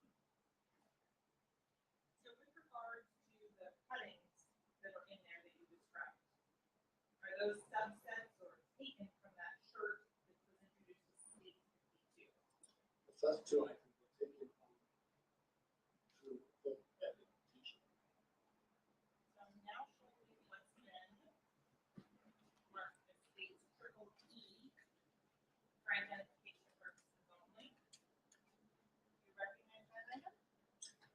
Yes, I do. It's the hoodie, black hoodie, and also t-shirt with blue package. The other item inside there is a plastic container, blue plastic. Is that item in the same or substantially the same conditions? Like you retrieved it on October 26th? Yes. What was that? The t-shirt, which I just showed.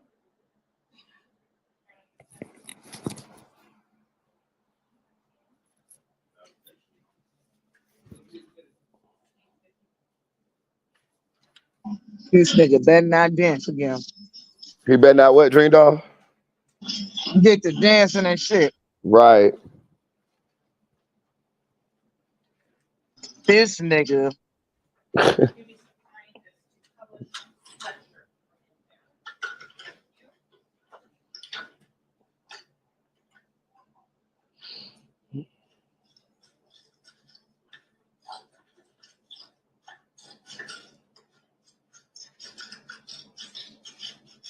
There you go with the dance and shit.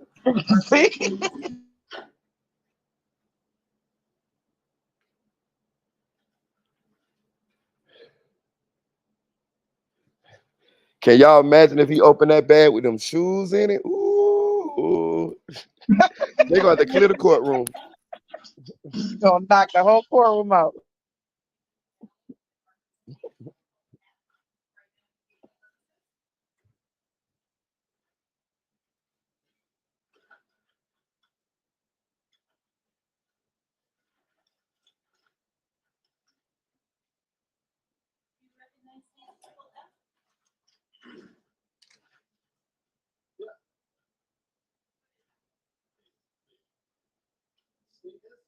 Uh-oh. Oh. Oh. Ooh. Boy, he finna clear the courtroom. Let's watch that. Let's watch his face.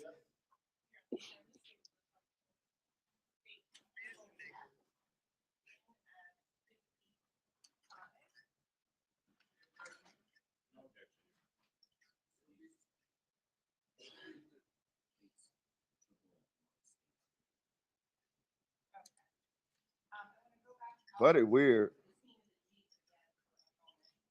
Did the projectile like photo marker A? Remember that particular item?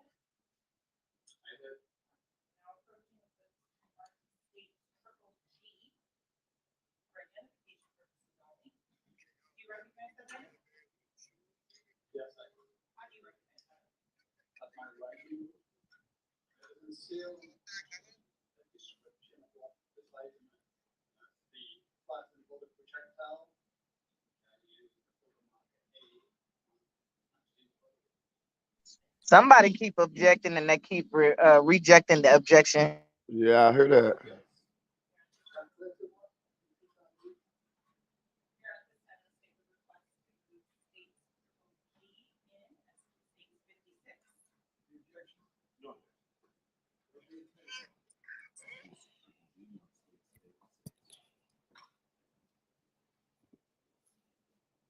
So going through the photos here, back one.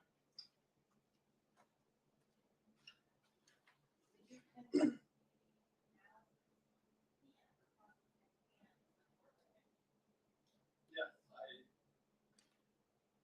what called GS. When you shop British, GS. Yes. Do one or two of those? I do two sets. Now, there's always a dilemma which one to do first. In this case, I did the evidential one first for laboratory testing. And my secondary test was presumptive. So in this approach that was been previously marked H for identification purposes only. Do you recognize that item? Yes. How do you recognize that item? My handwriting, my evidence field, and the description of what is there. It's a gunshot residue evidence collection kit. This is a collection kit used for laboratory testing with the SEM, which is the scanning electron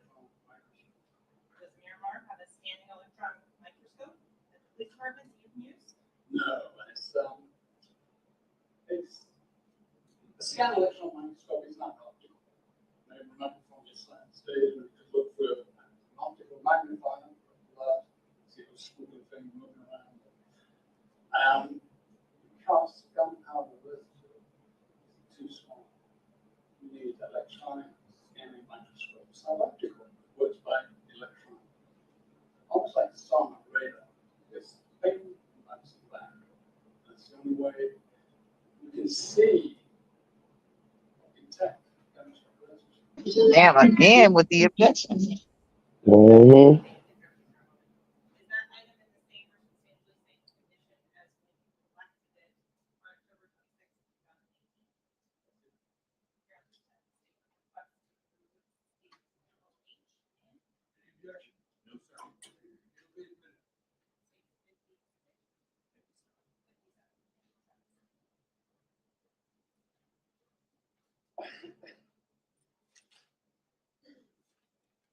Okay, so now looking back at the photo that's up on the screen, if you could describe what is the next gunshot residue test that you did. This is a photograph I took of the presumptive PSR that I did from Oakland Henry. And the photograph, you know, you put the description of the name and try and take a photograph of the actual results. And can you explain to the ladies and gentlemen of the jury how you interpret these results? To interpret these results, we're looking at the respect, which will react. It's a chemical reaction to the nitrogen. So, respect to the positive identification. So on here, there's kind of a reddish brown. Is that a positive identification? Well, obviously, when you swipe somebody's hand, you get it's not blood, but particle will attach to the swab. I couldn't see any. Damn, was it positive or negative? He said no. Damn. DNA swab regarding the victims in this case, or they get it to your care custody.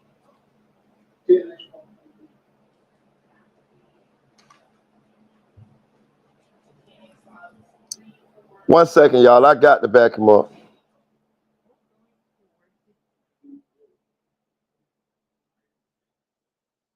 Okay, okay.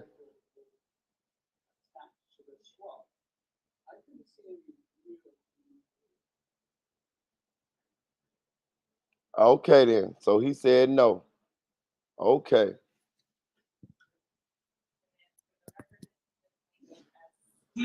Let's see if that holds up through the cross-examination. Cross-examination, yeah.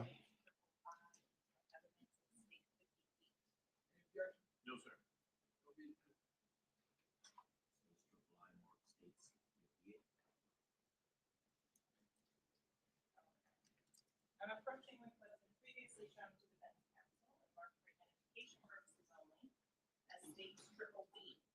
Do you recognize those photos? Yes, I do. I do. Do they fairly and accurately depict the processing of the items that we just put to evidence? Yes, I do. Is there any additional photo of items that are no longer in the custody of the Miramar Police Department? The additional photograph would be the jewelry. I didn't put that. It happens to me later by the office. Process it, document that. I did. And in terms of the disposition of that jewelry, do you know what happened to it? No. Would that be documented on a property receipt? Of course. And do the states, photos of states triple B fairly and accurately represent your documentation and processing? Yes, it does. Here at this time, the state was requesting the states triple B in and how much the jury? No photograph.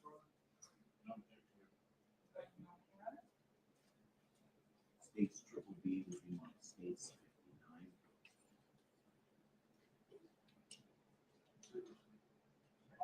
Have a USB and a photograph.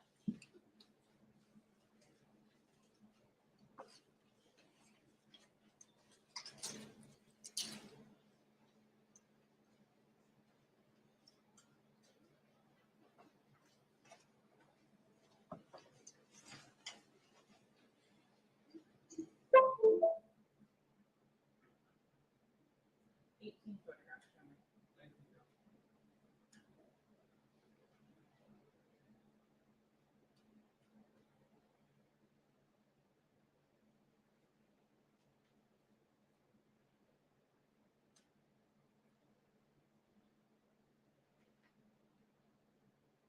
Okay, going here, there's a numbered and a letter associated with this image. What does that tell you when you're looking at it? Yeah, this is a photograph of the clothing, and I get a new identification on the. Did you separate the shirt from sweatshirt? Yeah. Documents it further. Good. Sweatshirt and t-shirt together, and blue container. Damn, nigga had weed on him in the hospital. There it is. There it is. There it is. He had a little weed on him.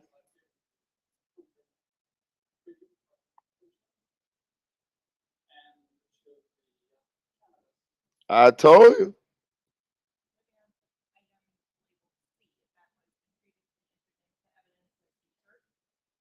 Yeah. T-shirt.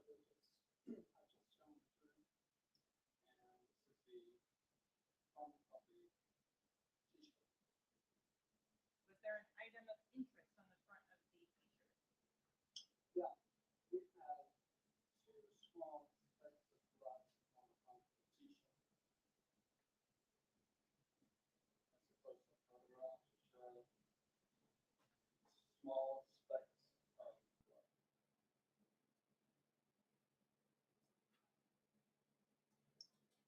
And close-up photograph of that? Yes. Close-up. Moving on to the rear of that t-shirt. This is the rear. That's another small speck of blood on the rear. That's very small. And in terms of how do you know this is the rear versus the front? So I've given the C for front, C for right, C on front, C for the.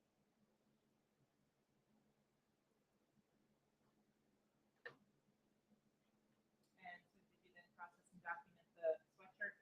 This is a sweatshirt, and these are the sneakers.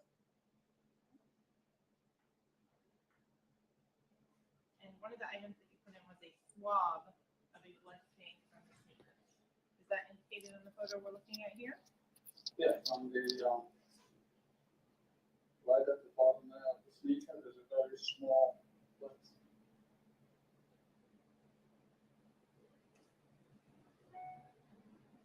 I'm gonna tell you right now, he definitely couldn't have shot him. He would have had way more blood on him than that.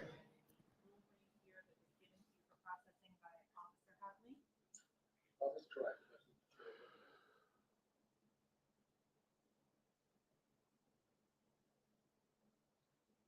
So that's gone through most of what you did on October 26th, 2018. Can you tell the ladies and gentlemen of the jury what you do to prevent cross-contamination while you're analyzing items in the lab? To prevent cross-contamination, we change that glass frequently for every item we handle. Put in the mask.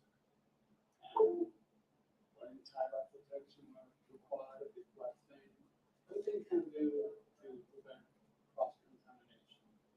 Packaging items separately, handle each item separately with the gloves on. Surprising how many boxes of gloves you can do. Do you document every single time you change your gloves? Do you write it down in your report every time you change your gloves? Not every time, I just put in a brief comment on my report, I change gloves. I don't specifically say how many gloves I use, it's just that I change frequently. Going on to October 31st, 2018. Did you assist near mark crime scene technician Christopher Carter in the search warrant? Yes, I did. Clothing items, changing my gloves, turning over both sides, and so forth. So I did assist that. Did you assist later on November 25th of 2018, to assist Morgan Curry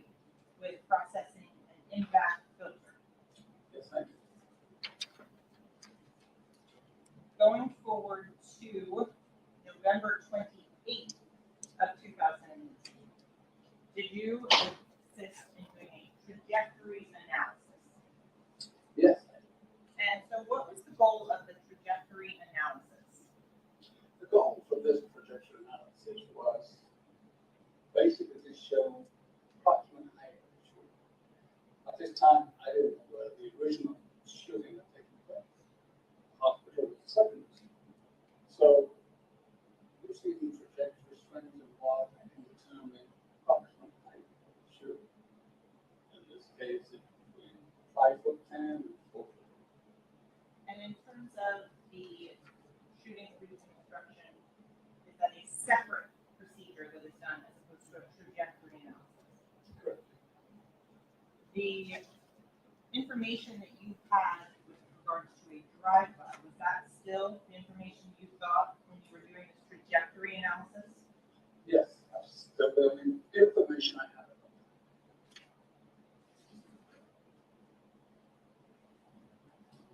The cuttings that were made, was that done on or about December 24th of 2018? December 24th. I'm sorry, what did we do then? The cuttings, is that? Oh, the cuttings. The t-shirt I just showed you. The reason is the blacks usually prefer the cutting sometimes as opposed to small. Why? Gives them a better chance for DNA. In terms of other times that you were called out to assist in the other crime scene technicians with processing the vehicle in various ways? I did assist my staff. Various aspects of this investigation. Other than what we have previously talked about, did you collect any other items of evidence? Not to my knowledge, no.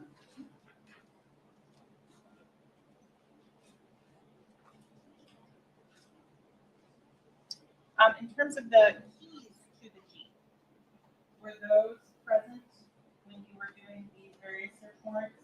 Sorry, who was present? The keys, the car keys. Oh, the car keys. Were they, Jeep. yes, were they provided? Yes. Nothing further this time, Your Honor.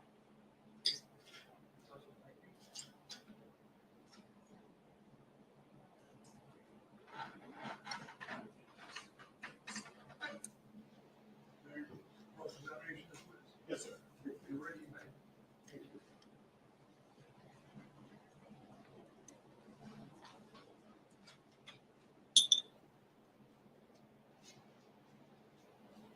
Sir. All right.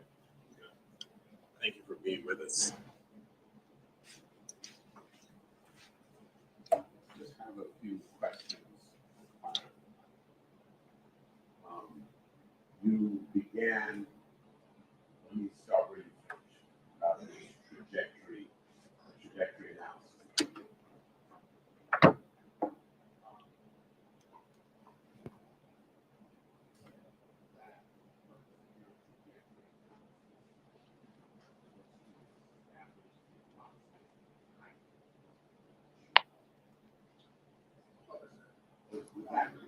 That'd be one. And the other would be to determine the flight path of the projectile. That's okay. So, may I, Your Honor? Yes. So, and you use string to do this? String. Okay, let's set the rod aside for a second. The strings that you use, the way that you use them is that you fix them to the bullet holes that you saw. Correct. Just trying to fix which is a piece of gum, essentially. right. So good place. Right. So you took a piece of rock, and if I may approach, let us assume, you step around here and help me out. Let us assume, for example, that this witness stand is the vehicle. And you perceive there So demonstrate for me. I know we got bullet hole, string affixed to the bullet hole with a piece of gum here. Tell me how you proceed. Right, it's a bullet hole in the gum. And that's very important item you need is a lot of good watch effect you need to put hole. If you don't come in here, like one hole, you can't tell which way the trajectory is going to be. Okay, so let's just be clear. Any of the analyses that you performed, you did on at least two holes that you assumed or concluded represented the flight path of a single projectile. Correct? Correct. Because remember, the real, which complete channel. So there's no hole in the right? Going into the real seat. Okay. So one of the holes would be the first hole in the back of the rear seat. And the second hole would be if it goes through, then you have to move. okay. So the holes that you analyzed with your string and gum were holes that perforated the back of the seat, and you could tell where they exited another part of the seat. The ones in the seat, finished. Some goes into the, it didn't continue to the front seat. I know one did, but we're talking about the string area. It ended there. It didn't continue. Okay, but I'm just trying to figure out where the two holes are. One would be the back of the seat, and the other would be the front of the seat. Okay, so those were your two holes. All right, we'll take this from there.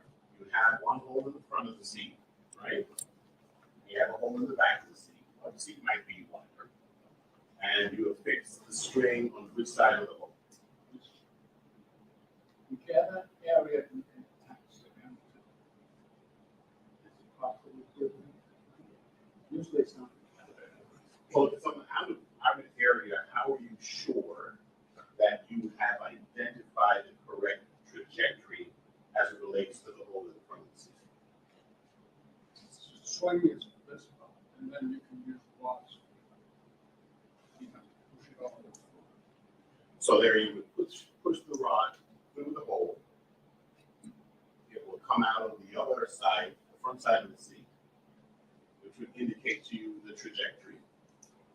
And then you would fix the string on the back of that rod. And then you extend backwards. Okay. And that's how you proceed. So there was no string that was affixed to the back of the seat that was not done so in relation to a rod that had been put through the hole. String is too much. Understood. My usual string. The string is, as you know, other area to attach to, and then the gun. Okay, but the angle that you extend the string backward is dictated by the rod that has been put through the hole and meets the other hole. That's a yes. Yes. You don't sound sure. Again, so use that. The angle that you extend that string backward from the back of the seat is dictated by the angle of the rod that has gone through that hole to the hole in front. You're saying that the angle from the rod is dictated by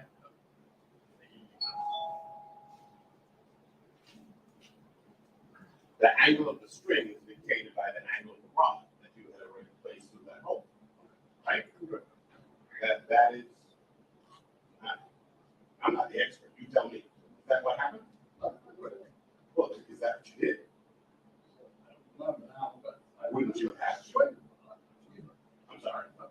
What are the time? I'm sorry. That's my fault. No. I need you.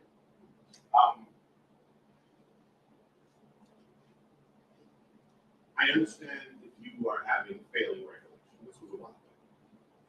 But as a scientific matter, would it not have to the angle of that string coming out, which you extended, would it not have to be dictated by the angle of the rod that you have placed in there? Would it have to? You have to remember, bullets, completely swing, bullets, twist, turn, up and down. So the theory is, it's possible. Bullet shell. Flat not to move the smooth straight. I understand that. Okay. I assume it's not. You're trying to tell me from just two poles, no exterior. Okay. So you're up against a difficult task. Let's concede that, right? And in performing that task, how, if you didn't dictate the angle that you extended that string backwards by the rod that was placed inside, how would you know what angle to extend backwards? You know exactly. How do you know that? Guess what? Height. But I mean, the height's dictated by two things: the angle that string extends backwards, and the location of the person who fired. Okay. So if I'm Shaquille O'Neal, I could fire from here, and I would be up here. And if I were Gary Coleman,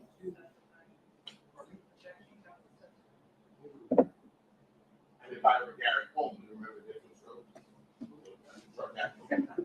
if I was a short man and I was firing from here, it would create the same angle as it would if I were Shaquille O'Neal back here. That's very interesting. You have to remember, people shoot. If it's normal people shoot. But who knows what you're going to shoot at? You shoot down, you can shoot at. So it's never, your theory, it's got to be this way, it has to be this way. You don't know unless you actually witnessing the shooting and an angle of how the gun was held. So your theory is, right, you shot here, you shot that. Thank you. So, let me clarify. If I have two people, one is 4'8", one is 6'2". Let's assume, for purposes of my example, that they both are extending the firearm at the same angle from their body, from their respective bodies. Okay?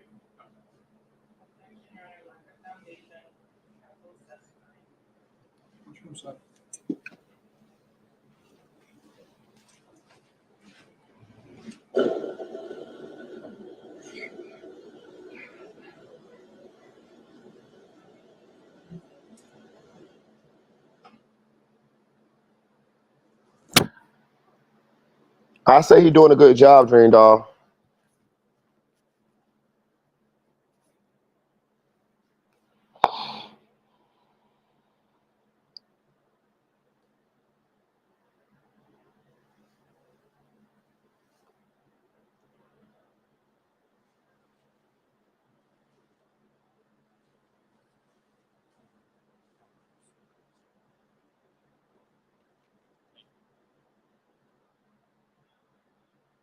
This nigga fucking up.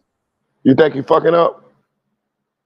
Hell yeah, he fucking up. He ain't answering the questions like clearly and concisely. Like he asking them shit that should be A and B to him. Mm-hmm. I don't think that he's messing up. I fucking hate Melly's attorney. He's playing I stupid. thought he was doing good too. Now with the trajectory and he was fucking him up with that string and the rod Yeah, question. man, dude was asking that shit trying to. I think Melly's attorney was asking that shit trying to fuck him up for real. Cause Yeah, the shit that that he was Melly's trying to He do. attorney was was trying saying, to. the shit that Melly's attorney was saying was stupid as hell. Like you're talking about, you're making it seem like you don't understand what the dude's saying and shit. Like if I was 6'8" and I shot it right here, you're telling me that like no nigga, like nigga, if I'm short as hell and I want to shoot like this, but I got the gun pointing down, nigga, the trajectory of that bullet wherever it hit is going to show that I'm like this, motherfucker. It's not going to show you that I'm shooting like this. You Yeah. fucking dickhead. He's dumb as hell. That's what I'm all like, dude. What the fuck? Why he keep asking the same shit like he don't know what he's talking about? Yeah, he was purposely trying to trip him up and shit, but he was tripping him up with the rod and the string shit. Yeah, that's what I felt though. That's what, but I feel like it was well, yeah, I feel you dude was fucking up. He could have he should have been more 10 toes on it and shit. Like, but I was sitting there coming at, I was talking shit on Melly's attorney and shit on mute and shit. Like, nigga, what the fuck are you keep asking the same shit for? You know what he talking about? Yeah, with the Gary Coleman and Shaquille O'Neal bullshit. I was surprised Man, that that shit was so frustrating. they was trying to object to that. I'm surprised they ain't sustained that objection. It's been beyond frustrating watching this shit. I just swear to God. Look, the court Uh-oh. reporter didn't put her hair up, nigga.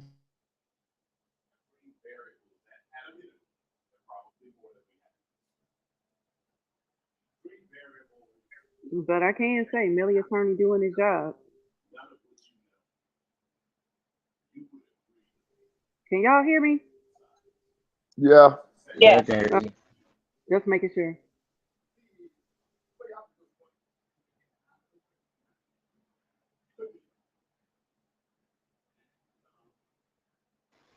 Hey Marita, your audio went down on that video and shit.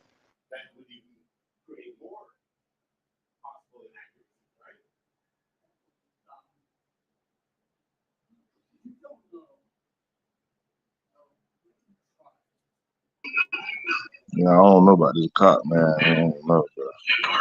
He look a little unsure. Yeah, don't he? I feel like he's only unsure because he keep asking the same. I don't know. I think it's just the way Melly's attorney keep approaching him and shit for real, for real. Like I don't know. I kind of understood what he was saying and shit. Probably just getting frustrated because he's planning like he's stupid. But I mean, if you know what you're talking about, you know what you're talking about. Nobody should be able to shake you in that shit. Nah, man, it's gonna take for them damn witnesses to come on stand and really put pressure on them That's what at I've been this saying point. too.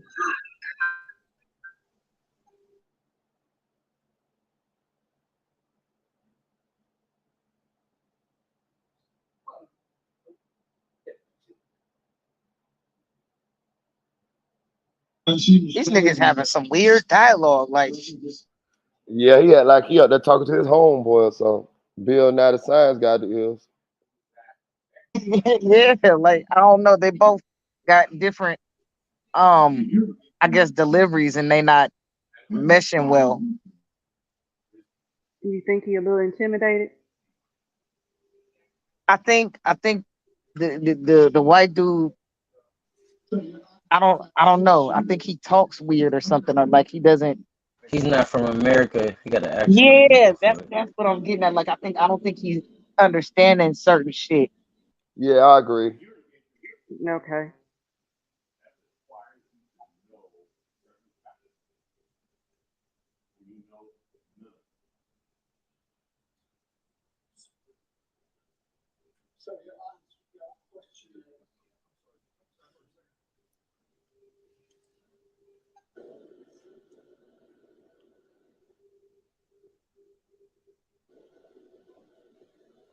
But I mean, it seemed like when the prosecution was questioning him, he can answer with no problem. Now all of a sudden he don't know what the hell he needs to say. You know what I mean? yeah, What you were but saying? the What you were defense saying to them? attorney purposely putting questions in a way that he knows is confusing him. I think yeah, I think he exactly. He kind of baiting him into answering the questions and the way he could create like it could be different alternate scenarios. You know what I mean? That's why he said Right. could be. You know what I mean? Yeah. Yeah. I mean But he's he still doing really unsure about shit. I don't get it.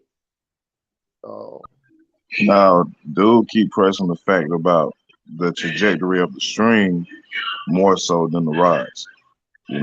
I guess because a rod is like a solid object. A string is kind of flimsy. You could probably manipulate the string, right. but Go ahead, brother. My bad. yeah, now you go ahead. But so he did testify today. He did not detect any gunshot residue on Borland. Correct?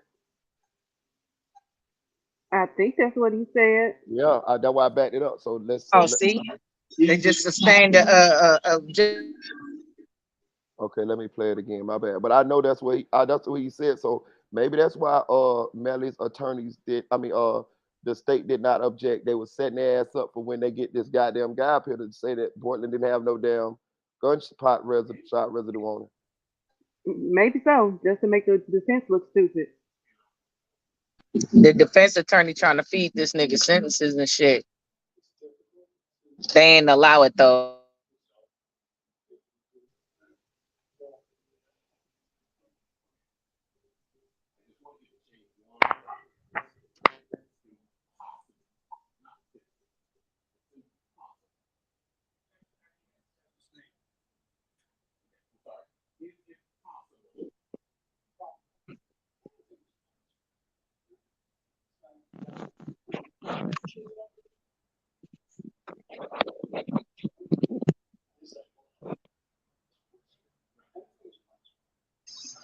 It's probably bad to say it. They probably would have been better off having one of those red officers up there. Right?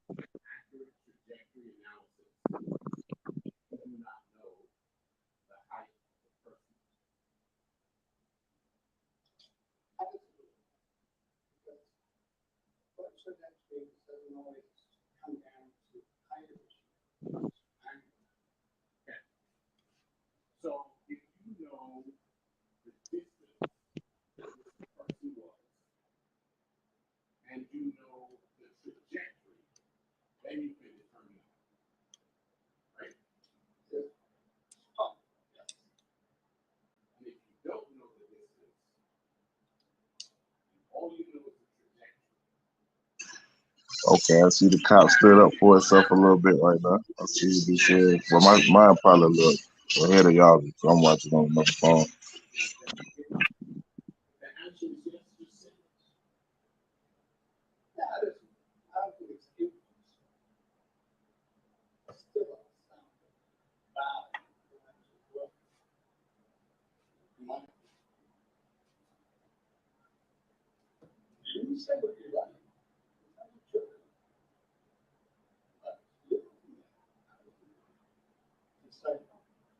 Yeah, he looked frustrated as hell, don't he?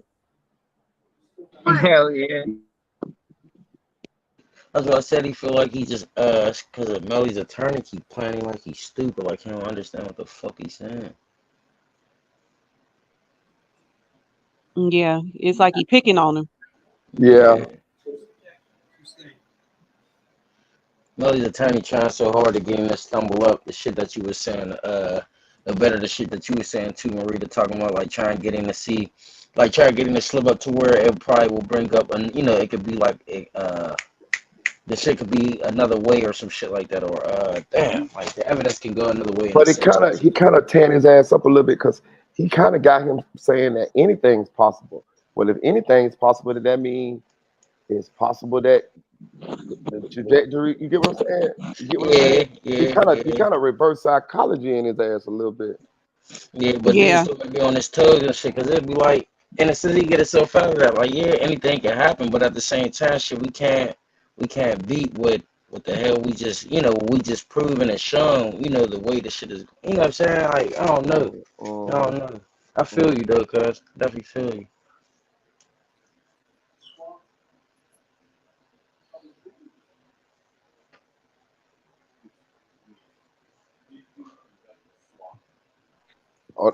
Oh, they talking about that gunpowder residue.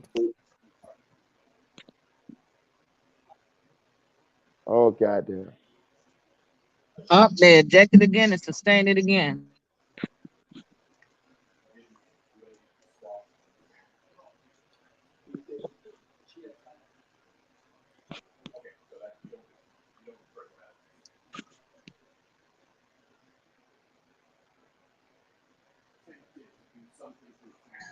Now they gotta talk again.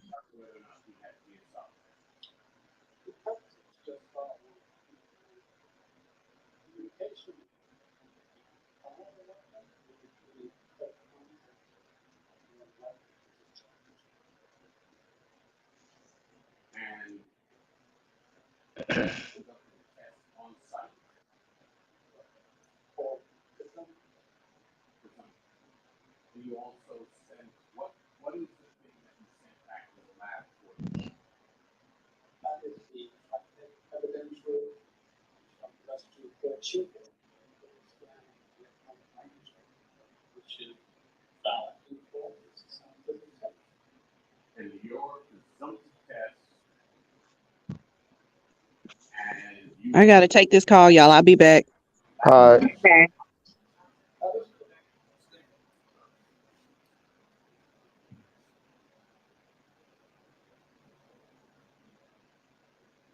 your presumptive test.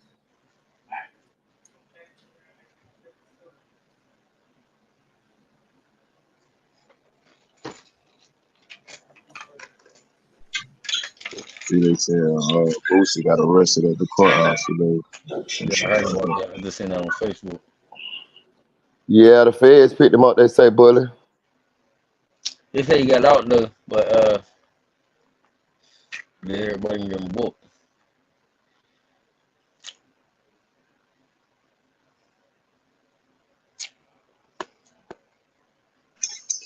Man, this is about the firearms shit in California. Now.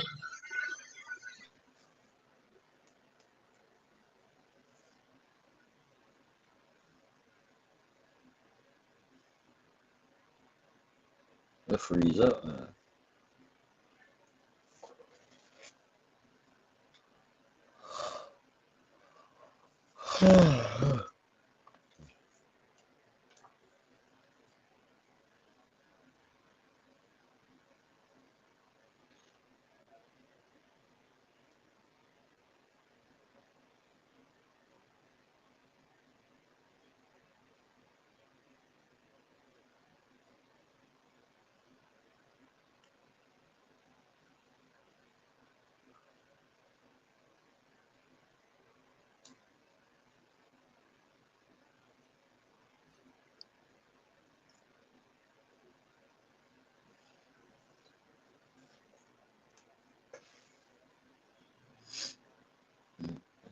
I sure want to combine powers with that black lady.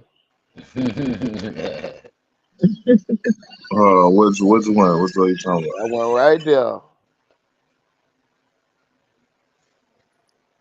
I like when women wear them kind of like business Business and suits. shit. Hell yeah. I like that shit.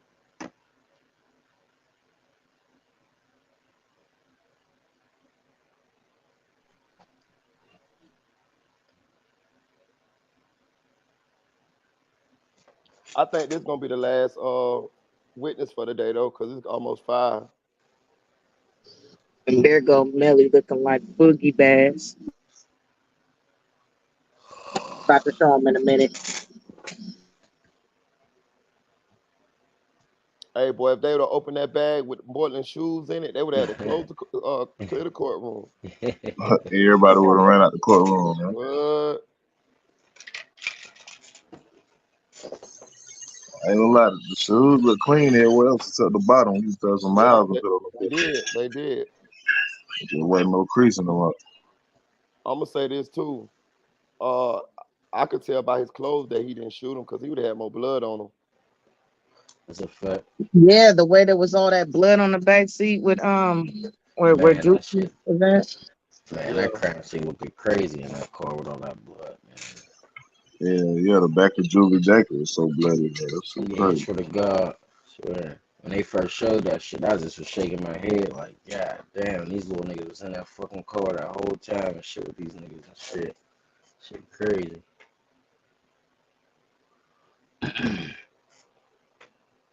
Hey boy, I bet Boosie like, man, goddamn. He was just in the court, sitting in the goddamn what's the name, watching this nigga.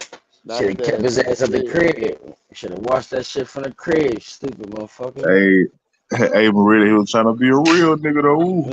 Real nigga though. That one right there, bully. You seen him? Seen the black lady? Yup. They got him fucked up. Yup.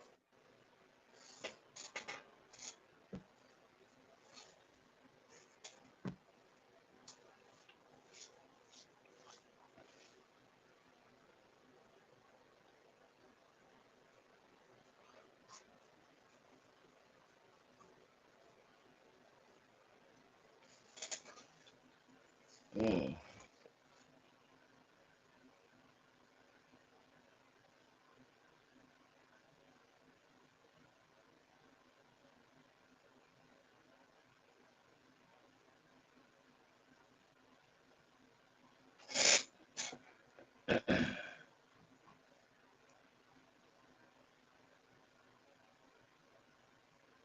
What are they discussing?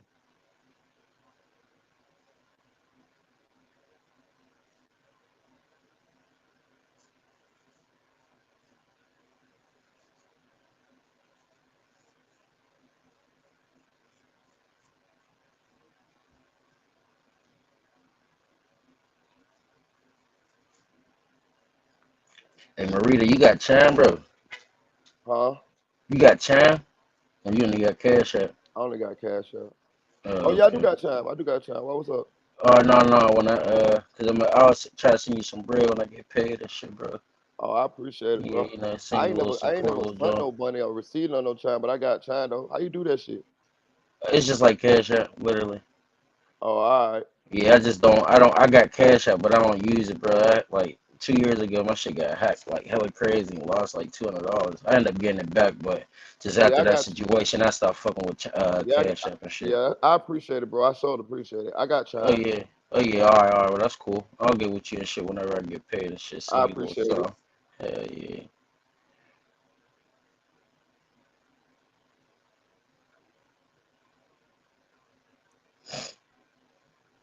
Hey man, is that gray hair or is that typewriter lady? She balding up top. What she got going on? Let me see. Mm-hmm. For the court reporter.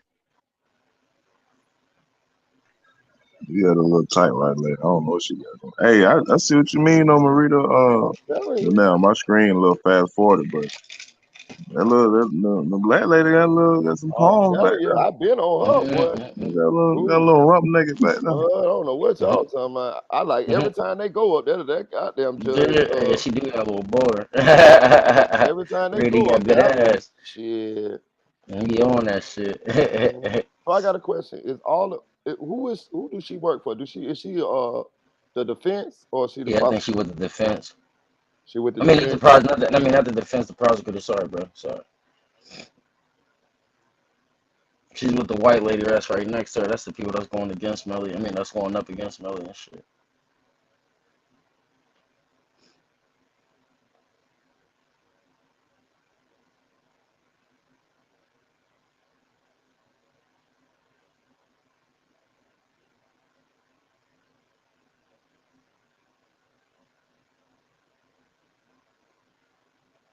Yeah, yeah, yeah. Stuffy thick though. Mm-hmm. Sure.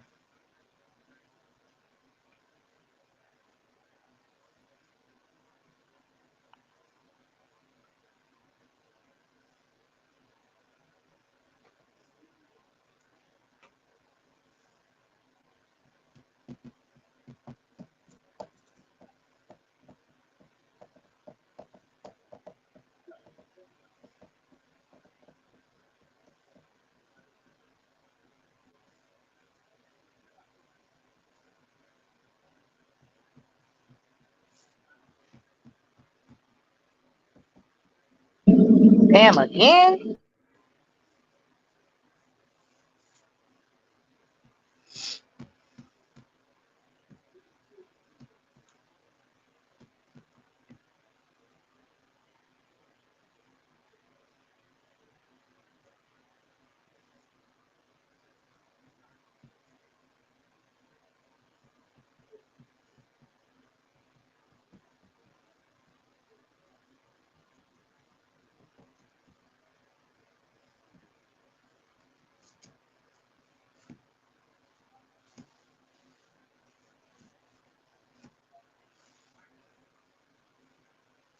Uh-oh.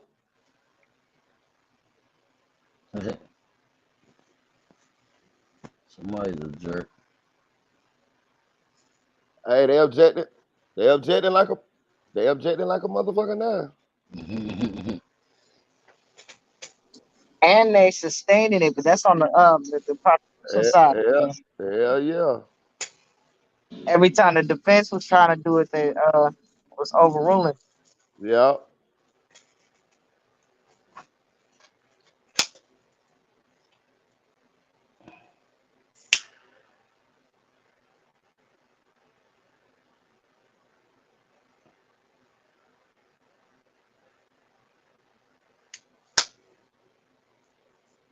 There got to be some prosecutors up there though.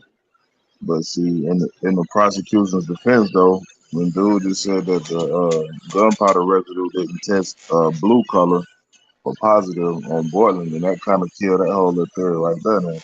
That's what I'm Yeah, saying. at least they can't throw him up under the bus now. Right. Uh-huh. That goes out the window. I knew something was strange. That's what I was saying too. Shit, you was definitely on it, but that's why I was agreeing with you and everybody else that was saying that shit. Cause I'm like, I damn sure ain't never hear you say no shit or no better. Any videos I seen, they ain't never say Portland had motherfucking gunpowder residue on him and shit. And then my common sense, told me like he would have been charged with. He would have been detained at least. He'd have been booked that day. Yeah. Swear. And then no better, even if they did, if that was true, what I was trying to get around to say or get my words together to say, if that was true that he had gunpowder residue and they let him go and they knew that shit, man, nigga, that mean they would have lost. This case would have been done. Like they would have lost. They had fully fucking lost. Right. So, I damn sure. That's why I was damn sure agreeing with y'all shit. Y'all damn sure was on to this shit though.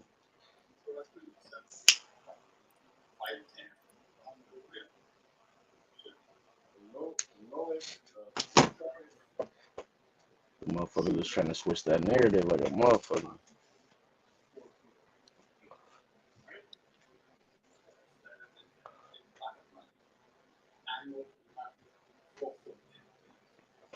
He said the tallest the shooter could have been was 5'10", and the shortest he could have been was 4'8". Melly 5'6". Ooh.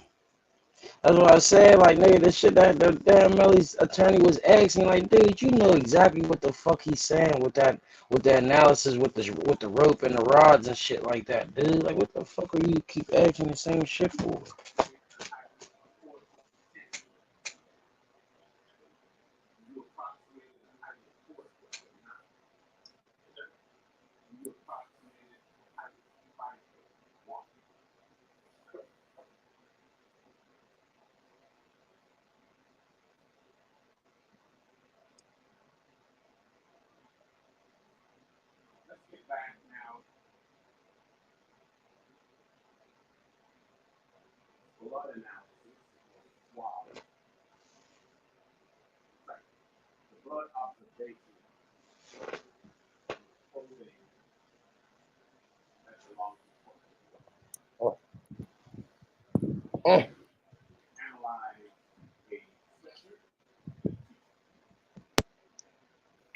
What I would call it a hoodie.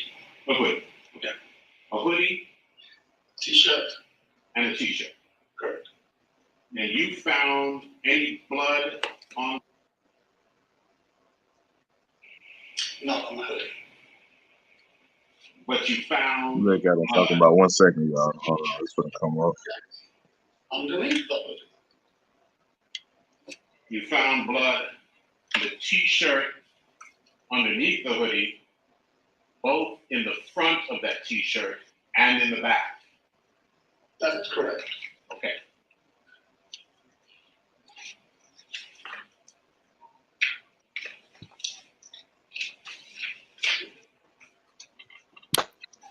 One second.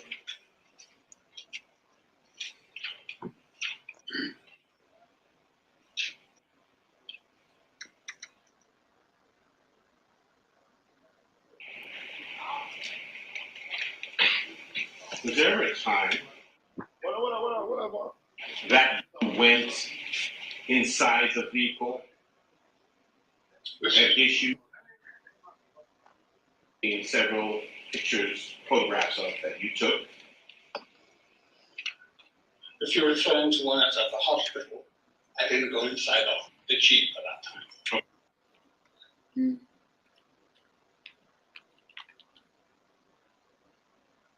Inside the Jeep. The only reason and only time that you went inside is when you were sticking your gum and string seat, right? The only time I really went inside that Jeep was when we had the search warrant for when I attached the strings and rods. Yes, that's correct.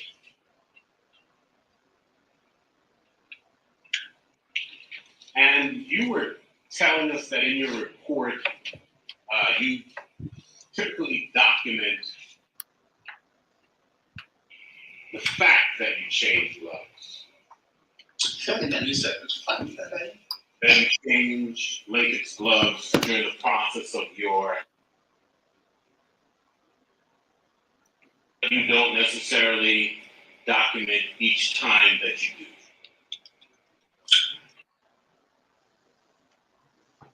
Every time you change gloves, like every time you open a door, so forth. So I usually put in the body of my report. I change gloves frequently for each item I change. As opposed to listing, I change the glove for this item. Like send it, I handle this, and I change the glove for this one, and so forth. So make it more clear, concise, just easy, logical to say, I change my glove frequently every time I handle a piece of evidence. So, the way that you phrase it in your reports is that I change my gloves frequently to indicate that you're changing it several times. Correct? Correct. Well, but I recognize enough to say the purpose of this is so we don't create any contamination. This was my favorite. Why? I change the gloves frequently. I don't touch the evidence. Not bad. Another way that you can contaminate evidence, as opposed to putting your own DNA and fingerprints on it, is by transferring DNA from one item that you are handling to another. Correct. That's called cross-contamination. And the way that you avoid that is when you handle one item, you use one set of gloves, right? Correct. And then when you're going to handle another item, you change gloves so as to ensure no cross-contamination. That Just said this. is your crime scene work and the evidence. And it's not only or you could engage in cross-contamination. Of course, it's crucial you don't contaminate. So if you find, and you're a supervisor, correct, in this area of crime scene, right? Okay. So if you find, for example, a number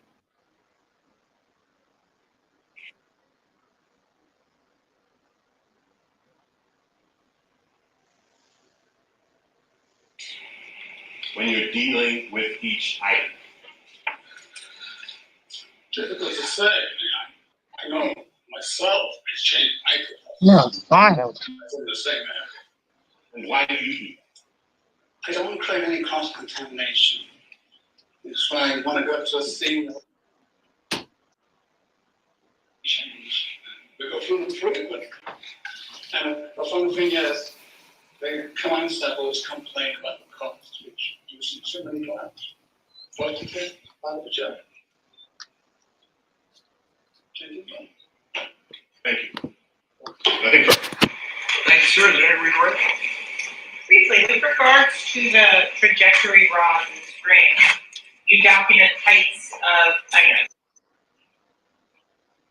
at which the trajectory was coming out of the back window, where the back window would have been if it was still in place. Correct. Nothing further. Is witness excused? Yes, sir. Thank you very much, sir. You step down, you're excused. Thank you, Bill. There you go. It's 5 o'clock, so we'll hold it a day. Tracy, several, sir.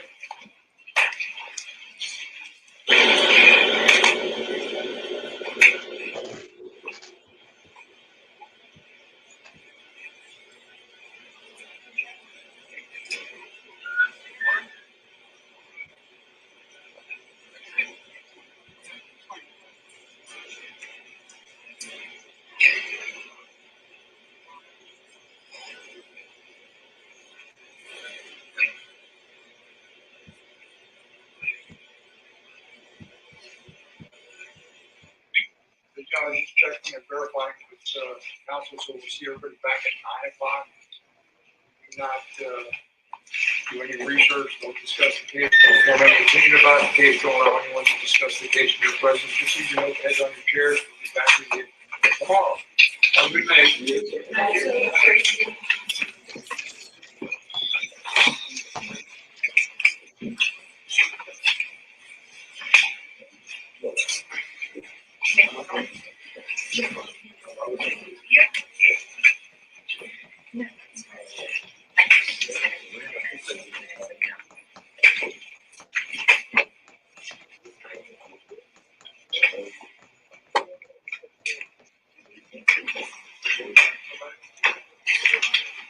That boy look guilty as fuck. Let the record reflect the jury stepped out, Councilman Will anything to discuss. Thanks. No, no. See you back tomorrow night. Thank you, Judge.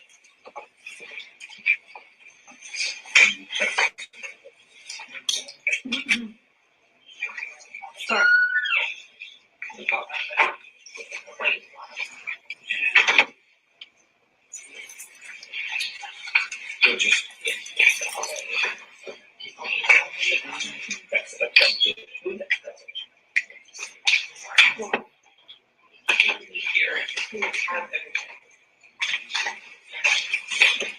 Thank you, folks. What is it doing? That's when you have my stuff on for tonight. I appreciate it.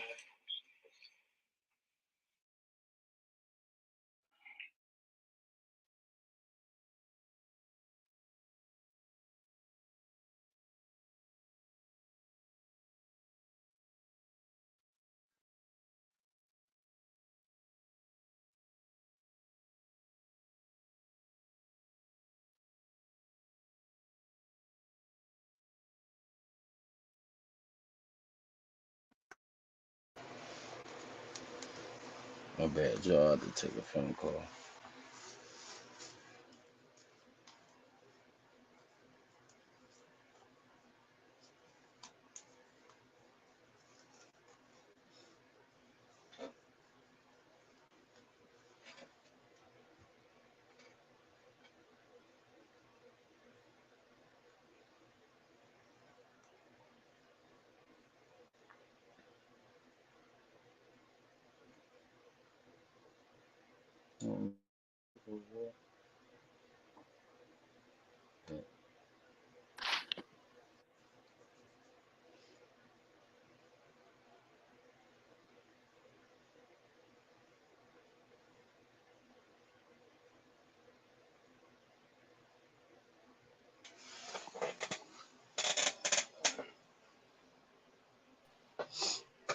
So how everybody think today went?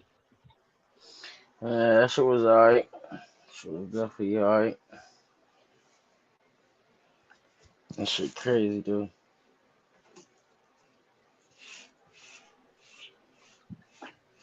I don't know why they did such extensive talking about the ballistics as far as the parts of a gun and everything they did this morning, pretty much before Yeah. the lunch break,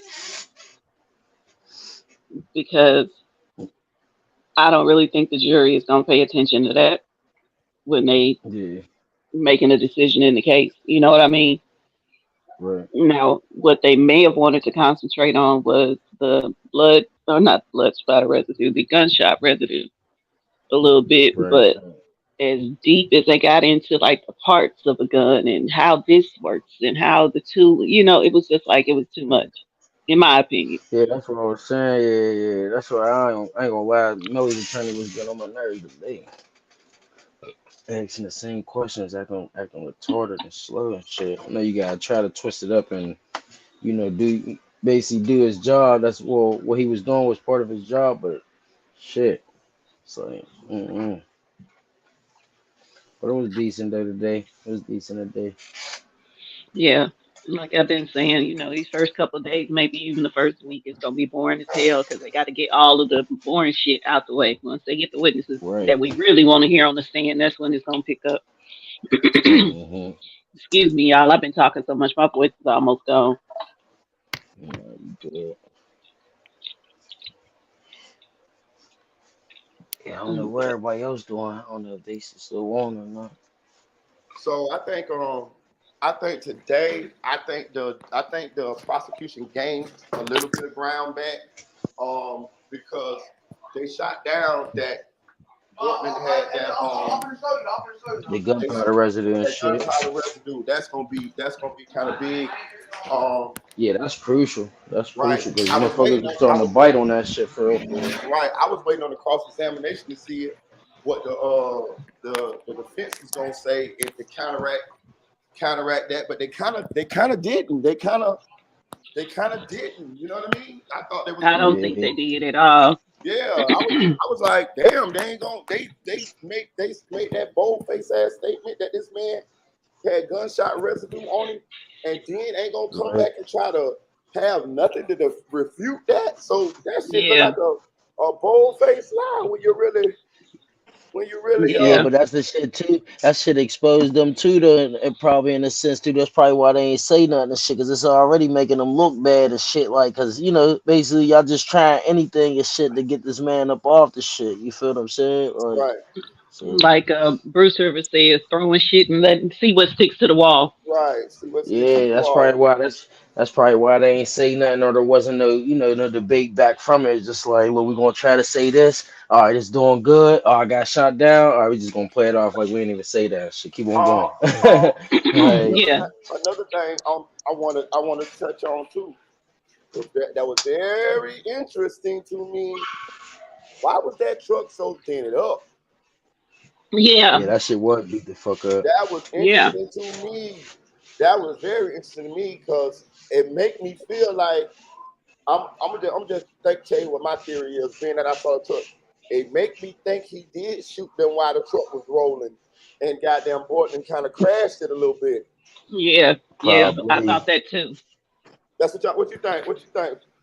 I think that Yeah, too, I because the think front so. end of that Makes truck was sense. fucked up. Yeah, I'm thinking like, damn, why that truck so fucked up? That There joke, you go. you think that What too, up, Bully? y'all? My bad. I ain't know you had put me in the show. Yeah, you think that too, Bully? Now, I And I think said Bully that said shit he had makes to take a sense. call. Oh, okay. Well, no, that's what I was saying yesterday. I think that was yesterday. I said I would have crashed trying to Yeah. duck Yeah, that you low. did say that, and I Yeah. think that's what happened. Did you see that truck? That truck was beat up like Yeah, I saw the hood was like bent up and yeah. stuff. I was The like, what? front end on the driver's side was all fucked up, Yeah.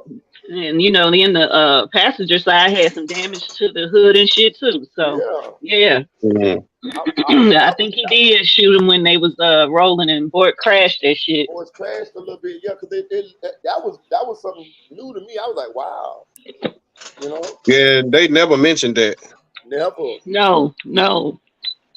It make you wonder what else hadn't they mentioned that we have yet to see. Right. Yeah. Right. Yeah. Right. Well, we knew it was gonna be shit that we didn't know about, Yeah.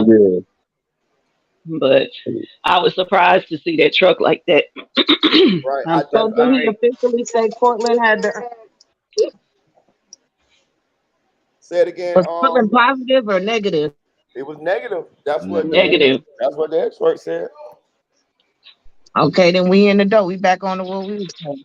Mm-hmm. Yeah. I knew it was that stuck out to all of us. It was like, wow, like nobody heard no shit about this man having no gunshot residue on his hand. Swear. That shit looked like some dirt that was on his hand when when they That's what I said. started. Like they was tweaking that, had that shit stick. Like everybody just started biting on it. I'm like, hold on, because there's no way that everybody been talking about this shit and ain't nobody say nothing about Borland having residue and shit. Then they let Yeah, this man Thank go, you. and they trying to have a strong ass defense.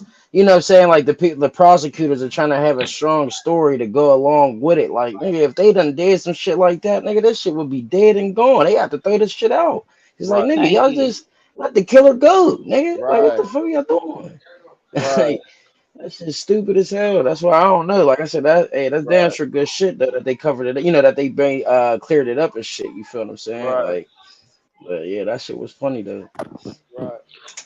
Marita, did they tell you last night that Bortland is actually charged with murder? Right. Uh, Mm. No, I, I didn't hear that. I think Spoon said he initially was charged with murder, and then they dropped him, and he charged with sex after the fact. Hey, Nell. No, no, no. Listen, we looked at Keon Williams that be in the chat all the time. He Uh, was on there looking it up last night because they started jury selection for Bortland's trial already too. oh, they Oh did. shit. They started it on June 5th. So Okay. he was looking at what is it, Brevard County? I don't know which one. Mm-hmm. Website at his case. He's Mm-hmm. charged with 2 counts of murder and 1 count of accessory after the fact. Mm-hmm. Mm. So he charged with that now? Yeah, right now. This nigga got a ball on 2 murders? Yes. When's this trial? When's this trial? I wasn't sure. He didn't say, but they started jury selection, so it's got to be soon. Oh shit. Possibility they might try to do it while Melly's drawing going on. I don't know. Normally they don't do it like that when you doing 2 separate trials with co-defendants, but we'll see. Right, right. Yeah, that's excellent shit. I just wanted to know if you had seen that when we were talking while you were on the other platform last night. No, I didn't see that. I'm glad you brought that up. I didn't see that at all. Yeah, I wanted to make sure you knew that because we had been saying that no, he ain't charged with murder. He's charged with accessory. No, they got that nigga for murder charges. Maybe they not so confident about Millie trial. Maybe they not so confident that they can win it the way they seem. And you know how the police and prosecutors go. Somebody got to take the fall for it. Definitely. Or maybe they're trying to keep a little pressure on his ass too. You know what I mean? Just a little bit. You know what I'm saying? But see, that's what I was asking. That's why I want to go That ask to makes see sense. if they will be about to if is they gonna start Bortland's trial while they doing Melly's trial and shit. Because in a sense, that could probably fuck up Melly's Melly's defense and all that shit. Like basically some shit to where it will help Bortland's chances of him somewhat getting off or even somewhat getting a lighter sentence than what the hell Melly will be facing and shit like that. You feel me? Especially y'all just tried to angle the throw it on Bortland. I mean, y'all even it's down to where I seen videos where they saying like, oh, Melly's putting it on who? So everybody been biting on that shit, trying to believe that, what I'm saying, Bortland done did it. Now they just said today they cleared it up and shit. You feel what I'm saying? So like that's why I was asking, like maybe they might try to, in a sense, start Bortland shit to where backdoor Melly's, Melly's and them's angle and shit, what I'm saying, or what they trying to do. If they is going to try to put it on Bortland in a sense, you feel me? I think they trying to do what Marita said. Like they putting the pressure on them. Like, all right, you sure you don't want to snitch? You sure? Because we could upgrade this shit to murder right away. Facts. But that makes sense too. Though that definitely makes sense. But the defense, I mean, the prosecutor did gain a little ground today with the gunshot residue thing. Yeah. But that shit was big, boy. That shit was big. That I'm with Dream Dog, the guy with the gun and all of that, how the gun work and all of that bullshit there. They could have kept that shit. I didn't want to cap the glass guy too. I didn't want to get none of that shit. You know what I'm saying? I feel he did good. I felt the last guy did good. I just felt it was Melly's attorney and shit, like him asking, kept asking the same shit, repeating it, asking the same question, but switching words. You know what I'm saying? In a sense, like I felt it was just Melly shit, but I felt dude did good. I don't know. Yeah, I think Bill Nye. I'll call it that. Bill Nye the Science Guy. Bill Nye did all right. Bill Nye did all right. But is it helping us? Is it hurting? Because I saw on the Law and Crime Network they've been taking polls under their chat. And y'all think that do you think that these 2 people testifying, you think that they help or hurt? Because you could argue ballistics all day, but if you don't have a murder weapon, I don't know if that helps or how bad that would affect it. Okay, Man, shit, people been saying people can get booked without the murder weapon, so I ain't They gonna can. hold you. That's If that's true. That's true, true. that's what man, I'm I saying. seen That's If a true. that's dude, I true, seen a then dude get a murder charge without a body. That dude, Exactly. that dude drove Exactly. Yeah. see, that's what I'm saying. So that's what I'm saying. Like then if the forensics was on point, well, I felt it was on point. Even because I understood the last dude, the Bill Nye dude, and shit. Yeah, me Even too. when these dude kept asking the same shit. That's why I was talking shit. Because I'm like, dude, I even understood him. Why you keep asking the same shit? Like Yeah, you don't understand it. But if that's on point, then I don't know. I think maybe it's still, everything still looks good. Like pointing towards Melly in a sense, for real. Like so my opinion. I think the gunshot residue being not on board the hand definitely helped the prosecution. Um, Yeah, I yeah. think, I think, I think, yeah, I think I don't see it ain't I don't see nothing that stuck out to me today that said that the defense won. Now I will say I think yesterday the defense won, but Yeah, they killed it with that shit, with that last little the gunpowder shit. Hell yeah, yeah. yeah. But today I think they made some ground back with that gunshot residue situation. I don't understand. I mean, I ain't no lawyer now. I don't understand why they done objected that shit in the opening statements. But maybe they was just waiting to this Bill Nye guy got up there, and maybe they was gonna address it then. You know, I don't know. I don't know. I mean, hopefully it all come together. Like when it hit full circle, we'll be like, okay, that's why it was Right. boring as fuck for 2 days straight. What? Boring as Yeah. hell. Yeah, it's about to start getting good. I feel it's definitely about to start getting good and And shit. I got a question. Basically they getting all the boring shit out the way. Right. I got a You can question. go out there and let them know you playing so they don't leave though. I got a question. Why was okay? So I do see how this thing is going. With they got the experts testifying and first giving their testimony first. Why was was Now, was can I why go? was why was the women the mother why did they try to get the mother from not testifying? Was she supposed to hit the stand yesterday? Because it kind of seemed Yeah, a little yesterday. it kind of do seem a little out of sequence because it don't seem like none of the actual character witnesses and witnesses being called yet. I don't know when they're gonna start that, but it seems like they're getting all of this technical stuff out of the out of the way first. No, So I I don't don't know. think I was she was. lost on that too, for real, for real. yeah, I don't think she was supposed to testify yesterday. uh-huh. I think it was just that they were doing a preemptive motion to Mm-hmm. keep her from testifying Mm-hmm. because remember they were saying it would be too emotional for having a family member to identify the body. Right. Okay, I got you, Tanel. That's why I keep you up here, dog. Why I keep my girl up here, boy. Why I got you now. She straightened me out. Straightened me out. Um, so that's why they were trying to keep, because they have just like the prosecution had a witness list, the defense has a witness list too. So Mm-hmm. obviously somebody was going over the witness list and was just like, nah. Mm-hmm. Okay. That must be really important though, what the parents have to say for them to be publicly, because it kind of looked a little guilty, It do did honestly. Hell it did yeah. it did look a little funny. Like, why wouldn't you want them to get up there? But Yeah. I understand sort of why they wouldn't let them up there because I guess it would kind of make the jury remember them. But they gonna get up there and do it any damn way. When the mama get up there, Mhm. Yeah, they gonna get up there and cry anyway. yeah. Yeah. Yeah. That's a fact. Yeah.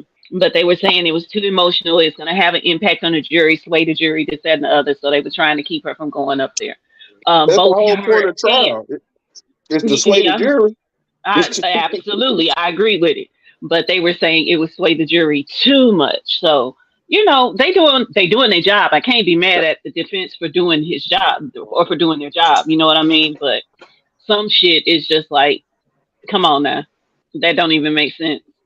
If she takes a stand, she's gonna be emotional. You expect a mother not to be emotional when she done sat through a trial watching her child body be wheeled into a damn ER dead. Right. Shit, and y'all gonna Like, show come the on. bodies too. So Right. how does it affect the jury that Melly has had an array of emotions during this trial? How you You Mm-hmm. think know they feel what? about him not looking at their bodies? You think that You know he think? what? I think Melly is fucking himself over with this jury, how he acting. For sure, for sure. Yeah, he definitely acting out of the norm. You know what I mean? His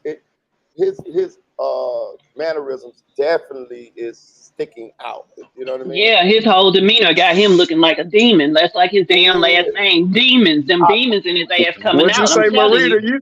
Marita? You said I would have been saying demons every time. Every time I would have been saying demons, they would have had to object. They would have go to the dictionary and figure out what his real pronunciation was. Because I'd have been like, man, his daddy called him cat. His daddy called him cat. His mama named him Cash Clay. I'm gonna call him Cash Clay.